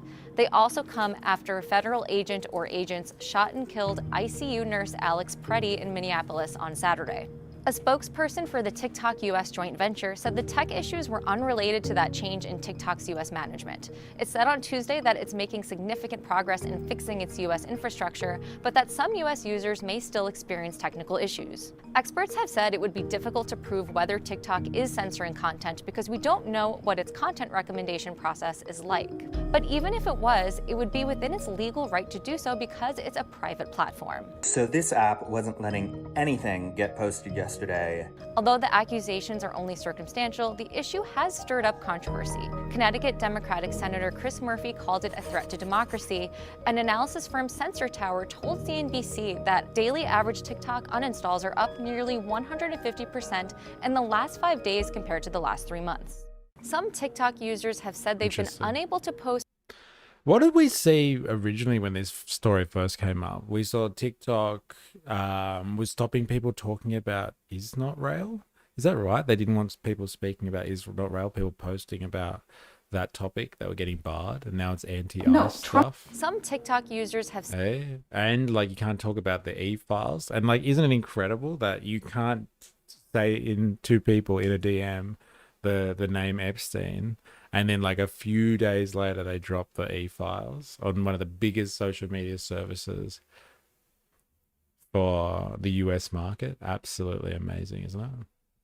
Yeah, and Epstein. Really at the dun dun dun. The Arctic is melting. Thanks everyone for the kind words. Everyone has their own battles, and to each person, their own battles are just as hard as anyone else's. Point of deleting this app. TikTok is censoring us. Let me show you the censorship. Let me just show you. Tonight, some TikTokers threatening to stop the scroll. We are posting factual, political information, and they are censoring our content. Alleging the app is suppressing videos about the fatal shootings in Minneapolis. TikTok USA is broken. Aaron Parnas, a political content creator, showing one video he posted that appeared to receive more than 200 comments, but listed 0 views. Couldn't post, couldn't see it. Democratic Senator Chris Murphy also among those calling out the app. Singer Billie Eilish, too. I find it very interesting that this is the video that is going to get blocked. But the issues appeared to extend beyond videos about ICE. People flooding social media, complaining about everything. But they will keep using the platform because they're addicted? Yeah, pretty much. Doom scroll, bro. Doom scroll. Well, that's the thing. Like, what comes first? The content or the infrastructure, the surveillance capitalist infrastructure. This stuff is designed to keep you on. It is designed. Their algorithms work to keep your eyeballs on it.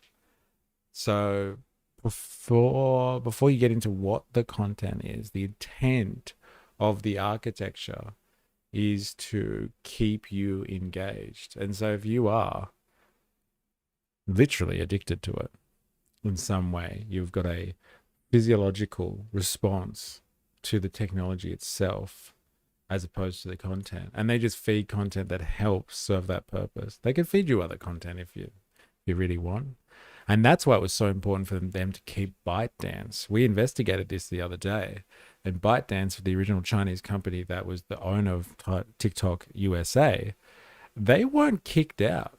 Now, if you remember, the whole reason that this happened in the first place, because it was such a security issue, the national security importance to get control of TikTok, because the Chinese were using it to spy on Americans. And so America needs full control over TikTok to stop Chinese spying on Americans. But like, what happened in the deal at the end of the day is ByteDance still has 20% control over the company. And why?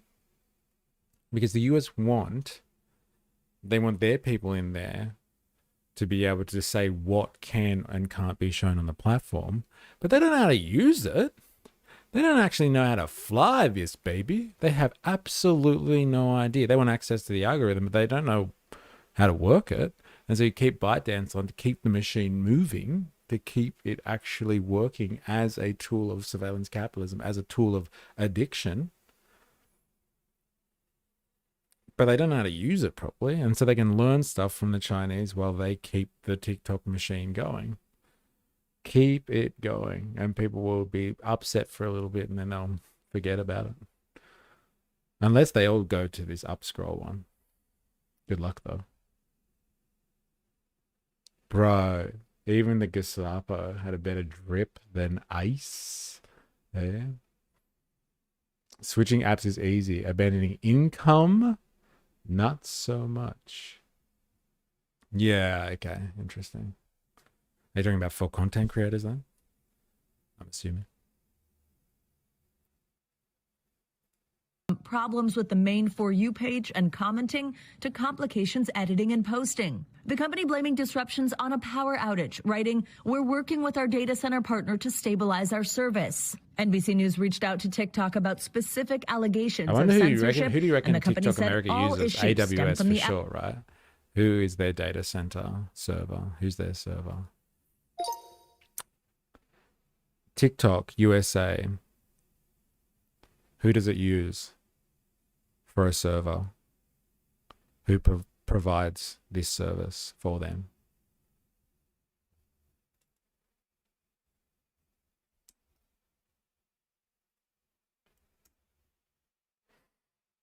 Very brief response, please. Also, the rise of prediction markets, cough, gambling, cough, such as Poly Market. Where on the board is Donald Trump Jr. and I think Paramount as well. Wow, yeah, and gambling as old as time, isn't it? Institution as old as time. Why not get some surveillance capitalism in on that? Oracle's cloud services, of course. Here I was thinking fucking AWS and Jeff Bezos were making bank on TikTok. It's fucking Oracle. Oracle is Larry Ellison's cloud infrastructure. Yeah, there it is. Oracle cloud infrastructure. Under a data security arrangement where the US user data is stored on Oracle operated servers in the US and access is controlled by the US based TikTok subsidiary. TikTok USA, US data security. In short, Oracle. Interesting. Of course, it's fucking outage. It looks like we have to rebuild our FYPs. But it all comes just days after the U.S. and China reached a deal passing control of TikTok's U.S. operations to a group of investors backed by President Trump. It's a lot of things happening all at once. We don't have any insight into how they're changing or moving or adjusting. Could be bad timing, could be by design.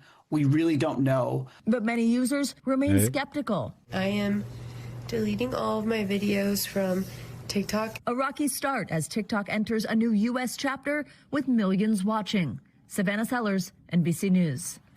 We thank you for watching. The Melania Trump doco flop was Amazon's puff piece. One prepaid ticket. Are you serious? There was only one prepaid ticket. Get fucked. I heard that it was a flop though. Pretty funny, gotta admit. And people don't want to watch her, but she's the first lady. Come on. Is not rail controls everything. Man, those conspiracy nuts were right. They were paying people to go to the theater in Boston. Get fucked. No way. Really? No, that's pretty funny, man. That's pretty funny. That ticket part is true. Oh my God. That's so poor, isn't it? Our next report takes us to the United States, where TikTok is facing a major crisis. Last week, the app avoided getting shut down in the US. It struck a deal to continue its operations in America. But now it may have lost something more valuable, and that is user trust. Thousands of users are deleting the app. So what triggered the crisis? A series of things. Actually, don't worry about it. Let's get this one. Melania Trump. Let's have a look. Let's see if the reports are true. Was it really a flop, or is this just a smear campaign? Slander. Hey, you guys are just slanderous, all of you. You can make $50 watching Melania Trump movie in theaters. Get fucked. The upcoming Melania Trump documentary is going to be going to some interesting lengths to make sure folks check out the movie, according to some on social media. How you get $50 for watching Melania. A Craigslist ad has appeared in the Boston area asking people to attend a Melania show in any Boston area theater during the opening weekend of the film. Those who do will receive a free ticket, as well as $50 per seat occupied. The ad also specifies that people must remain in seats for the entirety of the movie. Whether or not the ad is real or some sort of attempt at trolling is unknown, but reports of the film's lack of interest at the box office have been discussed for some time this past week. That's fucking hilarious. No way. Attend Millennia documentary, free tickets, $50. Boston. Gotta keep your eye on Craigslist, eh? Gotta. The nuts are the people who wholesale rejected that conspiracies are real. According to recent reports, the film has faced fairly small ticket turnout. The social media account Empire City Box Office, who chimed in on Belloni's report, noting that almost nobody wants to play the movie, and the theatrical release continues to shrink. Oh man, have you guys seen? Oh my God, the Melania Trump movie. There must be a trailer for it, right? I can't believe how excited I am. It must be awful. Trailer, oh my God. Yes. Eh? Here we go again. Hey? Oh man, do we have to go back to the island? So good. Sorry, I'll just give it justice. Here we go again.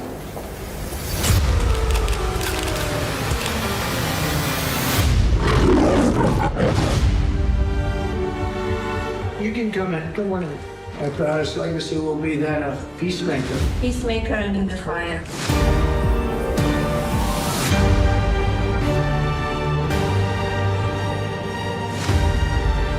Beautiful.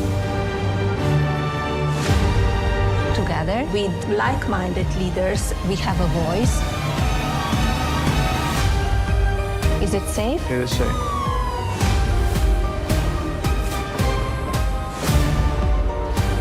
Everyone wants to know.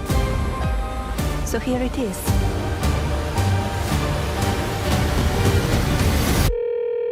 Hi, Mr. President. Congratulations. Did you watch it? I did not. Yeah, I will see it on the news. That was the best part. That was so good. No, I did not. Oh man, she's gross. Ah, come on, bro. Hey, she's up there. Almost as high as Pauline Hanson, bro. Hey. I did not. Yeah, I will see it on the news. I'll see it on the news. Yeah, I'll tell you what though, she's done some gross stuff. Hey, she's definitely implicated with all the stuff that's recently been released. That's for sure. Jordan, it reeks of Roman Emperor Nero actually force people to watch his theater performance and threaten with a stab by soldiers who also paid to clap along with the performance. It is pretty kind of like dirty imperial stuff, isn't it? It's definitely got that vibe. That's for sure. Crazy. This summer, in A World God Man, only one woman is strong enough to control the uncontrollable Dawn. Her name is Millennia. Coming soon to a Craigslist ad near you. There it is. There it is. So good. All right. We're going to have a quick break, and then we're going to be back. Strap yourselves in, ladies and gentlemen. We're not going anywhere. Who came straight to the comments? Yeah, I should have done that actually. Fever will. Oh my god, this is the best. This is the best. We should have come to the comments. FIFA will give her an Oscar. That's good. That's so good. What? We didn't get one nomination? That's it. FIFA on the line. Hey? Oh, hi, Mark. Yeah, I got that vibe too. The fact that they put her, no, I did not watch it in the trailer makes me laugh so hard. Like she really didn't care. Or it was like prescient, wasn't it? How do they know? I did not watch it. Prince Charming in Shrek 3 theater. Oh, man. They left comments open. Brave. FIFA Best Picture nominee. Oh, man. When the president opened the fridge, I got goosebumps. Glad they included that in the trailer. Yeah, I was thinking that. Why did they show him opening the fridge for? Oh, look, he's just a normal guy like you. He opens the fridge on his own. Eh? Surprised he even knows what a fucking fridge is. Anyone else having trouble distinguishing the difference between real life and satire? Oh man, I can't take anybody serious that has a man bun. There it is, ladies and gentlemen. I'm telling you. Tell me just before you fuck off after calling out the man bun. Tell me, please, are you right wing or not? If you're in the culture wars, do you position yourself on the right? I've got a theory going about people who are offended by man buns. I just want to make sure there's consistency on it. Please, before you go anywhere and you call out the man bun, just answer the question. Maui Taoist. Please tell me. I tip my hat to that comment. Well played, sir. I know, man. That's how he knows how much eggs cost. Yeah, I'm pretty sure the regular people put eggs in the fridge, right, honey? Hey, we got millennia before GTA 6. Very good. Oh my god, it is there. Did you read it beforehand? Is that why? Airlines are refusing to show this during flights due to risk of the audience walking out during the showing. That's hilarious. Wow, Tommy Wiseau is a chameleon of an actor. Bezos. I'd like some tax breaks. Trump. I'd like a movie about millennials. So good. The Princess Bride. I actually want to watch it now due to that line. No. I'll see it in the news. Yes, that was the best part of the trailer, wasn't it? Did you watch it? I did not. I did not. Someone broke into my car and left 4 tickets to this nightmare. That's fucking hilarious. That's a good one. Oh, that's good. I'll do that. I'll pay that. I've seen this trailer for free. I still want my money back.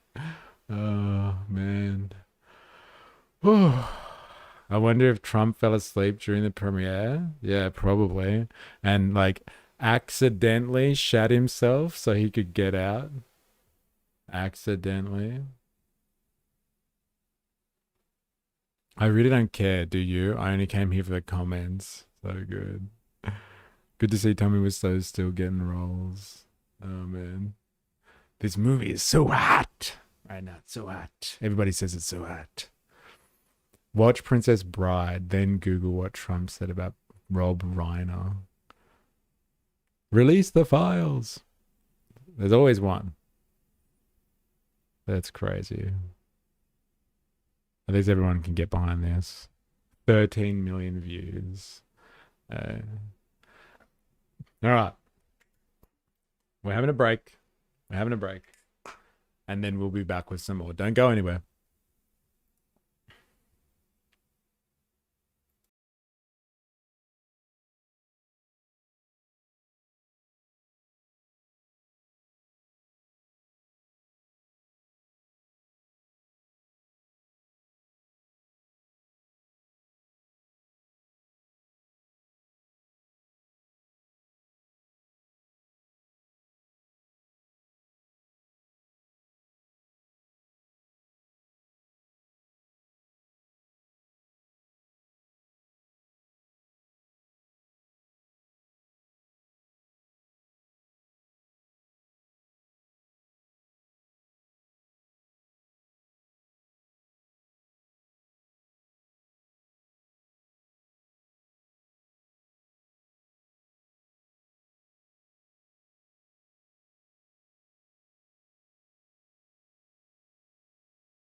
All right, we're back. Exclusively in theaters, January 30. You know what? That's the same day, can I just say, that super progressive movie by Pauline Hanson came out. Isn't that crazy? A coincidence? Which would you watch? Like Millennia, the official trailer, the official movie? Or would you watch super progressive movie? You know, it's hard. It's a hard choice. But at the end of the day, I know which one I'd choose. I'm streaming super progressive movie all the way home. All right. Now we're going to get into some other stuff now. I want to have a look at the Yanis Varoufakis interview with Hassan. I want to hear what Yanis has to say when he's speaking to like a bunch of like a streamer audience, and if he changes his tone from his other styles, and if he explains things for the plebs. There's a couple of things I want to catch up on first. Cult of Personality Productions. Clara's in the house. How you going? Hope you're well. I want to catch up on this before we get into Yanis. I just want to check this out because we talked about this yesterday. This idea of state capitalism, like right at the end of yesterday's stream. I'm not sure if you were there, but we're looking at this idea of state capitalism, and state capitalism being this affair where the state, so governmental organization, the bureaucracy, whatever you want to call it, the political structure is not subordinate to the business class or to business interests. It does actually control them. And so like this has come out that I've seen recently. And I would just like to know more. It says here, this is from South China Morning Post. A Chinese court has executed 11 people, including several citizens of Myanmar, linked to a notorious telecoms fraud group based in the Southeastern Asian country. They were found guilty of crimes including fraud, drug trafficking, and murder. State broadcaster CCTV reported. Beijing has vowed to continue cracking down on cross-border crime by cooperating with authorities in the region. Millennia produced by Harvey Weinstein. Oh my god. I wonder what they mean by telecoms fraud. There was a recent case in China where 11 people were executed for telecoms fraud.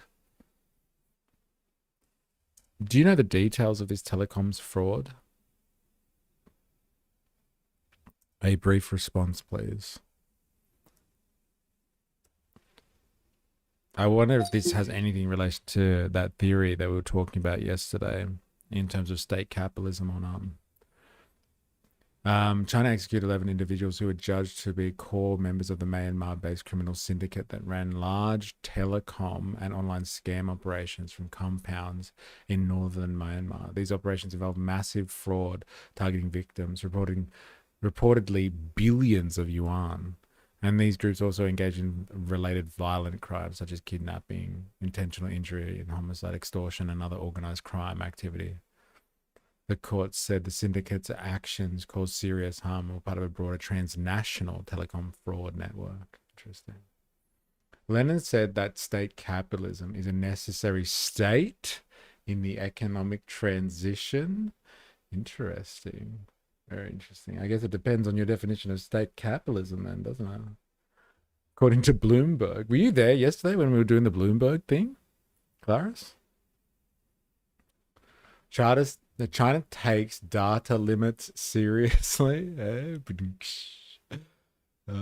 were you there when we were doing the discussion? Bloomberg has a different definition to Lenin, I'm sure, of state capitalism. Their fear, Bloomberg that is, their fear of state capitalism was when you have someone like Trump, who, if like CEOs of major corporations like ExxonMobil annoy Trump in a meeting about whether Venezuelan oil is worth investing in, Trump snubs the entire company out of some personal offense that he takes to the business sector. And if he's going to get personal, that's state capitalism. When an executive, someone with executive power, takes a personal position on business decisions and affecting the free market, that's state capitalism, according to Bloomberg. All right, let's listen to this.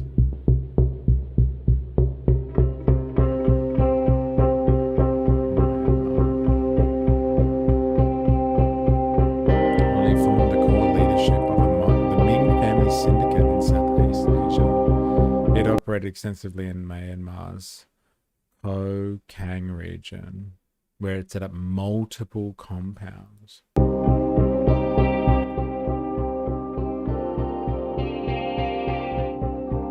Chinese authorities said it also ran illegal gambling operations involving over US 1.4 billion. My God. They were among several fraud suspects recently deported to China by Southeast Asian authorities. Billionaire businessman Chen Zi was extradited to China from Cambodia in early January. See, this is what I'm talking about. Like, they go after billionaires. Like, this is a weird thing. Like, in the West anyway. I don't know if they do this.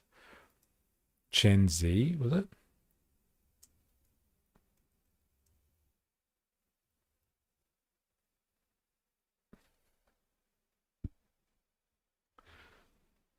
Chen Zi is a Chinese-born businessman, also known as Vincent Chen Zi, who became the founder and chairman of the Cambodia-based Prince Holding Group, a large conglomerate that presents itself as operating in real estate, finance, and other industries. US and UK authorities have accused him of running one of the largest transnational online scam and fraud networks, including alleged telecom, crypto fraud, and forced labor scam compounds that defrauded victims globally of billions of dollars. He has been sanctioned by the US and the UK, had assets and billions in Bitcoin seized, and was arrested in Cambodia and extradited to China in January 2026. He's under investigation and custody. Okay. That's funny.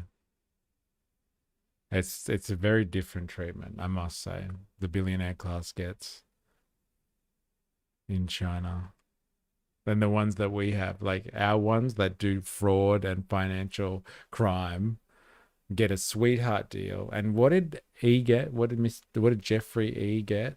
He got, like, I want to say he was 18 months. He got 18 months after his sentencing in Florida as a convicted child sex offender and trafficker. And he got 18 months minimum security. He could go out during the day. He had leave. He had leave for business. And so he would go out. He was under arrest. He was charged, and then he was put in prison, and he was allowed out for business. He had an ankle bracelet on, I guess. And then he continued reoffending while he was out. And still, like, you know, serving a sentence, he was still out doing the same thing.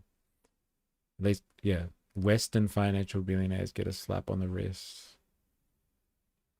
You get to continue their lifestyle and then get protections, it would seem. America does go after billionaires who step out of line. They just use blackmail and use the billionaire for their own means instead. Yeah, they put them up and allow them to exist in a life of luxury. That's right. They're all being blackmailed, of course. But they don't get any of their rights taken away.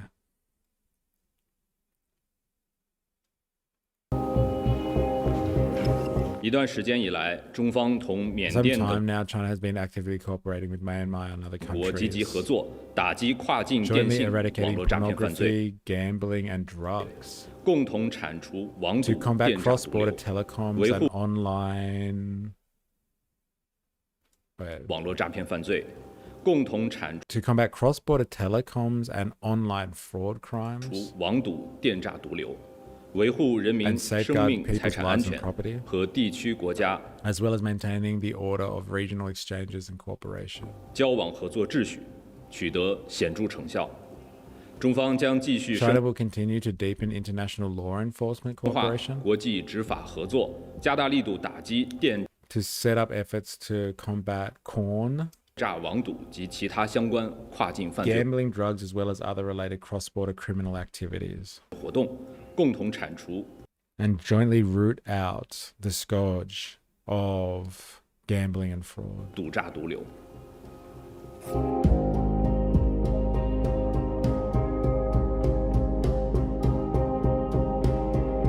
There you go. Well, they actually gave away most of the game in this one. What's this? Oh, is this part of the files, is it? Just going to make sure the PDF files are also in charge of the justice system. Hey, that's how you integrate your bourgeoisie. They got to be in control. That's the difference. This is what I'm saying. This is the difference between the state capitalism and usual capitalism. Is really like who's in actual control there. State capitalism is where you have the state that sits above the capitalist class. It doesn't mean there's no capitalist class. Definitely not. They're there and they're powerful, but they answer still to another authority. Which you just don't have in the West in the same way. Clarice, in China, billionaires are subjugated by the state and masses. In America, at most, a lone billionaire is subjugated by the majority of billionaires to further their interests. Yeah. Interesting. Yeah, and this is directly related. We were just looking into this yesterday afternoon. Crazy how the timing happens. All right. But we're going to switch gears here completely. And like I said before, my mate and yours, Yanis Varoufakis. If you're not sure who Yanis Varoufakis is, he's like, I guess you would say a renowned leftist economist. I think he came to fame because of service that he did in Greek political life. He was the Greek economic or finance minister for a very short period. I think in 2015, I want to say. Maybe earlier than that. When there was like kind of the EU was going into crisis, and there was like countries like Greece and Portugal, Ireland, Spain, stuff like that were under a lot of financial pressure. Their economies were going down hard. And Yanis stepped up and tried to negotiate with the EU to get a better deal for Greece, and like it completely failed. But like he was elected to do it, and it didn't work. Whatever. And like he stepped down pretty fast. But like I think he got notoriety from that, trying to deal with the EU, like neoliberalism in its face, staring it down and telling it to get basically. And so he's written books. He's an academic as well. Like I think he's well regarded, let's say. What's this? Inside a similar Cambodian scam compound recently raided by Thai military. What the hell? Look at these pictures. Is this legit? Jeriga, thanks for sharing. Look at this crazy stuff. Can you guys see that? Why do they have all this stuff? Like Australian Federal Police stuff? They got Indian flags, Australian flags. Woodlands East NPC. What the hell? They got from police forces. I assume they have backgrounds for video calls. Oh, holy shit. Wow, look at this. Is that Ho Chi Minh? No way. That's crazy. Yeah, they do. Wow. Wow, that's mental, isn't it? That's some good scamming. Some great scamming. Had me questioning what was going on. So good. But yeah, anyway, Yanis, very well regarded, I would say. Not by everyone, but like well regarded in his circles. You know, pretty big political life as well, I'd say. RDF. Back again. How you going? Welcome to the stream. Hope you're well. And yeah, he's been interviewed by Hassan, another person, not everyone's favorite character, but incredible notoriety. I guess you just say incredible clout, and a lot of people listen to him. So I'd like to see where their conversation goes. Now, there was a bit of crap at the beginning, I must say. I actually have fast forwarded to a part where I think they're going to talk about techno-feudalism, but I have no idea. So I hope they actually talk about techno-feudalism. If you're not sure what techno-feudalism, really short, succinct rundown. This guy, is Yanis, and he has theorized that we've actually left capitalism, so free market society as you know it, etc., etc., etc., and we're into some type of rentier society. So capitalism is where capitalists rule, or capital rules, actually. Capital rules over labor, and like capital is something that you use, like value, that can take any different form. It can take the form of labor or some type of good commodity. It can take the money form, but like it constantly moves to make profit, to make more money, to make more value. It's expanding. That's what capital is. And so the capitalist is the human embodiment of this idea of capital as a force of making value. And like they rule in capitalism, and they rule because they make the profits. They control the infrastructure. They control the means of making value.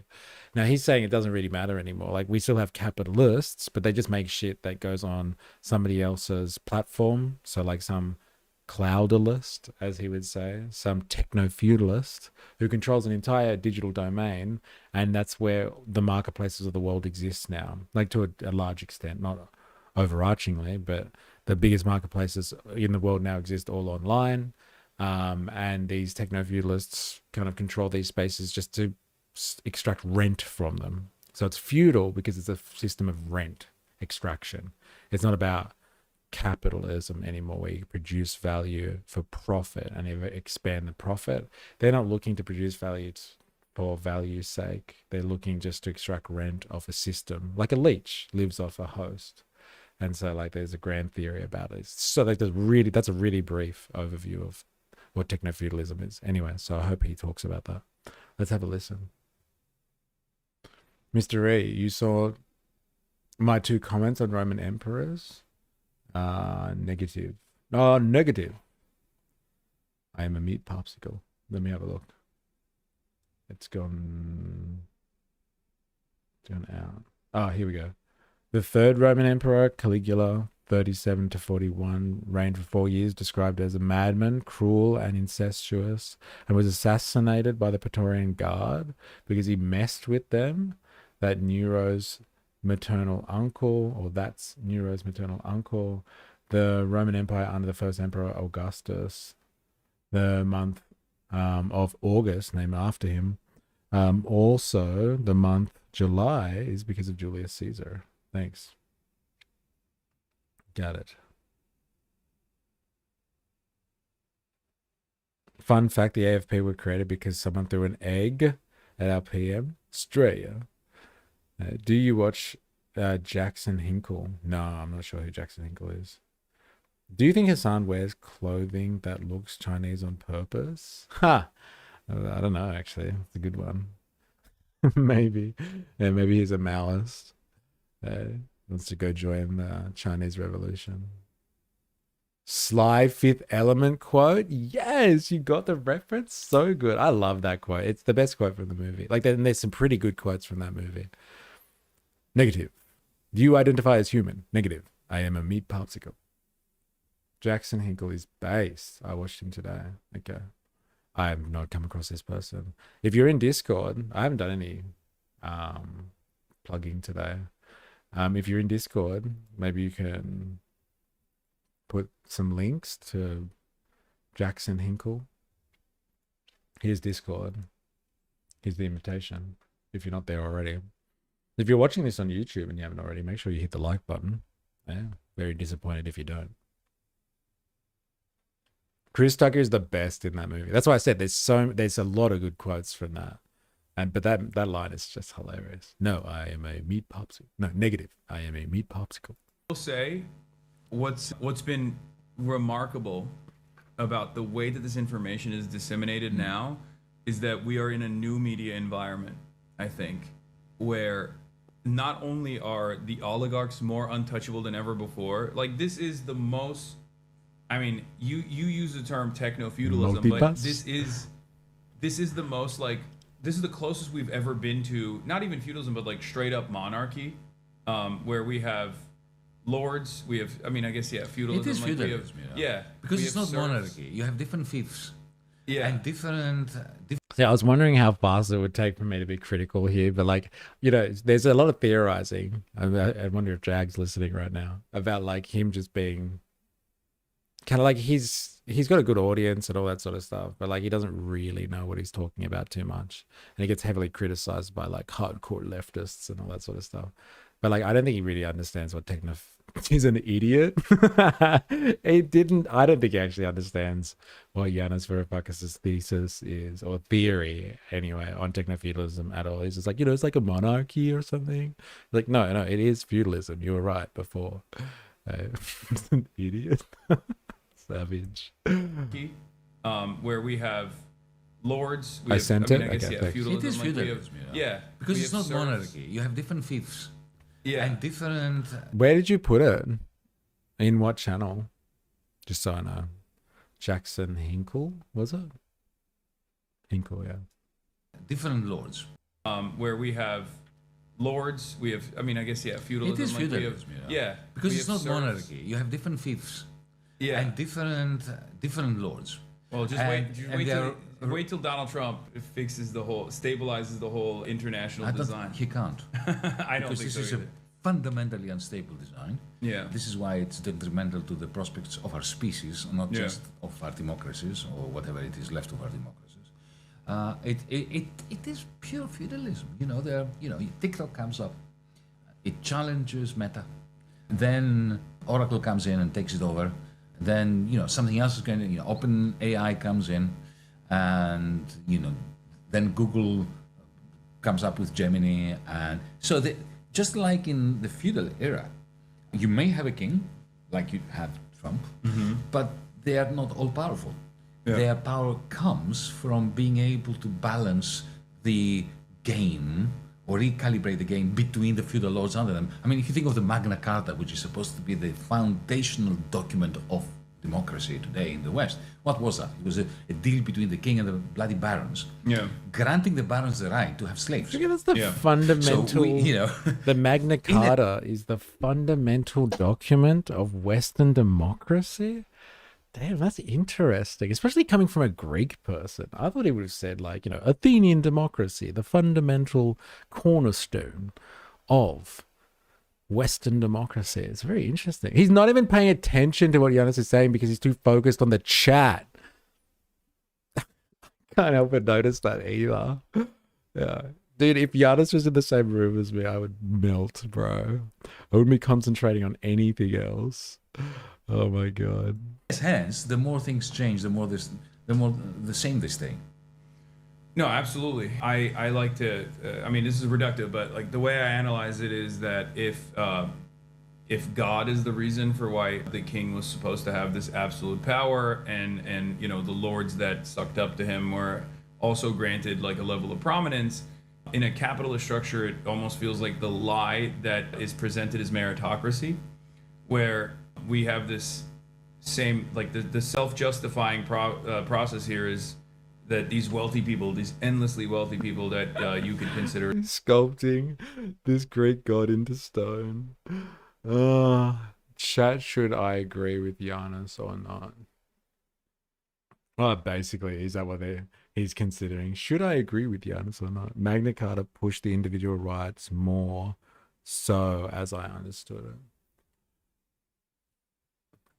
Yeah, well, it definitely allowed there to be a division of power between an all-powerful monarch and his lords. It's an interesting point that he's made before, a statement that it's about democracy. It's about division of power.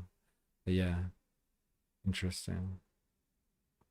I've met him before at a book signing. Cool dude. If I grab the opportunity, I'll make sure he signs my version of the Communist Manifesto when Yanis did the introduction and the foreword. To be barons or lords are there because they worked really hard. Maybe not because they got the heavens mandate or whatever, but this time they actually worked really hard and worked really smart, and that's the reason why they're in that position of prominence. But the mafiosos say that, and they're not wrong. Being in the mafia, running the mafia, is very hard work. There's no doubt that what's the Godfather. It's not easy work. It takes skill. It takes leadership. It takes a capacity to manage people. These people don't sleep. They are working all day and all night to keep everybody else down. So what? That they work hard.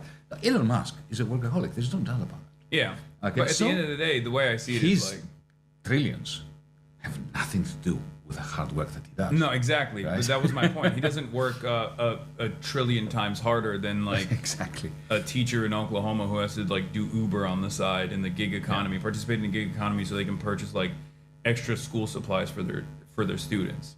Like that person is working probably harder than Elon Musk is. Elon Musk has delegated the responsibility to a lot of other people who are just as much more intelligent than he is in many respects, because he's not commanding over these. Look, these people get directly. rich in their sleep. Yeah, exactly. They don't have to work. The fact that they work so hard is because they're. I feel like Yanis is talking down. Not talking down. He's dumbing it himself down.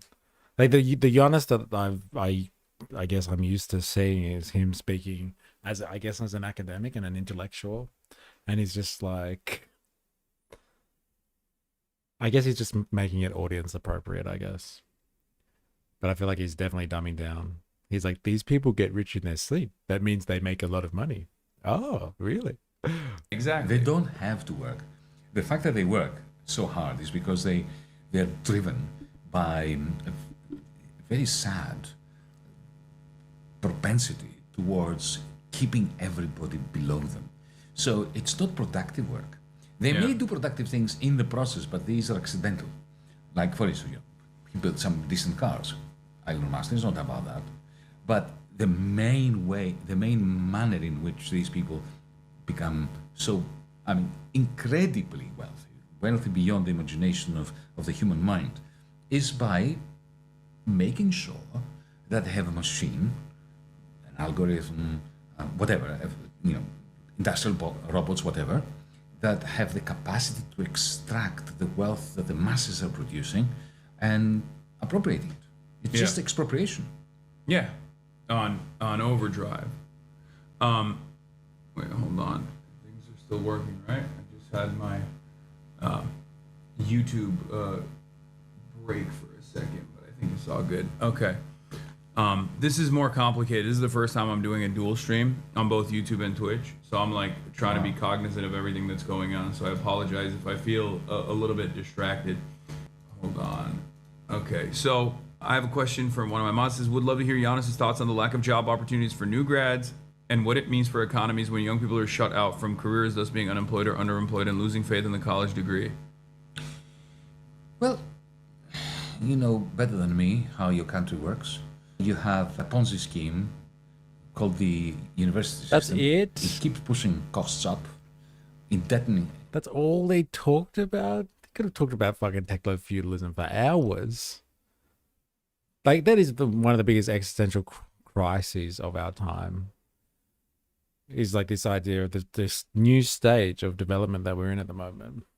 This isn't like the 20th century anymore. And our biggest economic players make, I don't know, cars. This isn't like, oh, I wonder what Henry Ford thinks about the world. This is like, I wonder what Elon Musk and Jeff Bezos and Mark Zuckerberg, Andreessen, Peter Thiel, I wonder what they think about the world, because they're shaping the information space. Like, they're controlling, like, look at what TikTok, where we've been talking about before, look at TikTok and what's happened. You can't speak about Is Not Real. You can't mention Epstein in a DM. And like, if you start posting about anti-ICE protests, you're gone.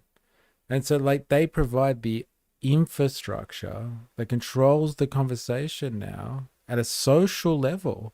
Before, media was like, we all had to tune in to the TV at the same time. That's how it was social. We all tuned in for the nightly news or the morning news. And then we all spoke about it, gave our opinions about what we thought about it. Now, the social media, like the media is delivered to your phone, delivered to you personally inside your echo chamber. And now they get to cut out what your echo chamber can talk about.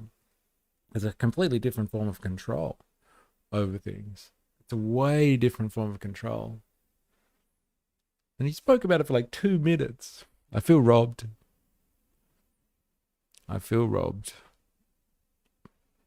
GSRE makes it look easy. Okay. What are you talking about? Like going between 2 streams at once? I'm not a Hassan fan, but to be fair, his audience is composed of American left, which is in absolute shambles. I have to start with the basics here.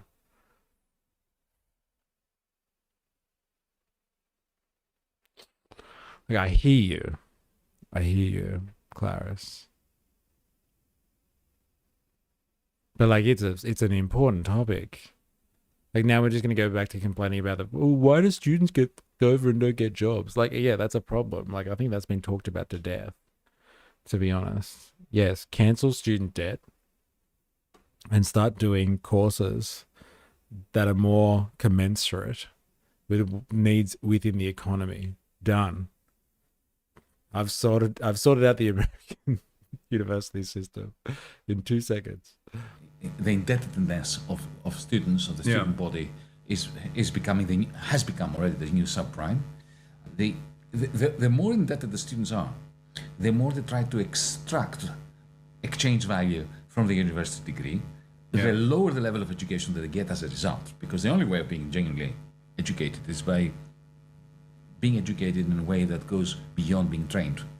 And so in the end, you have students, young people, resembling guinea pigs on a treadmill.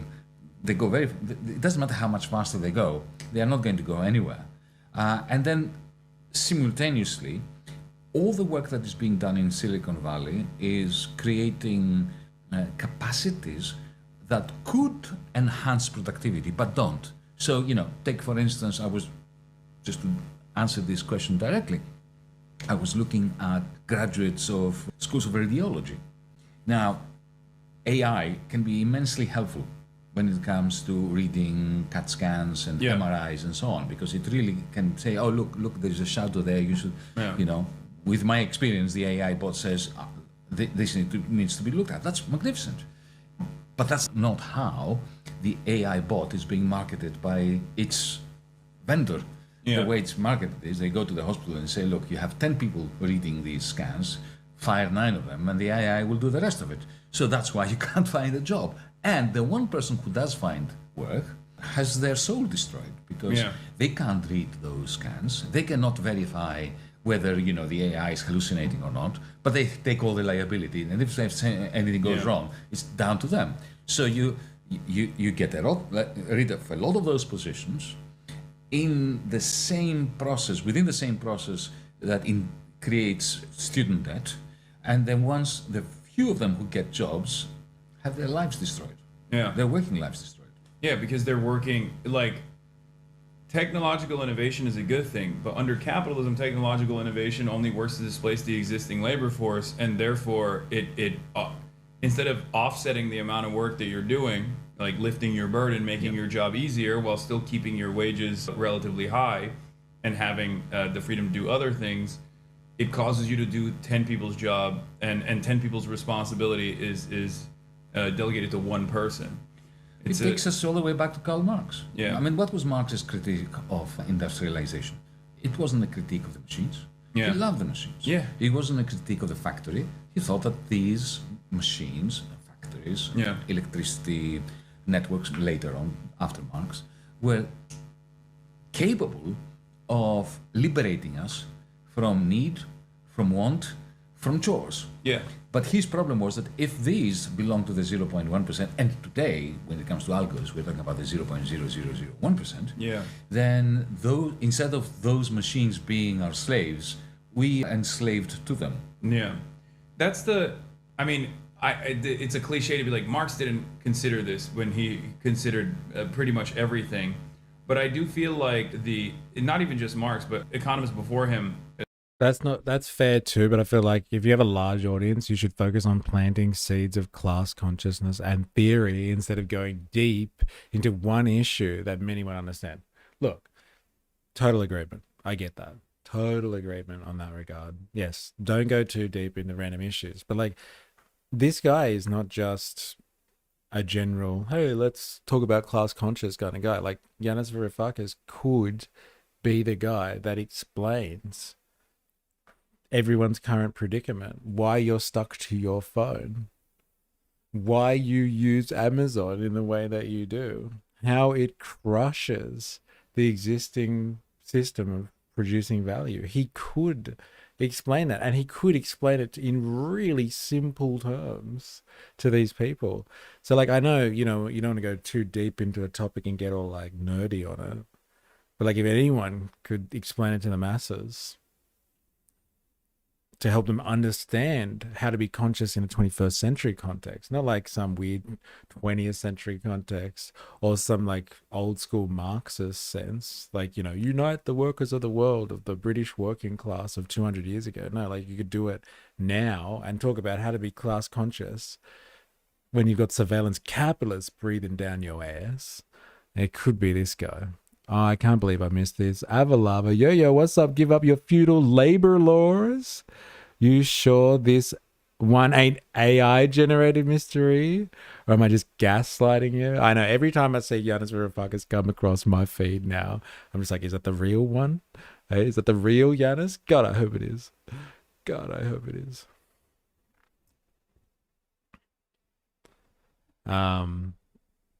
No dilemmas. We know the difference between net worth and disposable income. LOL. Oh, good. Because I've heard lefties talk differently. I assumed it was the dumb section of the left, kind of like the dumb MAGA side who has blinders on that country's control. You got gushy after that stream. Eh? What stream? What are we talking about? What did I miss? I got gushy after which stream? I blame John. Gun shy. Oh. Gun shy. Sorry, gun shy. After that stream. Yeah. I blame John, Trump, and Edison for our current system. As well, it could not the stream where AI tricked you. Yeah, I did get very, oh my god, am I real? Is anything real? Not even just Marx, but economists before him as well it could not comprehend the unlimited greed that people have in general, because I don't know where we go from here as far as profit rates declining, and then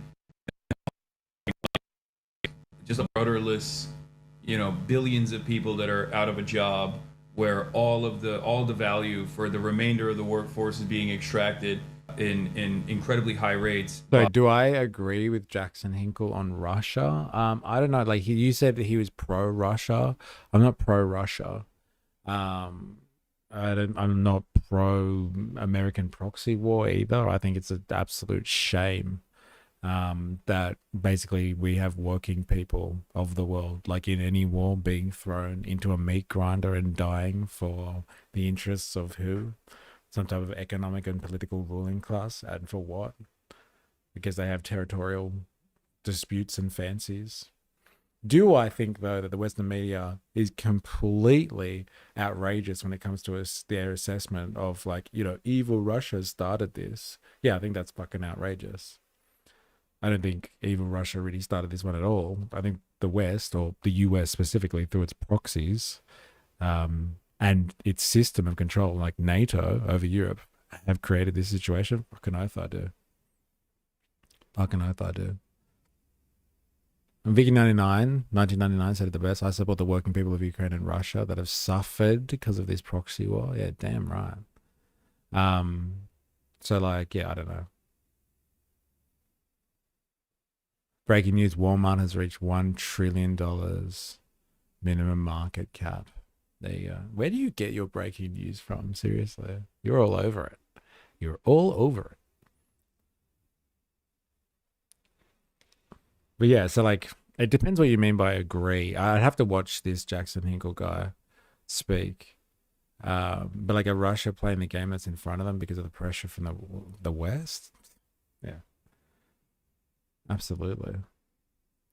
Clarice, the American left is divided between left before Cointele Pro and the left after of Cointele Pro. before the left was smart and actually made a difference, whereas after the feds promoted dumb leftists, the AI singularity strikes again. By the super wealthy. Well, can we disagree on this? Well, sure. I don't believe that human beings are characterized and typified by unlimited greed, and it's not true. I don't believe it and either. it's not true that Marx believes that. What Marx said was that human beings embedded in the logic of capital. Yeah. Once we become enslaved to the machine, and the machines need to accumulate in the logic of profit maximization and profit accumulation, then the human spirit slowly dies and it is replaced by unbridled greed, which is Props to Yanis for suffering through this one. He's doing a service. He's doing a public service. Gareth, you should check out Susan Neiman's work. I'm currently reading The Left Doesn't Equal Work.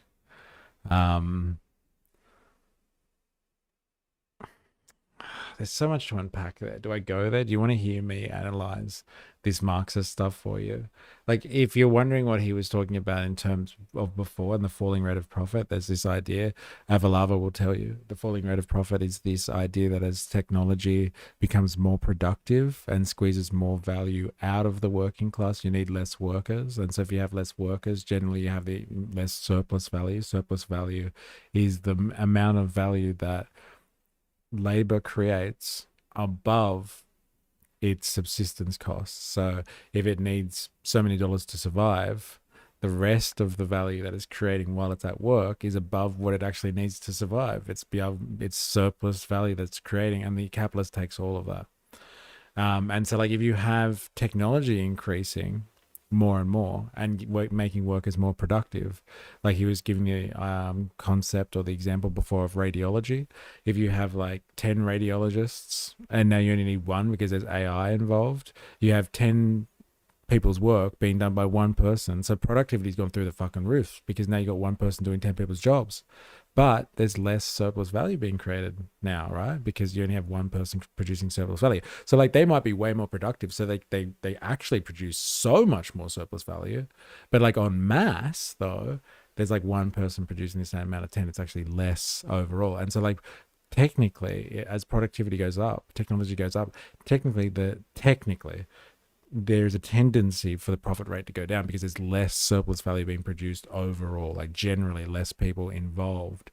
And like that's what they're talking about here is like, you know, when technology takes over, it squeezes the working class or makes a lot of people redundant. And so you have, because of technology and surveillance capitalism, you're going to have like huge swathes of the workforce potentially displaced by AI or intelligent machines and automation, because like humans kind of had filled in the gaps for a long time and done the things that machines can't do. Like machines have had physical prowess over humans, and they've got precision and repetitive action that like humans just can't get a hold of. But like now they're replacing us kind of cognitively as well, which is weird. It's a weird situation to be in. We haven't really faced that before as a species, where the things that we create take over our cognitive abilities as well.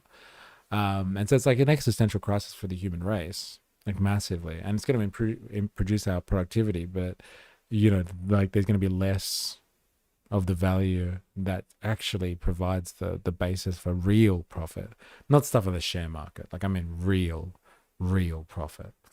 Like, you know, where do you actually get value from? And like, how do you actually produce something that's profitable as opposed to just playing, you know, speculative games on the stock market or something like that? And so like, that's the thing that they're talking about right now. And like, he's saying like, you know, it's the pursuit of, he was kind of saying it's the pursuit of greed that produces this environment. And he's just like, let me agree to disagree with you on that one. It's not the pursuit of greed that produces an environment that displaces workers in the pursuit of profit. The fact that capitalism, actually, the reason that we made these machines that we've industrialized is actually because of the profit motive itself. And so we've actually structured our entire economy and all of our industry, our machines, this automation that is going to come and take the world by storm around making profit. And so in order to kind of perpetuate that system, of profit maximization, then like the greediness is kind of accentuated and even like promoted, encouraged, you could say. But like he's saying, but it's not inherent that humans are greedy, and so capitalism is so wonderful because humans are just naturally greedy. And so capitalism is just the best system because it tailors itself to our natural greedy inclinations. It's more like, it's a product of the system itself. It actually, like capitalism, it produces stuff for the sake of production and expanding that production so it can continually get the profit. And so greed is actually, it's a factor. It's a factor in all of that. I think that's what they're talking about. Yes, let's go deep into the philosophy too. Marx based his ideas on Hegel, who talked about the human essence. Marx linked this essence to its relation with capitalism and its logic. Look at you, you're back, and we're already getting deep into the philosophy of things. Avalava. Welcome back. Do it, E.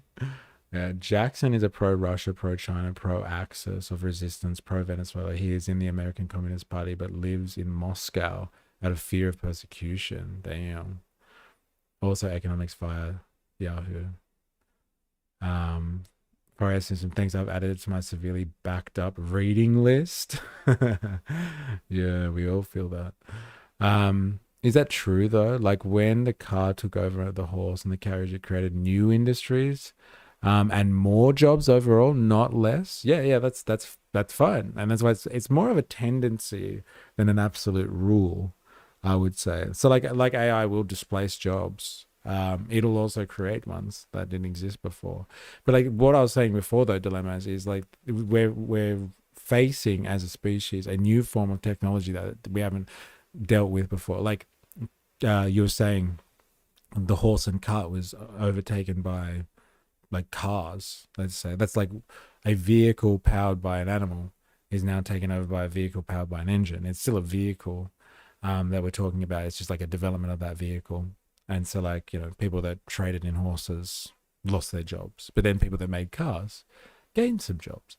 What I'm talking about here as well, the extra layer of surveillance capitalism or techno-feudalism, which would be interesting to hear in Yanis to talk about, would be like the cognitive differences. Cognitive labor is under attack. And like there's been automation that does that, like computerization has taken out a lot of cognitive labor, but it also created a lot new or not more room for new types of cognitive labor. But AI is set to wipe out cognitive labor on a large scale. And like, I just don't know if the human race has really dealt with it on that type of scale before. And so like, will we bounce back? The idea is like, will we be like, oh, wow, we're going to displace, 20% of the workforce. Let's create jobs for 20% of the workforce over here and like replace them. Are we going to manage that, or are we just going to leave it to the free market?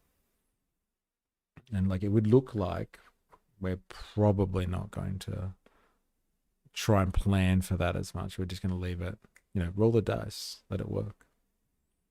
Netflix co-CEO testify in the US Senate committee over Warner Brothers deal. Just giving us the headlines.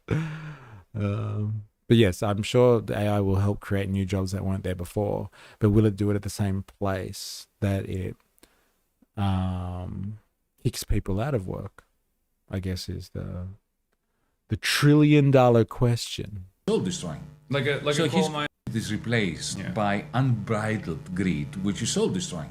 Like a coal miner's natural His critique was that capitalism is not unjust, but that it is irrational. Yeah. And it is killing our soul and our capacity to enjoy life, to lead a successful life. And therefore, injustice is a byproduct of the capitalist accumulation process. Yeah, just as, what did he say? I think he said that the coal miner's natural position is, a coal miner thinks that the natural position is to have black lung. I'm paraphrasing. I'm butchering the quote, but under capitalism, people assume that the natural tendency is towards greed and self-interest. And there's nothing natural about it. Yeah. Capitalism is this. We need to understand that capitalism, feudalism, all everything we're seeing. So harsh, like talking to a wall, a disconnected wall, like talking to someone who's behind a wall. because he's definitely distracted. That's for sure. Do note, agriculture and livestock industry globally is cutthroat. For example, coffee prices caused by bad harvests in South America and Africa. Totally unnatural and against human nature. Yeah, but my question more so was about where we go from here, because I mean, labor organizing is at disastrous levels in the United States of America, and even much of the Western liberal capitalist world as well. Liberalism is collapsing, as it did only a century ago, and it does feel like the same cycle of maintaining stability and order through a fascist organizing is coming back in fashion, but this time the main country that is dominating this process is a nuclear armed superpower, a superpower that is more powerful than any other, I would say, historic empire, you know, especially with the technological availabilities. And I don't know how we organize in that world, especially with no real counterweight, with no real counterbalance, like nation state that is opposing the United States of America. Well, you know, dialectical thinking, which is what Marx and Engels taught me, is my only source of hope. Why? Because what is dialectics? It's the fact that what we're observing. I think it will create more jobs than it takes, as every technological advance has done throughout history. Only going backwards has led to a downward trend of employment. This just feels like E trying to explain a concept to me, and I go all Hassan on him. Well, look, I'm glad you've got hope, Dilemmas. I'd be like, I don't know if their intention anyway with this technology is actually create more jobs. Exactly. Like, look at the thing that we looked at right at the start. What was that thing called? Malt book? Like, Malt book, if you read between the lines potentially of what we were reading, the AI, so the social media platform for AI agents, it sounds like they're just creating they're creating AI social media now. Like, before, you used to go on social media to watch humans. You'd watch, you know, people take pictures of their food, or like people take pictures of themselves at the beach, or you listen to some douchebag streamer, you know, talking for like 5 hours about something. You're like, what the hell is this guy going on about? But like, now you could just, you know, why have people do that? Let's just have a social media platform that's run by AI agents, and like, you just pick the robot personality you like the most, and then that'll be owned by a conglomerate of some form. Replace content creators out there, or challenge them greatly, nudge in on their market, and it's just controlled and centralized by one person or a group of people. So like, I love your optimism, but like, I don't know if the people that have the AI, the software, the machine intelligence, the automation, whatever you want to call it, intend on like liberating people from work so they can give them work elsewhere.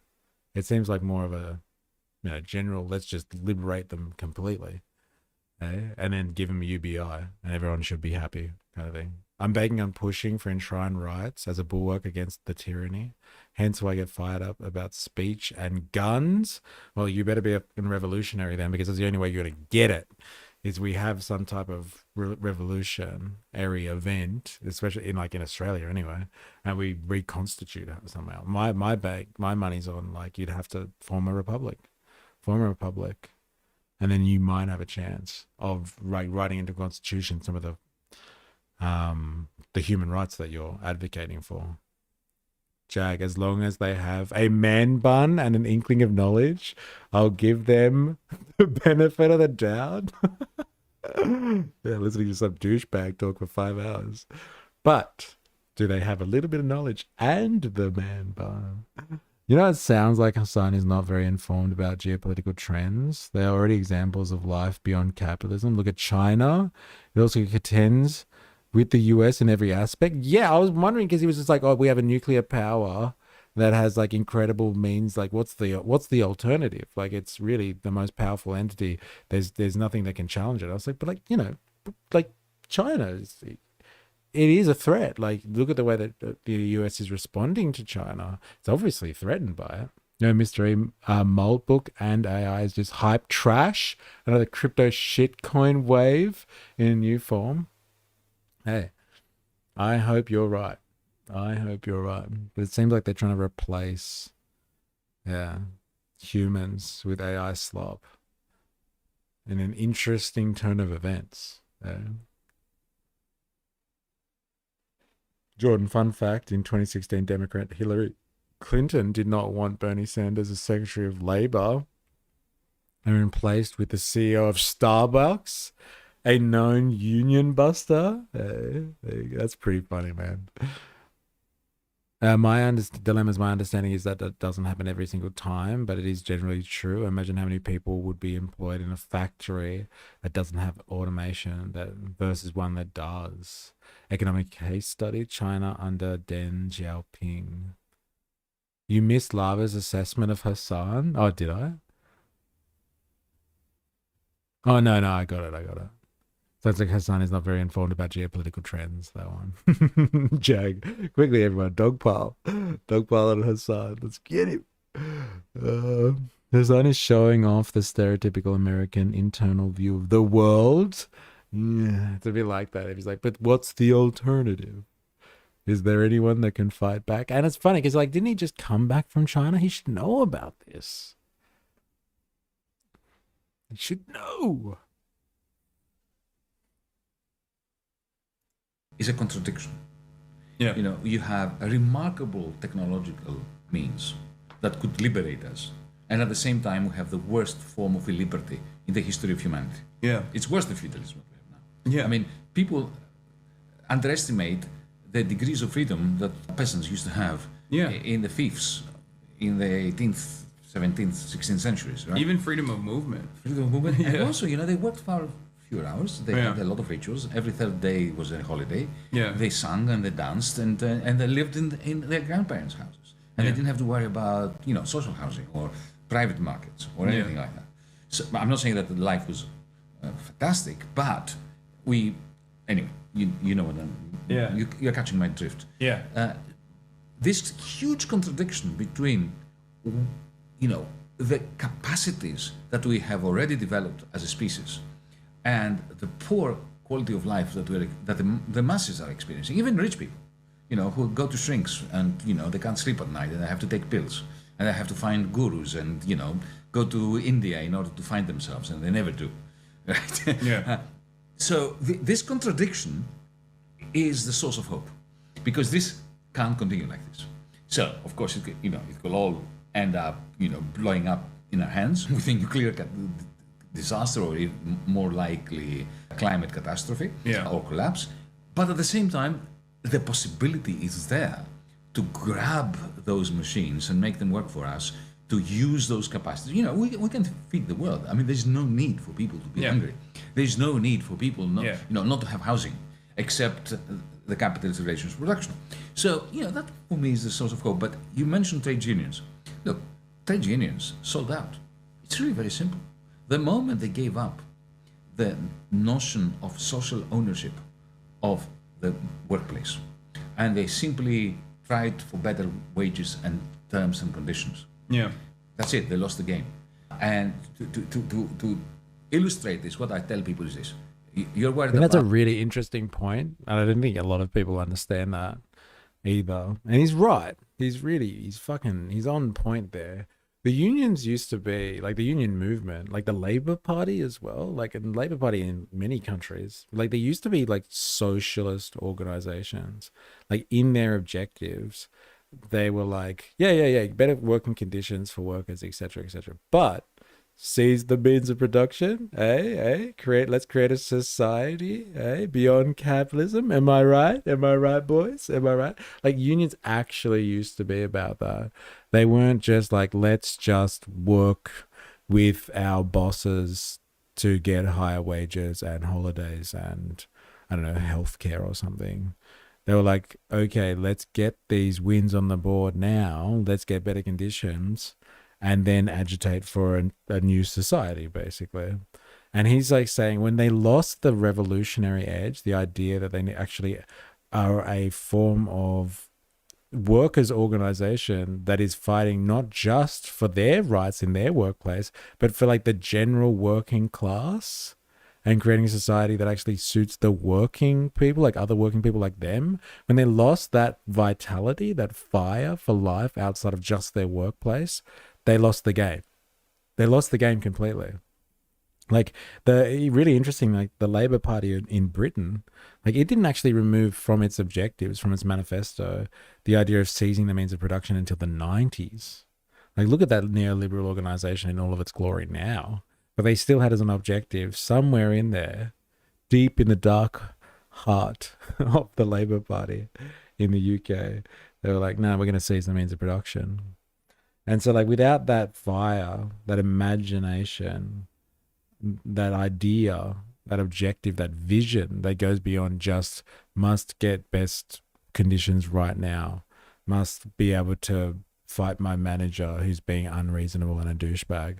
Like there's like an objective and a collective goal beyond that. Like unions do kind of just become, I don't want to say useless, but they become kind of almost redundant organizations because they're not pushing for something beyond the current system that has caused the problems that they're fighting against.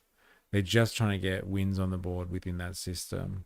And so like eventually they become organizations that fall prey to the system itself. If they're constantly agitating and politically agitating against the capitalist class and a thorn in the side of like big business interests and all of that sort of stuff, they kind of move and evolve with the system as they fight against it. But if they stay static and they just like, I want to get some wins for this workplace kind of thing, and that's it, then like they're nothing but just like bodyguards really for workers in a particular business or a particular like sector of the economy. They're just they're just bodyguards, as opposed to cough the CFMEU. Yeah, like that's a adequate critique of like modern day unions. They're literally just like bodyguards. They're like they're a group. Like you're in the group, and like we will protect you on this job site, or you're not. And like they have no aspirations of actually challenging the entire system. Like you're like legally challenging the constitution or something like that and getting something implemented that will make the entire of Australia's working class better off in the long run. No, they're not really interested in that. It's an interesting point. Hassan's goal with interviewing is try to ask questions normies can understand. He's a normie translator. That's why he sounds like a fuckhead to those that read theory. Don't get me wrong, I'm happy to have Hassan the benefit of doubt. Happy to give Hassan the benefit of the doubt, says 4AS. 4AS, are you on YouTube? What's going on there? Oh, whoa. Private company food banks profit and feel good about ourselves. Jag, meh. I don't know. I think he just likes to hear himself talk. Labour in Oz don't look out for workers anymore unless they are in a union. But if you're not, too bad, blue collar slave. I see support for reform and Farage is slipping. Advance and Low seem to be gaining steam now. I've never been in a union my whole life, lol. In the 1930s and 40s, car manufacturing companies, both Allied and Axis nations, their companies made bank. I switch, baby, from time to time. I switch from time to time. About robots and AI and all that, replacing people and getting rid of you and firing you. Well, think about it. Is it the machine that is the problem or the capitalist relations of production? Let's suppose you have a factory of 1,000 people, right? And it produces widgets. Doesn't matter what it is. And it produces 1,000 widgets. So 1,000 workers produce 1,000 widgets. Let's keep the math simple, right? Mm-hmm. And there is this AI-operated or driven machine that could produce 1,000 widgets out of 500 workers. Now, if this company belongs to a private equity fund, the private equity fund will instruct the CEO to fire half the workers and get the AI bot to do the work, right? But if this is owned on the basis of one employee, one share, one vote, they will have a little meeting and they say, do you want this machine? And they say, yes, of course we want this machine. Let's bring it in. And we're going to work 4 hours a day instead of 8 hours a day. Yeah. Right? And then we can look after our kids or elderly. Or even 5 hours a day rather than 4 hours a day, and then you offset the cost of the machine that you're paying for, and therefore you still end up working 5 hours a day and have the same exact output. Whatever. It's going to be a democratic decision. Exactly. And the machines will be your servant. Yeah. Not vice versa. So let's not focus whoa, slow down, Egghead. All right. What he's talking about here is like, if you're just being a smartass, just tell me before I take time to explain this. But like, let's say you have a company. He said, like, you have a company with 1,000 staff, and they produce 1,000 things, 1,000 cars, let's say, and like you bring in automation or AI, and it means you only have to have 500 people now, half the amount of staff, produce the same 1,000 cars. 9 times out of 10, if not 100% of the time, the capitalists will be like, well, the business owner, the board of directors, the CEO, and the boys will be like, all right, well, we don't need, if we can produce 1,000 cars with 500 people, let's cut the staff in half. We don't need 1,000 people. Let's do it with 500 people. Now, if that workplace was controlled by the workers, as he said, one job, one vote, like 1,000 people work there, they all get a say in how the organization is run, potentially what the workers would do would be like, oh, okay, we only need 500 people to produce 1,000 cars now. Or we can do half the amount of work and keep all 1,000 people. So we keep 1,000 people and we all work half days now and produce the same amount of cars. So one is being like, hey, if we don't have to pay half of our workers, we'll increase our profits on the same amount of cars. The other one is saying, hey, if we're doubly as productive now because of the AI, we can keep the 1,000 people. We're just doubly as productive. So it only takes us half the time with the AI to produce the same 1,000 cars. So they will decide democratically, most probably, not always, to not fuck half of themselves over by firing half of themselves. They would just be like, let's just work half as much. And we can still produce 1,000 cars. We'll just do half days now, from now on. And so he's just saying, like, this is a decision.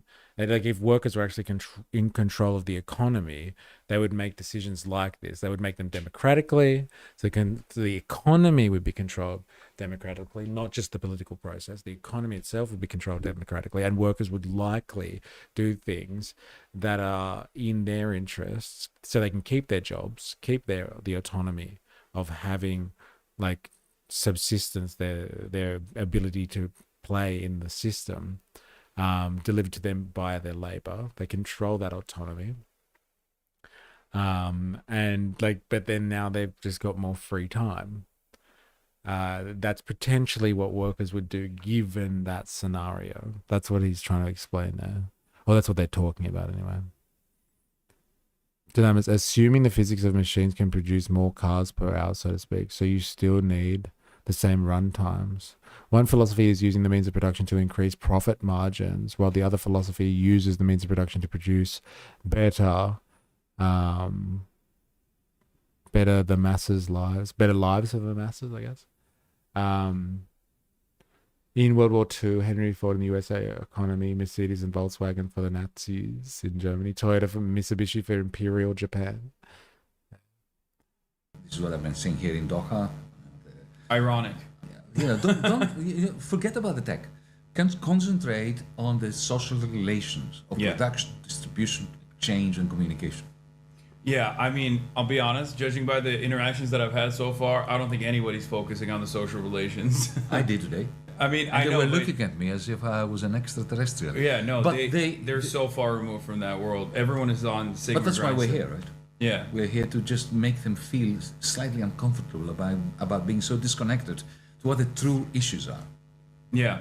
But what's interesting is they do recognize the friction.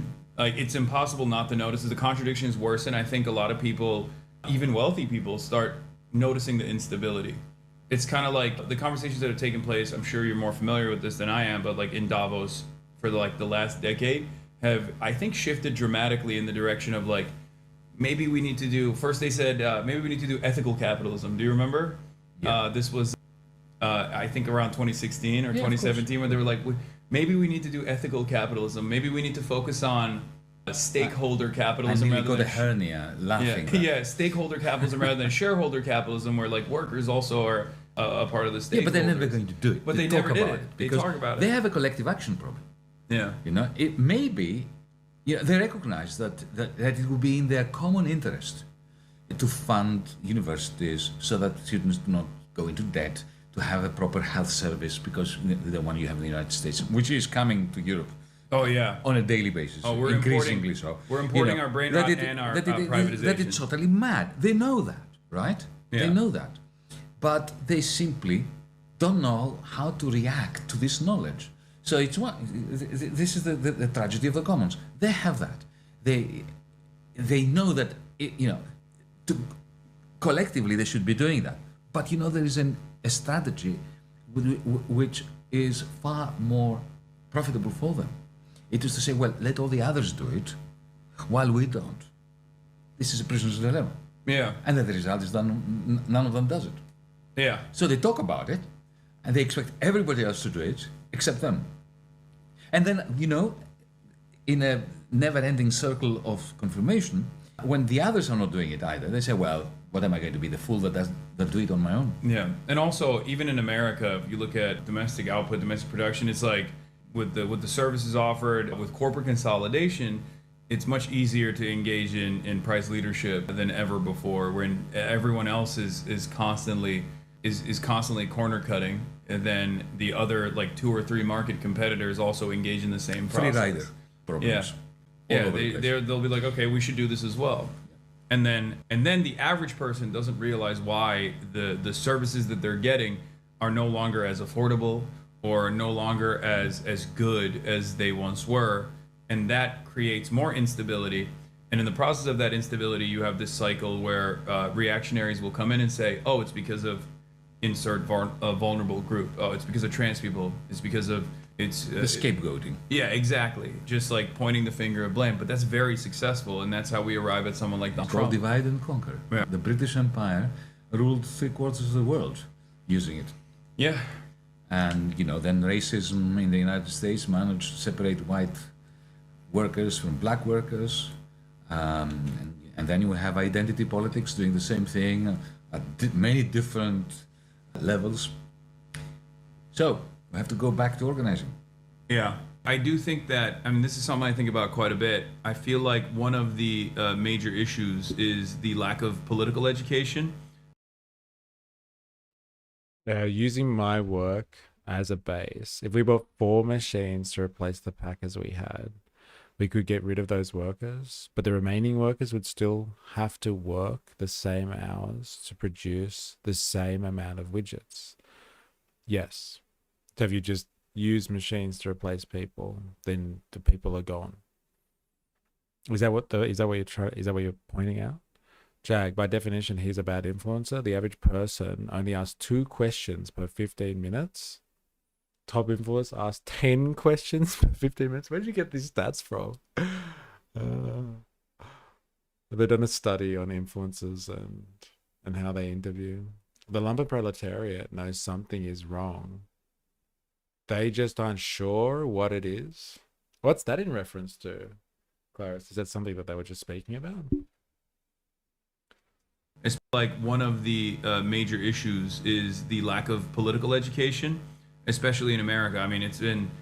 It's been steadily ripped apart over the last half a century with Red Scare, and it's illegal to be a communist and be a trade union leader in this country still. Like supposedly the freest of the free speech countries out there. Is that true? They've got laws like that? That's mental. The Americans are crazy. They're hardcore. When they witch hunt properly. Is it true in the US that is legal to be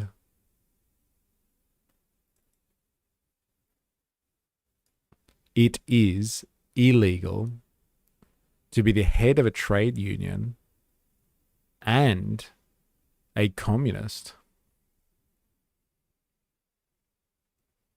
Brief response, please. It was an offsite. We had a work about influencers and others and managing discussions. That's crazy. I can't believe they got stats on that stuff. Of course they do, though. Of course. I wonder what the question is then. What makes a top influencer? Eh? Who's a top influencer? Like gym influencers, foodies. No, it's not currently illegal in the US to be both a trade union leader and a communist. Laws in the Cold War era like the Taft-Hartley Act and the Labor Management Reporting Disclosure Act once barred Communist Party members from holding union office. But in 1965, the US Supreme Court struck down that kind of ban as unconstitutional. State versus Brown. That means you cannot be criminally prosecuted today simply for being a communist and a union leader. There are old statutes like the Communist Control Act 1954 that on paper outlawed Communist Party and influence, but they have not been enforced in that context and would raise serious constitutional. So they're active, it's just that nobody uses the law anymore. It's like the Insurrection Act, which is like, are they going to use it? Are they going to use it? Yeah. Call in the troops. Should they use it? Should they?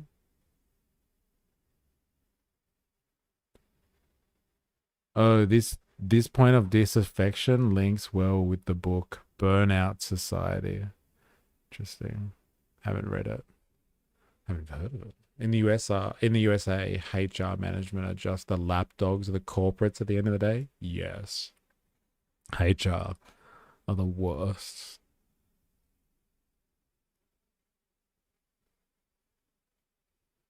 Oh, yeah, they were talking about how skeptical workers can be influenced by reactionaries. Oh, that's why you're talking about the libertarian. No, something is wrong. They just aren't sure what it is.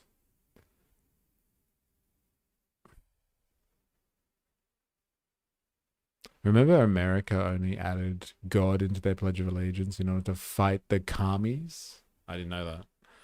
An interesting one. I'm a skeptical worker being influenced by revolutionaries every day.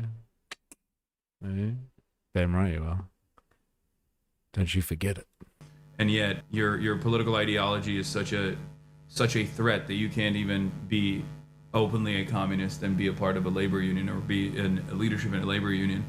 And I feel like that plays a major role where that's how you arrive at rank and filers in places like the Teamsters. There's many rank and filers in my chat that will constantly complain about their union brethren being super right-wing and super reactionary and voting for Donald Trump. And obviously the alternative is the Democrats, which is also a liberal party that's also a bourgeois party. And they're not necessarily representing their interests either, but what do you mean not necessarily? I mean, they're not representing treat them like deplorables. Remember? Yeah. That's do you true. remember Hillary? Yeah, no, for sure. but like there is an opportunity there. Donald Trump didn't really have to try very hard to become president of the United States. No. He had the Clintons and the Obamas doing all his work for him. Yeah, and I mean, even with Kamala Harris too. Oh what do you mean? God. Especially Kamala Harris. It was disastrous. And I just kept yelling at them. I went to the DNC. I talked to them in person. I was like, "What are you guys doing? Like, this is a disaster." Hassan, why did you go to the DNC? The DNC want Trump to be in the presidency. If the alternative is somebody like Mulvaney or our friend Bernie. I'm head off. See you later, chaps. Jordan, thanks for chilling today, man. It's good to have you. Good luck.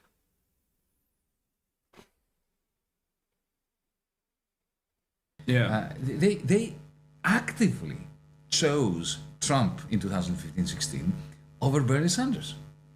They knew what they were doing. I mean, they did write about it too. Like even in 2020 when Bernie was doing the primary because they again, think, Trump, okay, 4 years, then we'll come back. Yeah. Whereas if the progressive side of politics gets on board and they are popular, my God, that's it. We've lost our privileges. We've lost our access to Wall Street. Do you think Trump's like the volatility that Trump represents, not beyond the capital owners, but like for the professional managerial class and whatnot, because they are the ones who are very frustrated right now in America.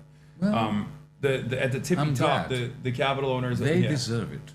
It's true, but will that wake them up? Because No. I do think it is a little bit. Well, look, think of the 1920s and 1930s. Now, why did the fascists manage to gain power? It is because the bourgeois liberals were more fearful of the left than they were of the fascists. Yeah. And when, push came to shove, they chose the fascists. I mean, Hitler was appointed chancellor by Hindenburg. Yeah. You know, the most liberal of aristocrats. Yeah. Because he thought, well, okay, I can control him. Well, you can't control him. Same. This is what the people you're referring to now are feeling about Trump. They see the hooded men of ICE just wrecking the country and wrecking the cities, and they think, oh my God, what's happening? But mate, you chose Trump over Bernie. Yeah. And you would do it again. I don't think that. That's what I was saying. I think that is actually changing. You think they would choose Mamdani for president instead of somebody like Trump? I don't know. Or JD Vance? No? Because the option has never been represented. Do you think they'll choose someone like Mamdani over JD Vance? Hey? Fuck, could you imagine? Could you imagine? Fucking hell. I wonder if that's gonna happen, man.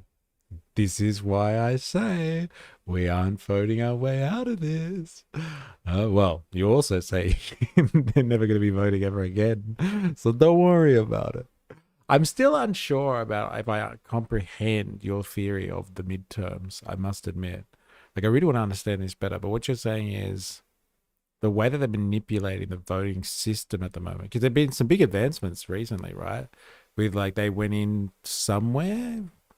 I want to say Georgia maybe, and they took away all the documents in relation to voting. They've been ramping up electronic voting. They're talking about nationalizing voting infrastructure as well. From what I understand, it's done at the local and the state level. Each state does its own voting, is in control of its own voting systems.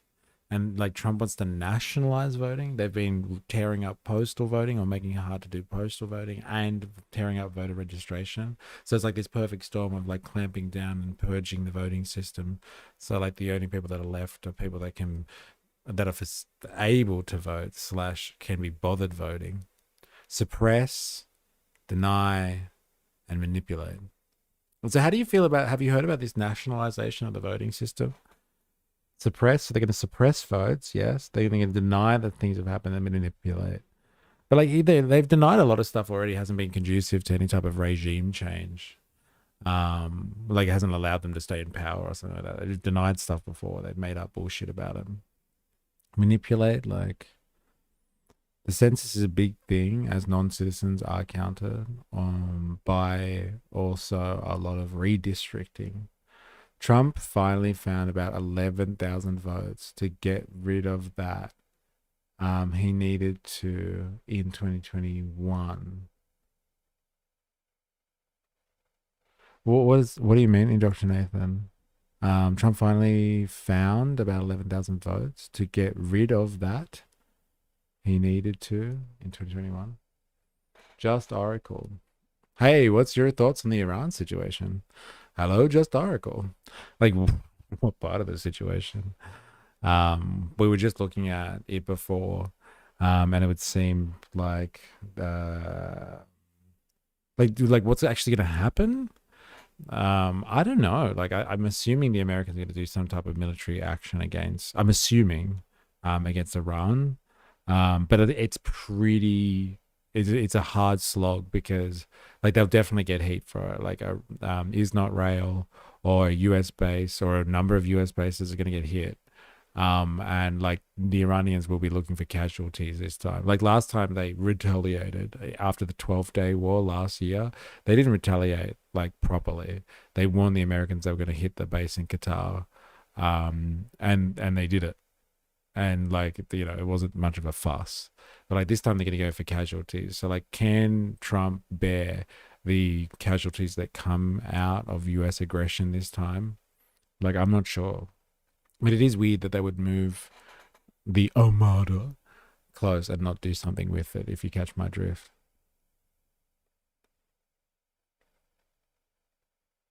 In general, what do you think should happen? What I think should happen, the Americans should take their Armada and fuck off. Leave Iran alone. Like, is it really their business to get involved in their politics? If the Iranians are dealing with an evil regime, they should use their right to self-determination and sort out their own shit. There's only 90 million of them. I'm sure they could figure out how to depose a government if they thought it was not serving their interests.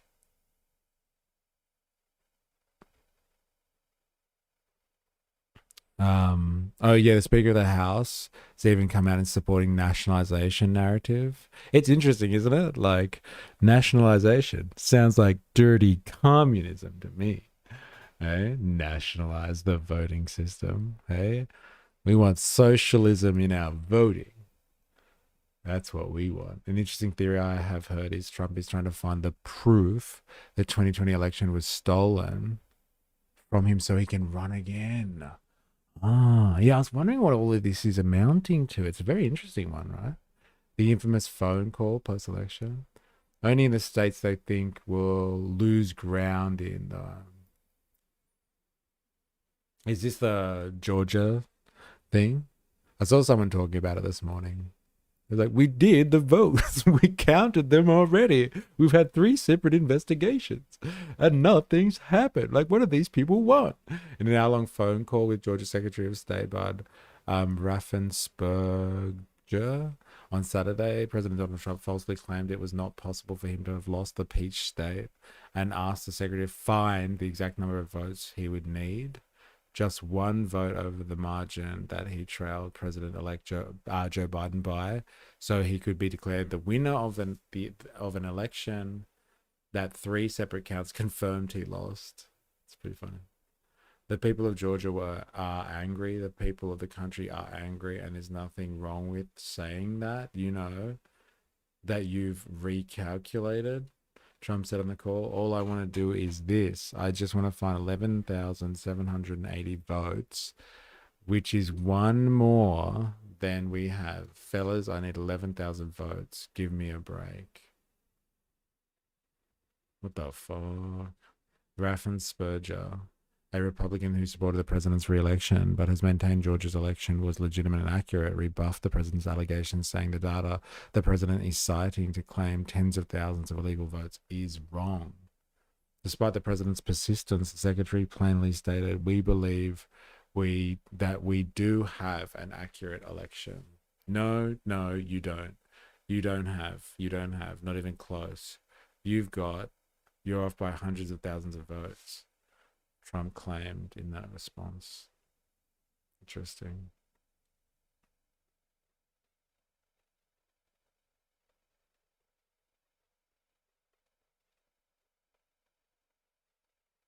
Yeah. I wonder where this theory goes. It's very interesting.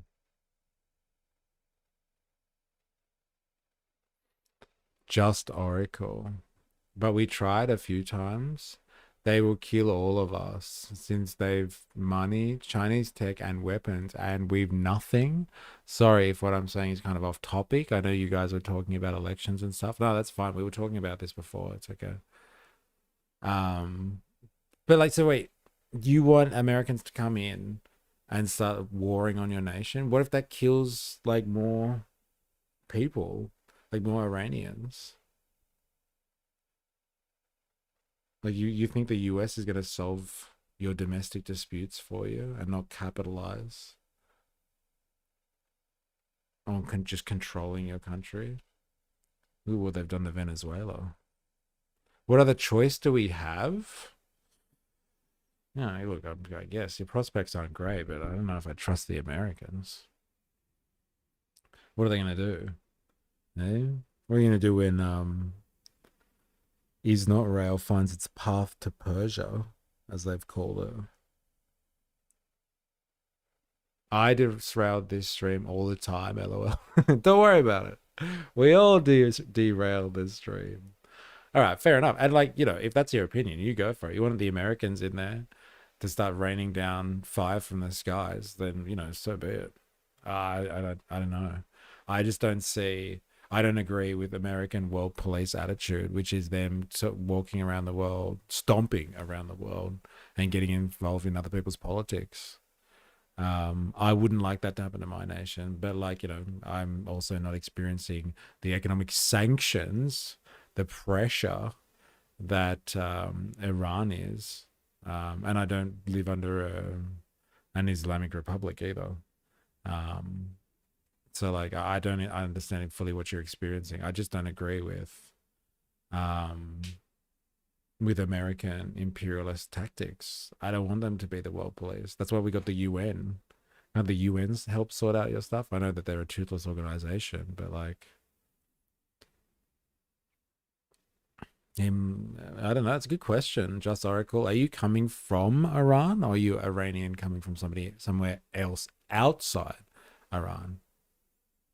You're acting like it's not happening here. It's just not as in your face here. What? We have an Islamic Republic here in Australia. Fair enough. He's a bot. Get him. Yeah, what is China doing? It's a fair question, actually. Chinese tech and weapons. Selling a lot of weapons to the Iranian government. China is already doing that to us. Yeah, what is China doing? Giving them AI camera tech stuff that is helping them track down women who don't have a hijab and to find and arrest them. Helping them block our internet in a way that we can barely connect to the internet. Oh, I'm living in Iran. There we go. How are you getting here? No, we have American overlords. Ah, okay, right. Got it. Yeah. Yeah, I'm living in Tehran. How are you connecting to us? This is crazy. Holy shit. Okay. How are you connecting to us right now? This is a fucking great question. Is it hard, or like do you have a special means of getting access to us? I love that E gets these interviews. I like how random is it? It's always people on Twitch for IS. It's always Twitch people. Twitch people find and they want to talk. It's so good. I've bought a Starlink config, not the actual device, which is like 60% of my entire paycheck. Shit. Starlink, bro. It's fucking Starlink. No way. Oh my God. He's saying he's living in Tehran. How is he speaking to us with the internet cut off? No, it's legit. From what I understand, Starlink is raining down the service. Thank God for Elon Musk. So like, can I ask then, so you've got internet through Starlink, 60% of your paycheck, fuck, that's dear. I thought fucking Elon Musk would give you mates rates, to be honest.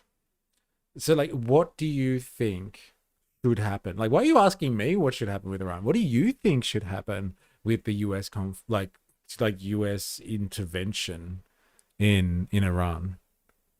Like, how do you think the Americans should handle this one for you? Just Oracle? God, I really want to know the answer now.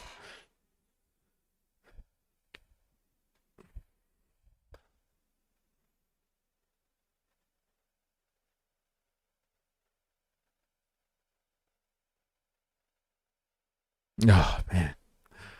The suspense is killing me. I would like to know more. Yeah, I really want to know, like, what do you want the US to do? Give me some of that freedom. That sweet, sweet freedom. Well, I asked because I saw the Iran tag in your stream, to be honest. I have no idea.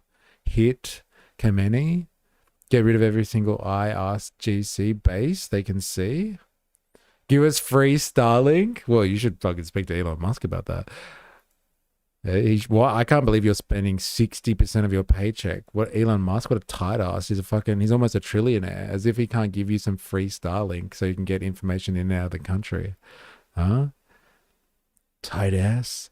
Hit Khamenei. Okay, fine. Get rid of every single IRGC base they can see. So you prefer is not rail dictating the future of your country? Yeah, like what happens in the void? Though, do you have any suspicion that there is like internal interference in Tehran or across Iran? Like, as we get reports outside, and like we get reports from Israeli media as well, like you can see they talk about it, that they're in there agitating and helping to kind of overthrow. They want to overthrow the current government. Do you have any inclination on that? I just prefer anything to what we have right now. Like it could be is not real. US, aliens, talking cats, zombies. Wow, this is interesting. Okay, fair enough. Let it ride. Let it ride. Have you seen any protests? What are your thoughts on Mohammed Marandi?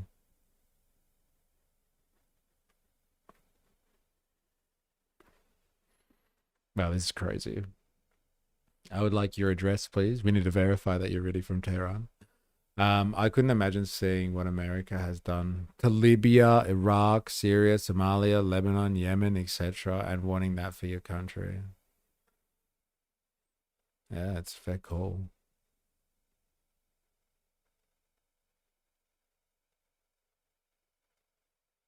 Talking cats, zombies. Oh man.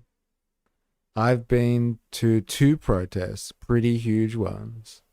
Okay. And did you see any violent reaction to that protest from your government? Did you witness anything?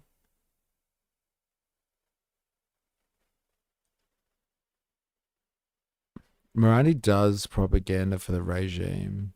He's a radical. Just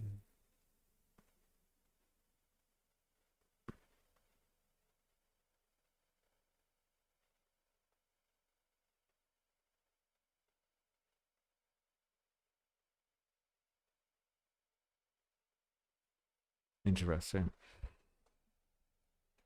No, I didn't personally, but I've seen before, like last year's.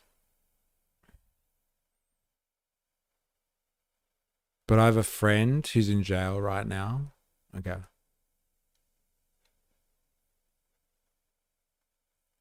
In the West, or in Western media, they're claiming that 30,000 people, up to 30,000 people, is that fair, chat? You tell me. Up to 30,000 people have died as a result of the recent protests. What do you think about that? Do you think that number is accurate?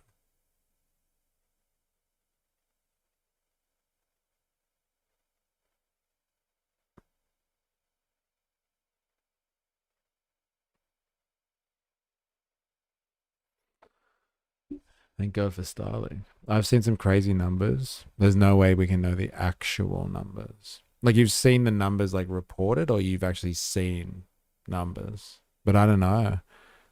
If I had to like bet on it, maybe close to 10K. Okay, so yeah.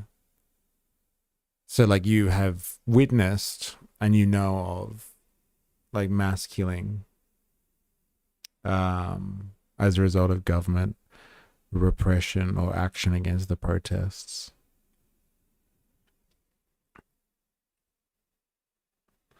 Because like the only footage that we get from the mainstream media is like the same clips on repeat over and over again, and the same story too.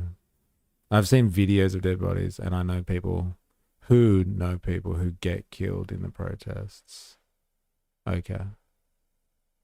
Yeah, crazy. Okay. I want to ask you something then about like the economic situation. What do you think caused the current economic crisis that's happening in Iran?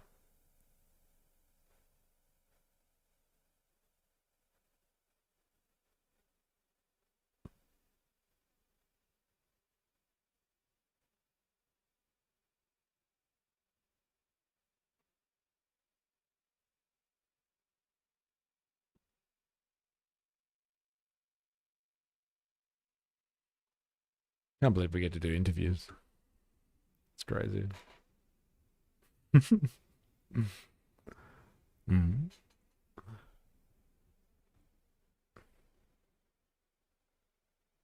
Our government's priorities? Okay.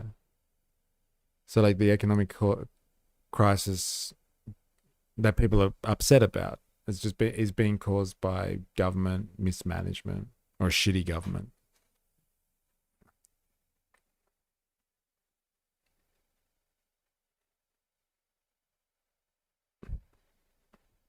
Because the stuff that we hear here in the West, that is, and this is like both sides of the aisle. We've heard this described by Fox specifically, is that economic sanctions are putting pressure on the regime in the hope to topple it. Like, why do they have to build houses in Venezuela when our own people are hungry? I'm not sure what you're referring to there, to be honest. Fraud and waste. They clearly need Doge. Well, that's why Musk is in there with Starlink, right? First Starlink, then the Department of Government Efficiency.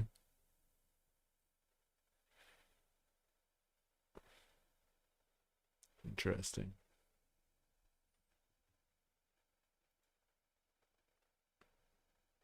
Man, I need to know how we can verify some of the people that we speak to. Like,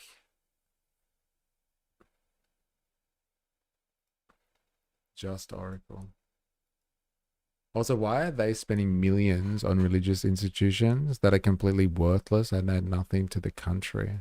What do you mean by religious institutions?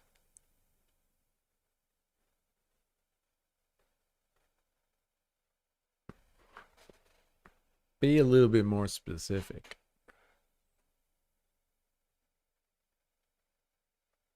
I'm up for it. Just tell me how. Join the Discord. Share something with us that shows that you're like something that we can't get off the media or something like that. Share something with us, like a video or whatever. I can get behind that. Down with religion. Yeah, join the Discord. Here's the Discord. I'll give you the invite. Give us something that you've got that somebody in Tehran would have. Or someone in Iran, I guess, would have. Because like it's like pretty much information blackout on our end. I don't know if we can get information coming out of Tehran. Like the best way I can do is get stuff from the BBC. These are credible sources always. RDF, I have something to show you. Yes, I'm sure you do. You have some crazy source material. It's not always stuff that I can show on a stream either. Well, they get massive budgets just to spread the word of God and Islam, etc. Picture of a wall outlet with a username on paper. Oh, interesting.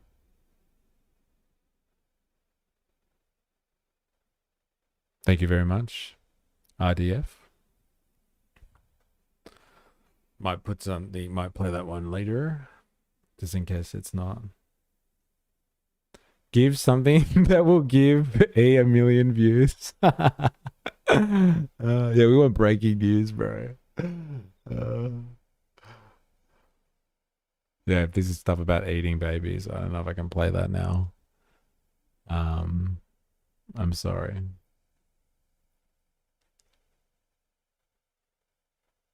She accidentally admitted to cannibalism. It's just words. Yeah, okay.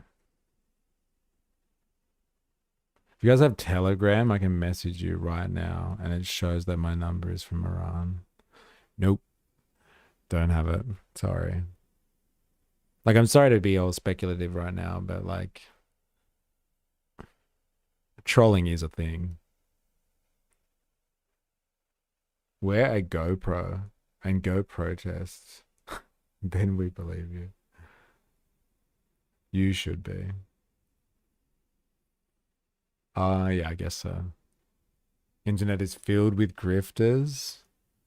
Yeah, fair enough. Well, anyway, you got the Discord invite. If you want to share some love, then go for it. RDF, I'm trying to be respectful here, but like I'm not putting this type of stuff in the stream today because as I said at the start, you probably weren't here. Like this type of stuff doesn't go well at the moment for me. I've been hit up pretty bad. I mean, let's say censored by the algorithm recently. On YouTube, that is. Twitch is fine. I can do this stuff on Twitch. I just can't do it on YouTube. The whole baby stuff and cannibalism thing. Mr. E, have you seen the recent interview by Professor Syed Mohammed Marandi? He lives in Tehran and has spoken fairly accurately about what happened. No, I haven't seen that, but I'm assuming that's what Jag was talking about before.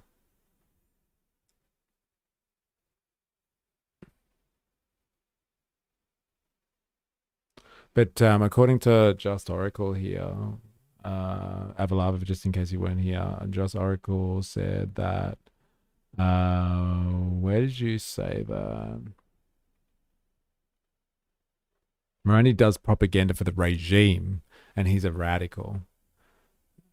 So, it's an interesting point.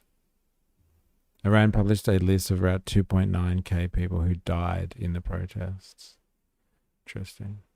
Fuck, man, that's a lot of people. It's crazy, isn't it? I know they've got like 90 million people population. It's all relative, but still, fucking hell. Spoken fairly. He's known as a radical conservative here. How can he be fair? I don't know. Like, it talks about, like you said, you reckon 10. You said if I was a betting man, I'd say 10k. And this guy, oh, maybe it's not from him. It's just Iran published. Oh, I'm speaking about different things. Sorry. And like, so you seem to be like anti-religion, or you just think it's too much, Just Oracle, what the government pours its money into in terms of religious institutions?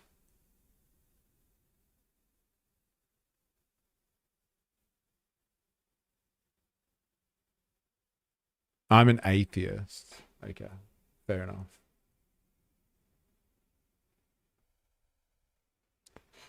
Interesting. And so, like, you don't obviously like a government who spends all of its time. Well, one, it's a government that's based in religion. It's non-secular. And you don't like, yeah, I'm assuming you don't like them spending your money on that type of stuff.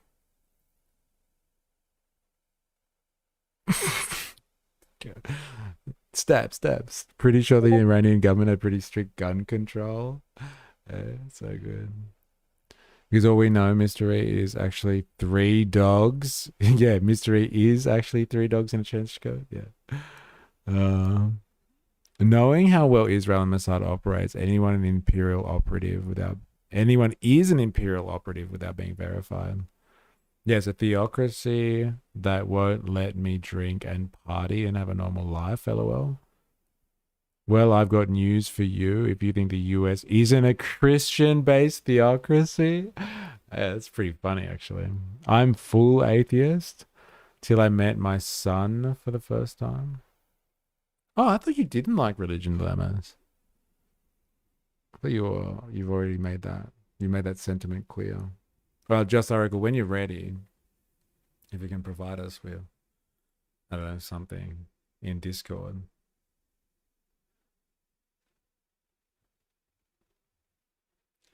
Not to discount your worldview. The orange pig will go away soon enough. Ah, interesting. I didn't see that one coming. So what are your views on America then? You want to be liberated by America, but you obviously don't like the US. It's just a product of the system, which isn't going anywhere. Which is what Yanis was speaking about as well before, right? When they were saying like about how they wouldn't take Bernie Sanders on. They'd rather have Donald Trump. The liberal establishment would put Donald Trump in over Bernie Sanders any day of the week. And they'd do it again if they had to. They'll take on a fascist as long as they don't give the working class any feeling of power. America will come to replace your worship of God with worship of money. Dilemmas. I'm agnostic. Some things can't be explained, but I reject religious teachings as a way of controlling populations. Right. Fair enough. Now we have the culture wars for that. Eh? I'm not a fan of conservatives or Trump, but Dems are also useless, so I'd take that. The leaders of America worship Baal and Molech. Okay, tell me what to do on Discord. I don't know, like, just give us something. Like, you can put something in the general chat, whatever. You said you got, like, a video. Or you got something that proves that you're from Tehran. Or you're in Iran right now. I don't know, dump something for us to have a look at.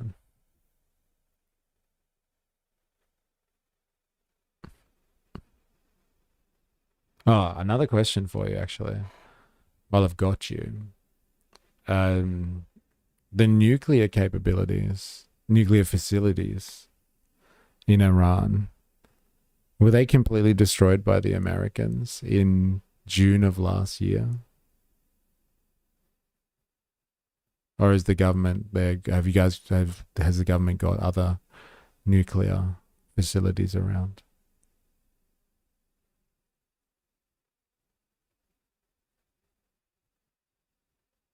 Objection, leading the witness. Damn.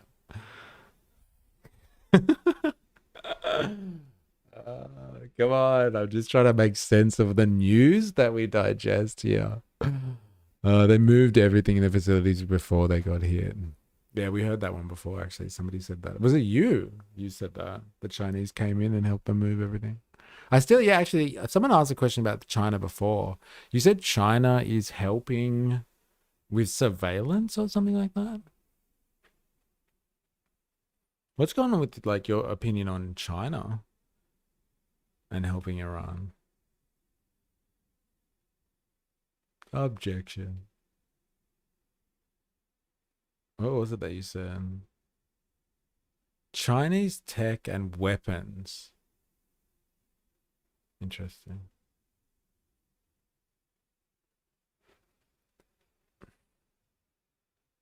That was a nice catch. I spent this morning arguing with a social democrat about how they weren't actually a socialist because they keep pushing and tweaking capitalism rather than changing the system. And they literally said to me, it's kind of binary thinking. This kind of binary thinking is why I would side with fascists before communists. Like, yeah, you didn't have to tell me for me to know that, but I'm glad they said it. Oh my God, they didn't actually say that, did they? Wow. They said the quiet part out loud. See, this is why I'm going for fascists. You stupid commies asking your questions. What the hell do you know? They buy our oil cheap. Why wouldn't they support the regime? Fair enough. That's a fair point there. My response was, so you're a social democrat? Yeah, them, yeah, me, so them, suck them, nuts. Oh my God, like, these nuts.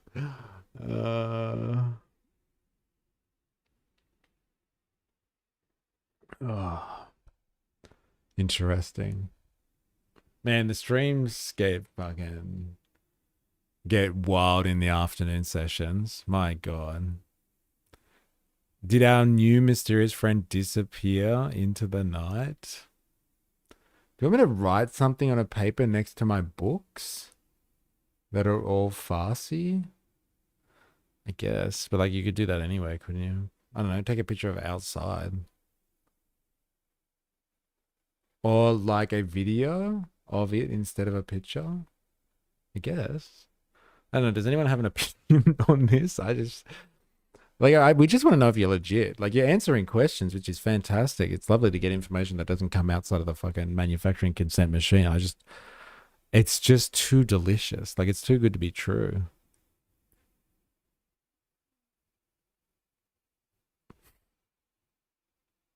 It's funny because they followed me afterwards. I have a new pet.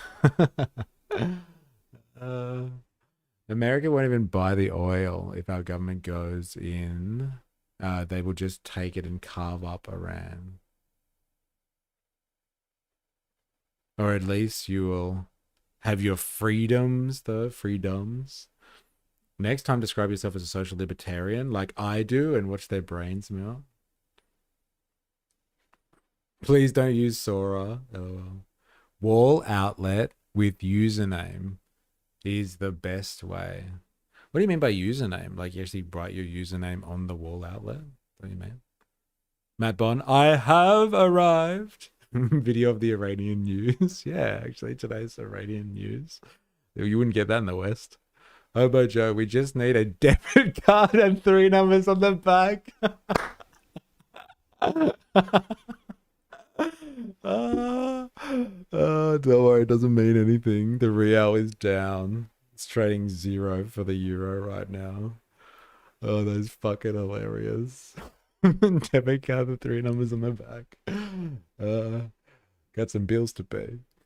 Yeah, video of the Iranian news, please. I'd take that. Is everyone comfortable with that? Or the wall socket thing?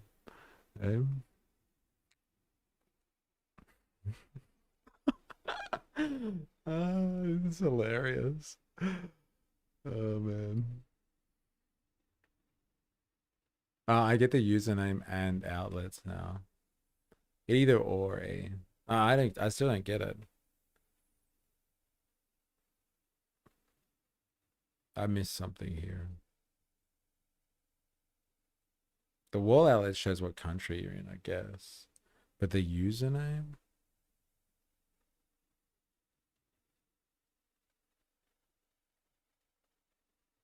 Yeah, he could write his username on a piece of paper and prove it. It's not just a random picture of an Iranian wall outlet. Okay, got it. Got it. Interesting. I'm going to be bouncing soon. Write down the date, username, the word mystery on a piece of paper, then take a picture of it in a public spot in Tehran. Ensure the picture has the publicly known icon building mosque in the frame. But shit, honestly, all of this can be AI generated now. Oh my god. It's like proof of life.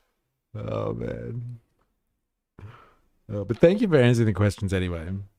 If you are legit, thank you. I do appreciate it. It's very interesting to get something that's not coming from like the BBC or through the Western pipeline. Because wow, the stuff that we've gotten on it is fucking... It's definitely just designed to normalize us for being like, yes, we definitely need to do this. There is no other option. Diplomacy is not a thing. Just violence. Just violence. No, hypothetically. No, in this environment, I do think that looking at the approvals of someone like Zoran... Yeah, I know, right? It's at least good to hear an Iranian POV instead of an Iranian of the Iranian experts in Washington. Every single one, right? Every single one we have seen over the last 2 weeks when they interview an Iranian expert, bar the one from the French news today, they were from Tehran. Every single one was from Washington. It's crazy how they all converge on Washington for some reason. From the professional managerial class that normally would be very resistant to any sort of left position beyond, liberal Democrats that love small businesses and talk about how small businesses are the backbone of the American economy, all this stuff. I think those people are now recognizing they're now recognizing that they don't want Republicans to be in charge, and they're now recognizing that electability is actually in favor of the left position rather than the establishment Democrats, the modern Democrats.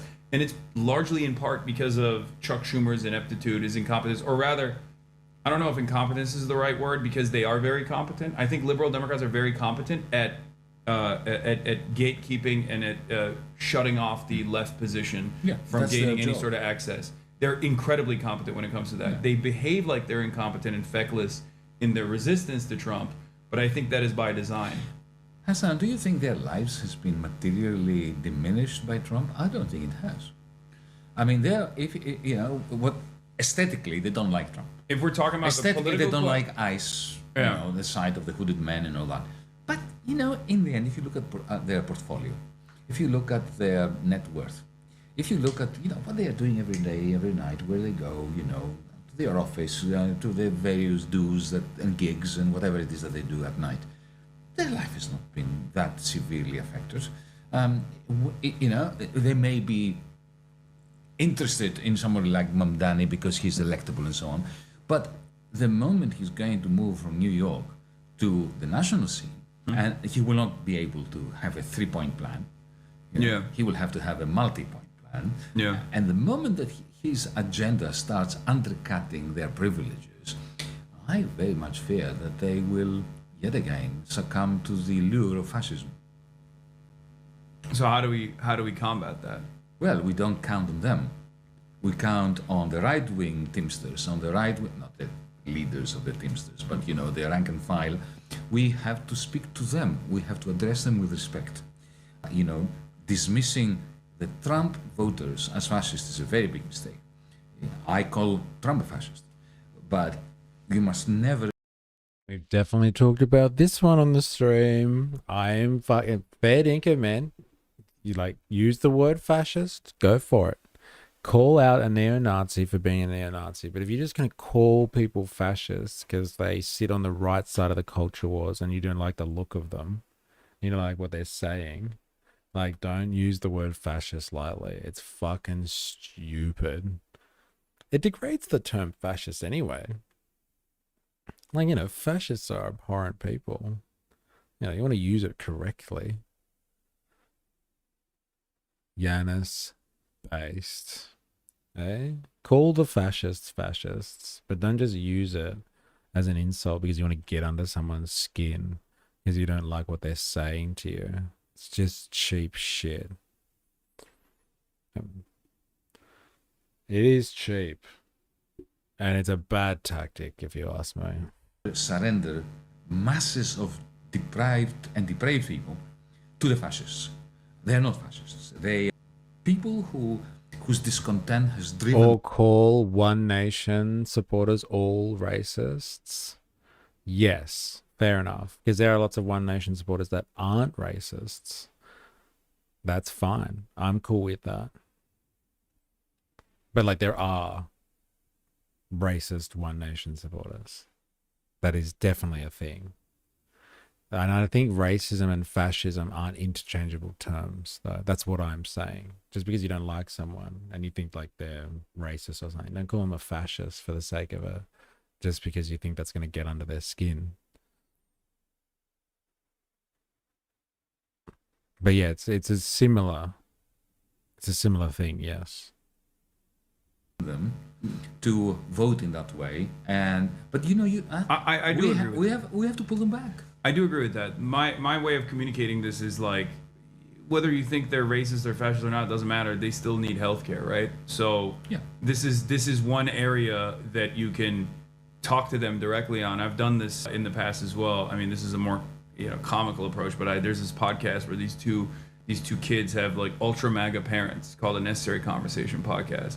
And I actually talk to their parents with them. And when they have a conversation, they're very liberal. When they have a conversation with them, they have this dynamic where they're very angry at their parents. Because the parents say unhinged things, right? Justifying, the assassination of Alex Peretti, things like that. And in that conversation, when I was talking to them, I was able to convince them of the need for socialized medicine, even though they are recipients of it.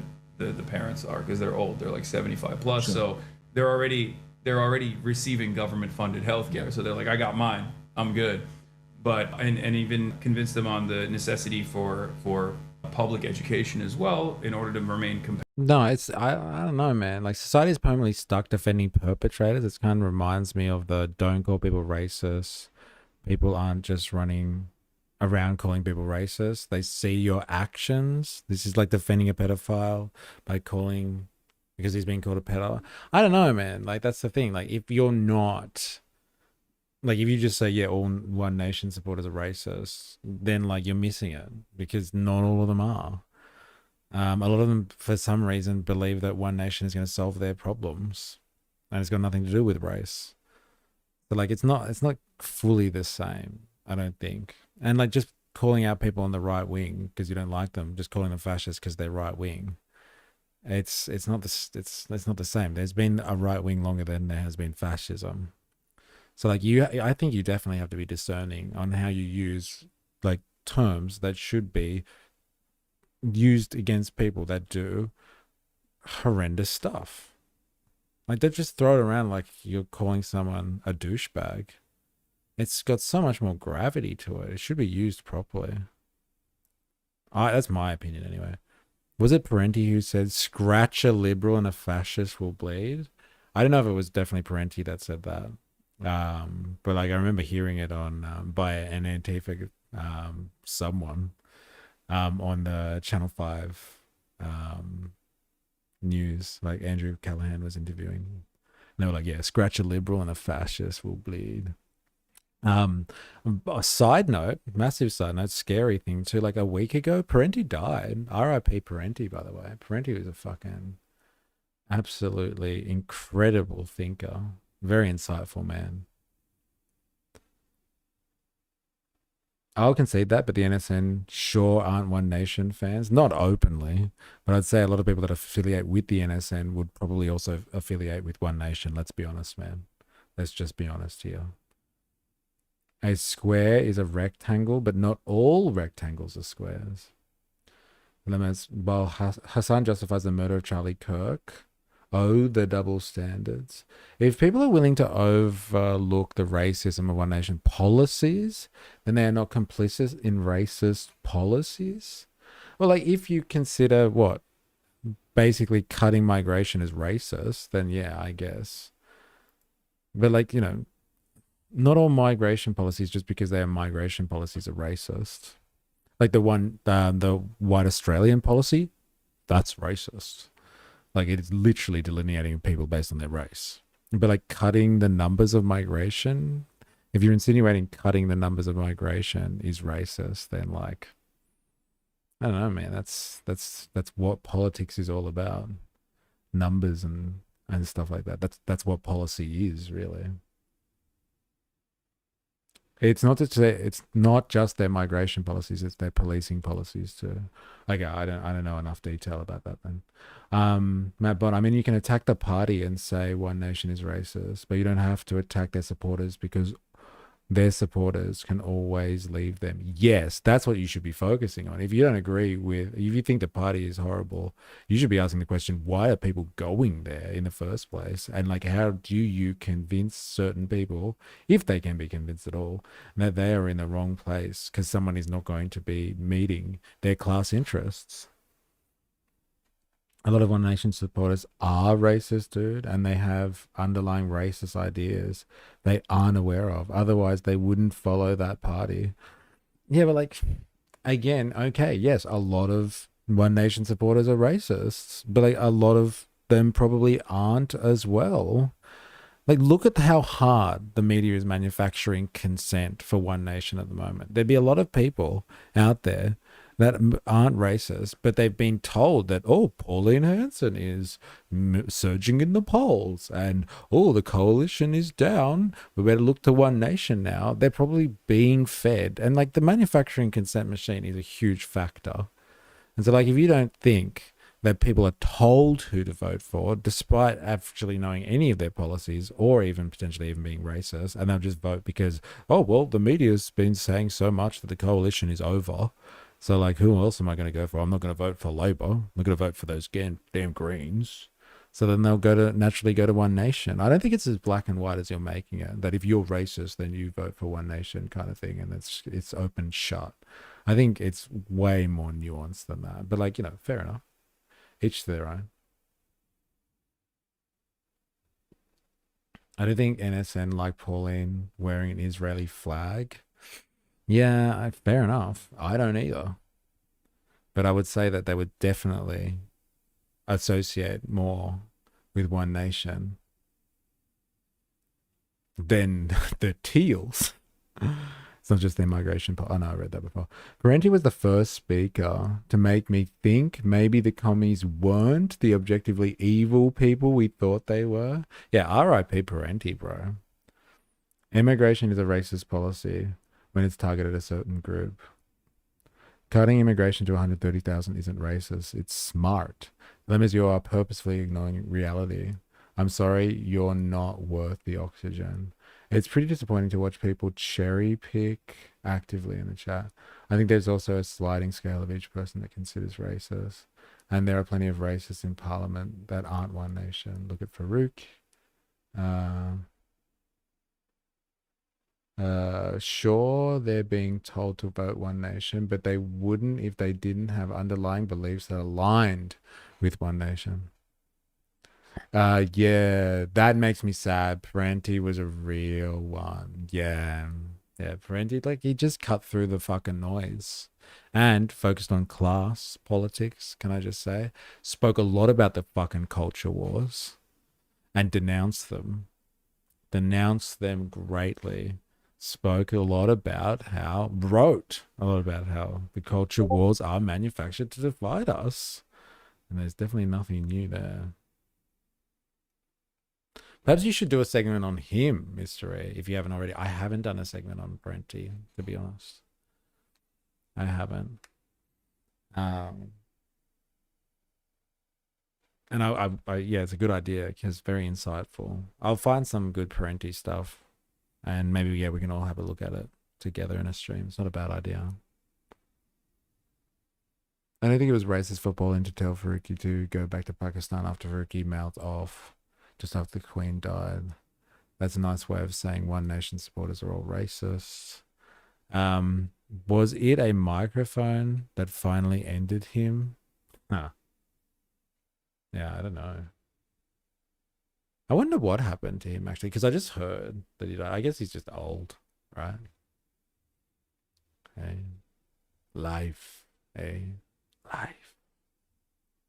Competitive in the international market against other labor forces and in general. And I think that conversation can be had. It's just the major problem is that the Democrats don't want to have that conversation at all. Like, the political party does not want to have. We can have a book reading stream for Parenti, maybe around bedtime for a good bedtime story. Yeah. I'll get my ASMR voice on. I'll whisper sweet Parentis into your ear as you go to bed. That conversation. But remember, it was Obama that wrecked the public option. Yeah, well, and essentially, Obamacare was a great boon for the insurance companies. Mm-hmm. So, you know, I lived in the United States at the time, and it was really very hard for me. I first discovered Parenti from the Choking Victim album. What the fuck? What a way to find Parenti. That's crazy. How did I find Parenti? I think I was being radicalized in some Facebook group, I guess, back in the day. And someone mentioned Parenti, I guess. And they were like, yeah. Go check out Parenti. Yeah, what was it about? Parenti's covered this. Yeah, that's how I found Parenti. Yeah, Black Shirts and Reds. What an eye-opening book that is. Found him because of Friendly Geordies. I'm assuming Friendly Geordies' association with Parenti is just in relation to his study of Rome, though. Parenti for me was more about, like, yeah, learning about capitalism, communism, socialism, etc., etc. That book is amazing. It's incredible.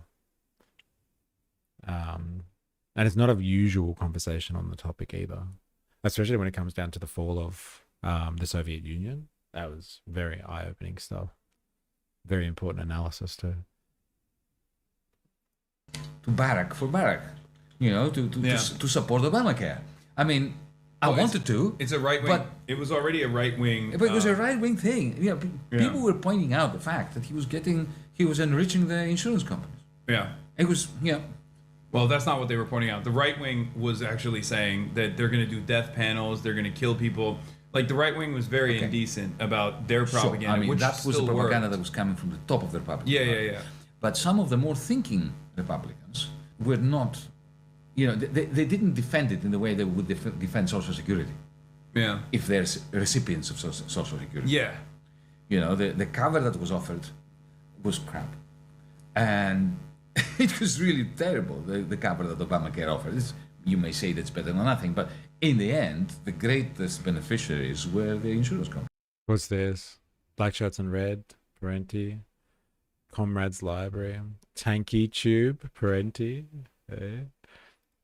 Don't make me tap the sign again. What is that? Simpsons meme and Parenti? No way. It's like Christmas. Don't make me tap the sign. It's the heart of US policy, ladies and gentlemen, to use fascism to preserve capitalism while claiming to be saving democracy from communism. It's so good. Like, you can even see him saying it. Oh, it's fucking hilarious. How long do you think it will take till America will die? Oh, not a lot. It's going to be a while yet. If they're capable of, controlling world politics and encircling their adversaries, keeping them busy, America's not going to go away anyway anytime soon, unless there's some type of internal thing. Unless there's some type of internal revolution. By the way, any Americans listening, you should be concentrating on this. Yeah, unless there's some type of internal change, which is difficult. It's going to be very hard for the world to come together collectively to fight American imperialism. Not impossible, but I would think it would be easier to do from within than from without, to be honest. All my faith and support goes out to you, American people. You can do this. Help liberate the world. It's all on your shoulders now. I stand in solidarity with you. Vive la révolution. I'm going to leave it there. I have to bounce. But yeah, thank you everyone for interacting today. It's we've covered crazy territory. We've been all over the place today. Can I just say, it's absolutely incredible how much territory we cover in these streams now. 4AS, Clarice, Jordan earlier hanging out, Jag, KK, robust discussion, especially at the end there, dilemmas. Who else did it? Oh, we had Just Oracle. Just Oracle came in. FD RDF, I should say. Coming in with the chat as well. It's good to have you. Who else have I missed? I know there was more people before. Ravy Baby, Matt Bon arriving for the after session. Who else we got here? 4AS in the house. Yeah, thank you everyone for hanging out. If I've missed you, I'm sorry. I just can't go that far back in the chat. But if you're watching this after the fact too, thank you. If you haven't already, make sure you hit the like button on YouTube, follow for more on Twitch, subscribe for more on YouTube, etc., etc., etc., etc. And we will be back tomorrow for another stream. Same time, same place. You know how it is. And until next time, please remember, I am, you are, we are a mystery. See you on the morrow.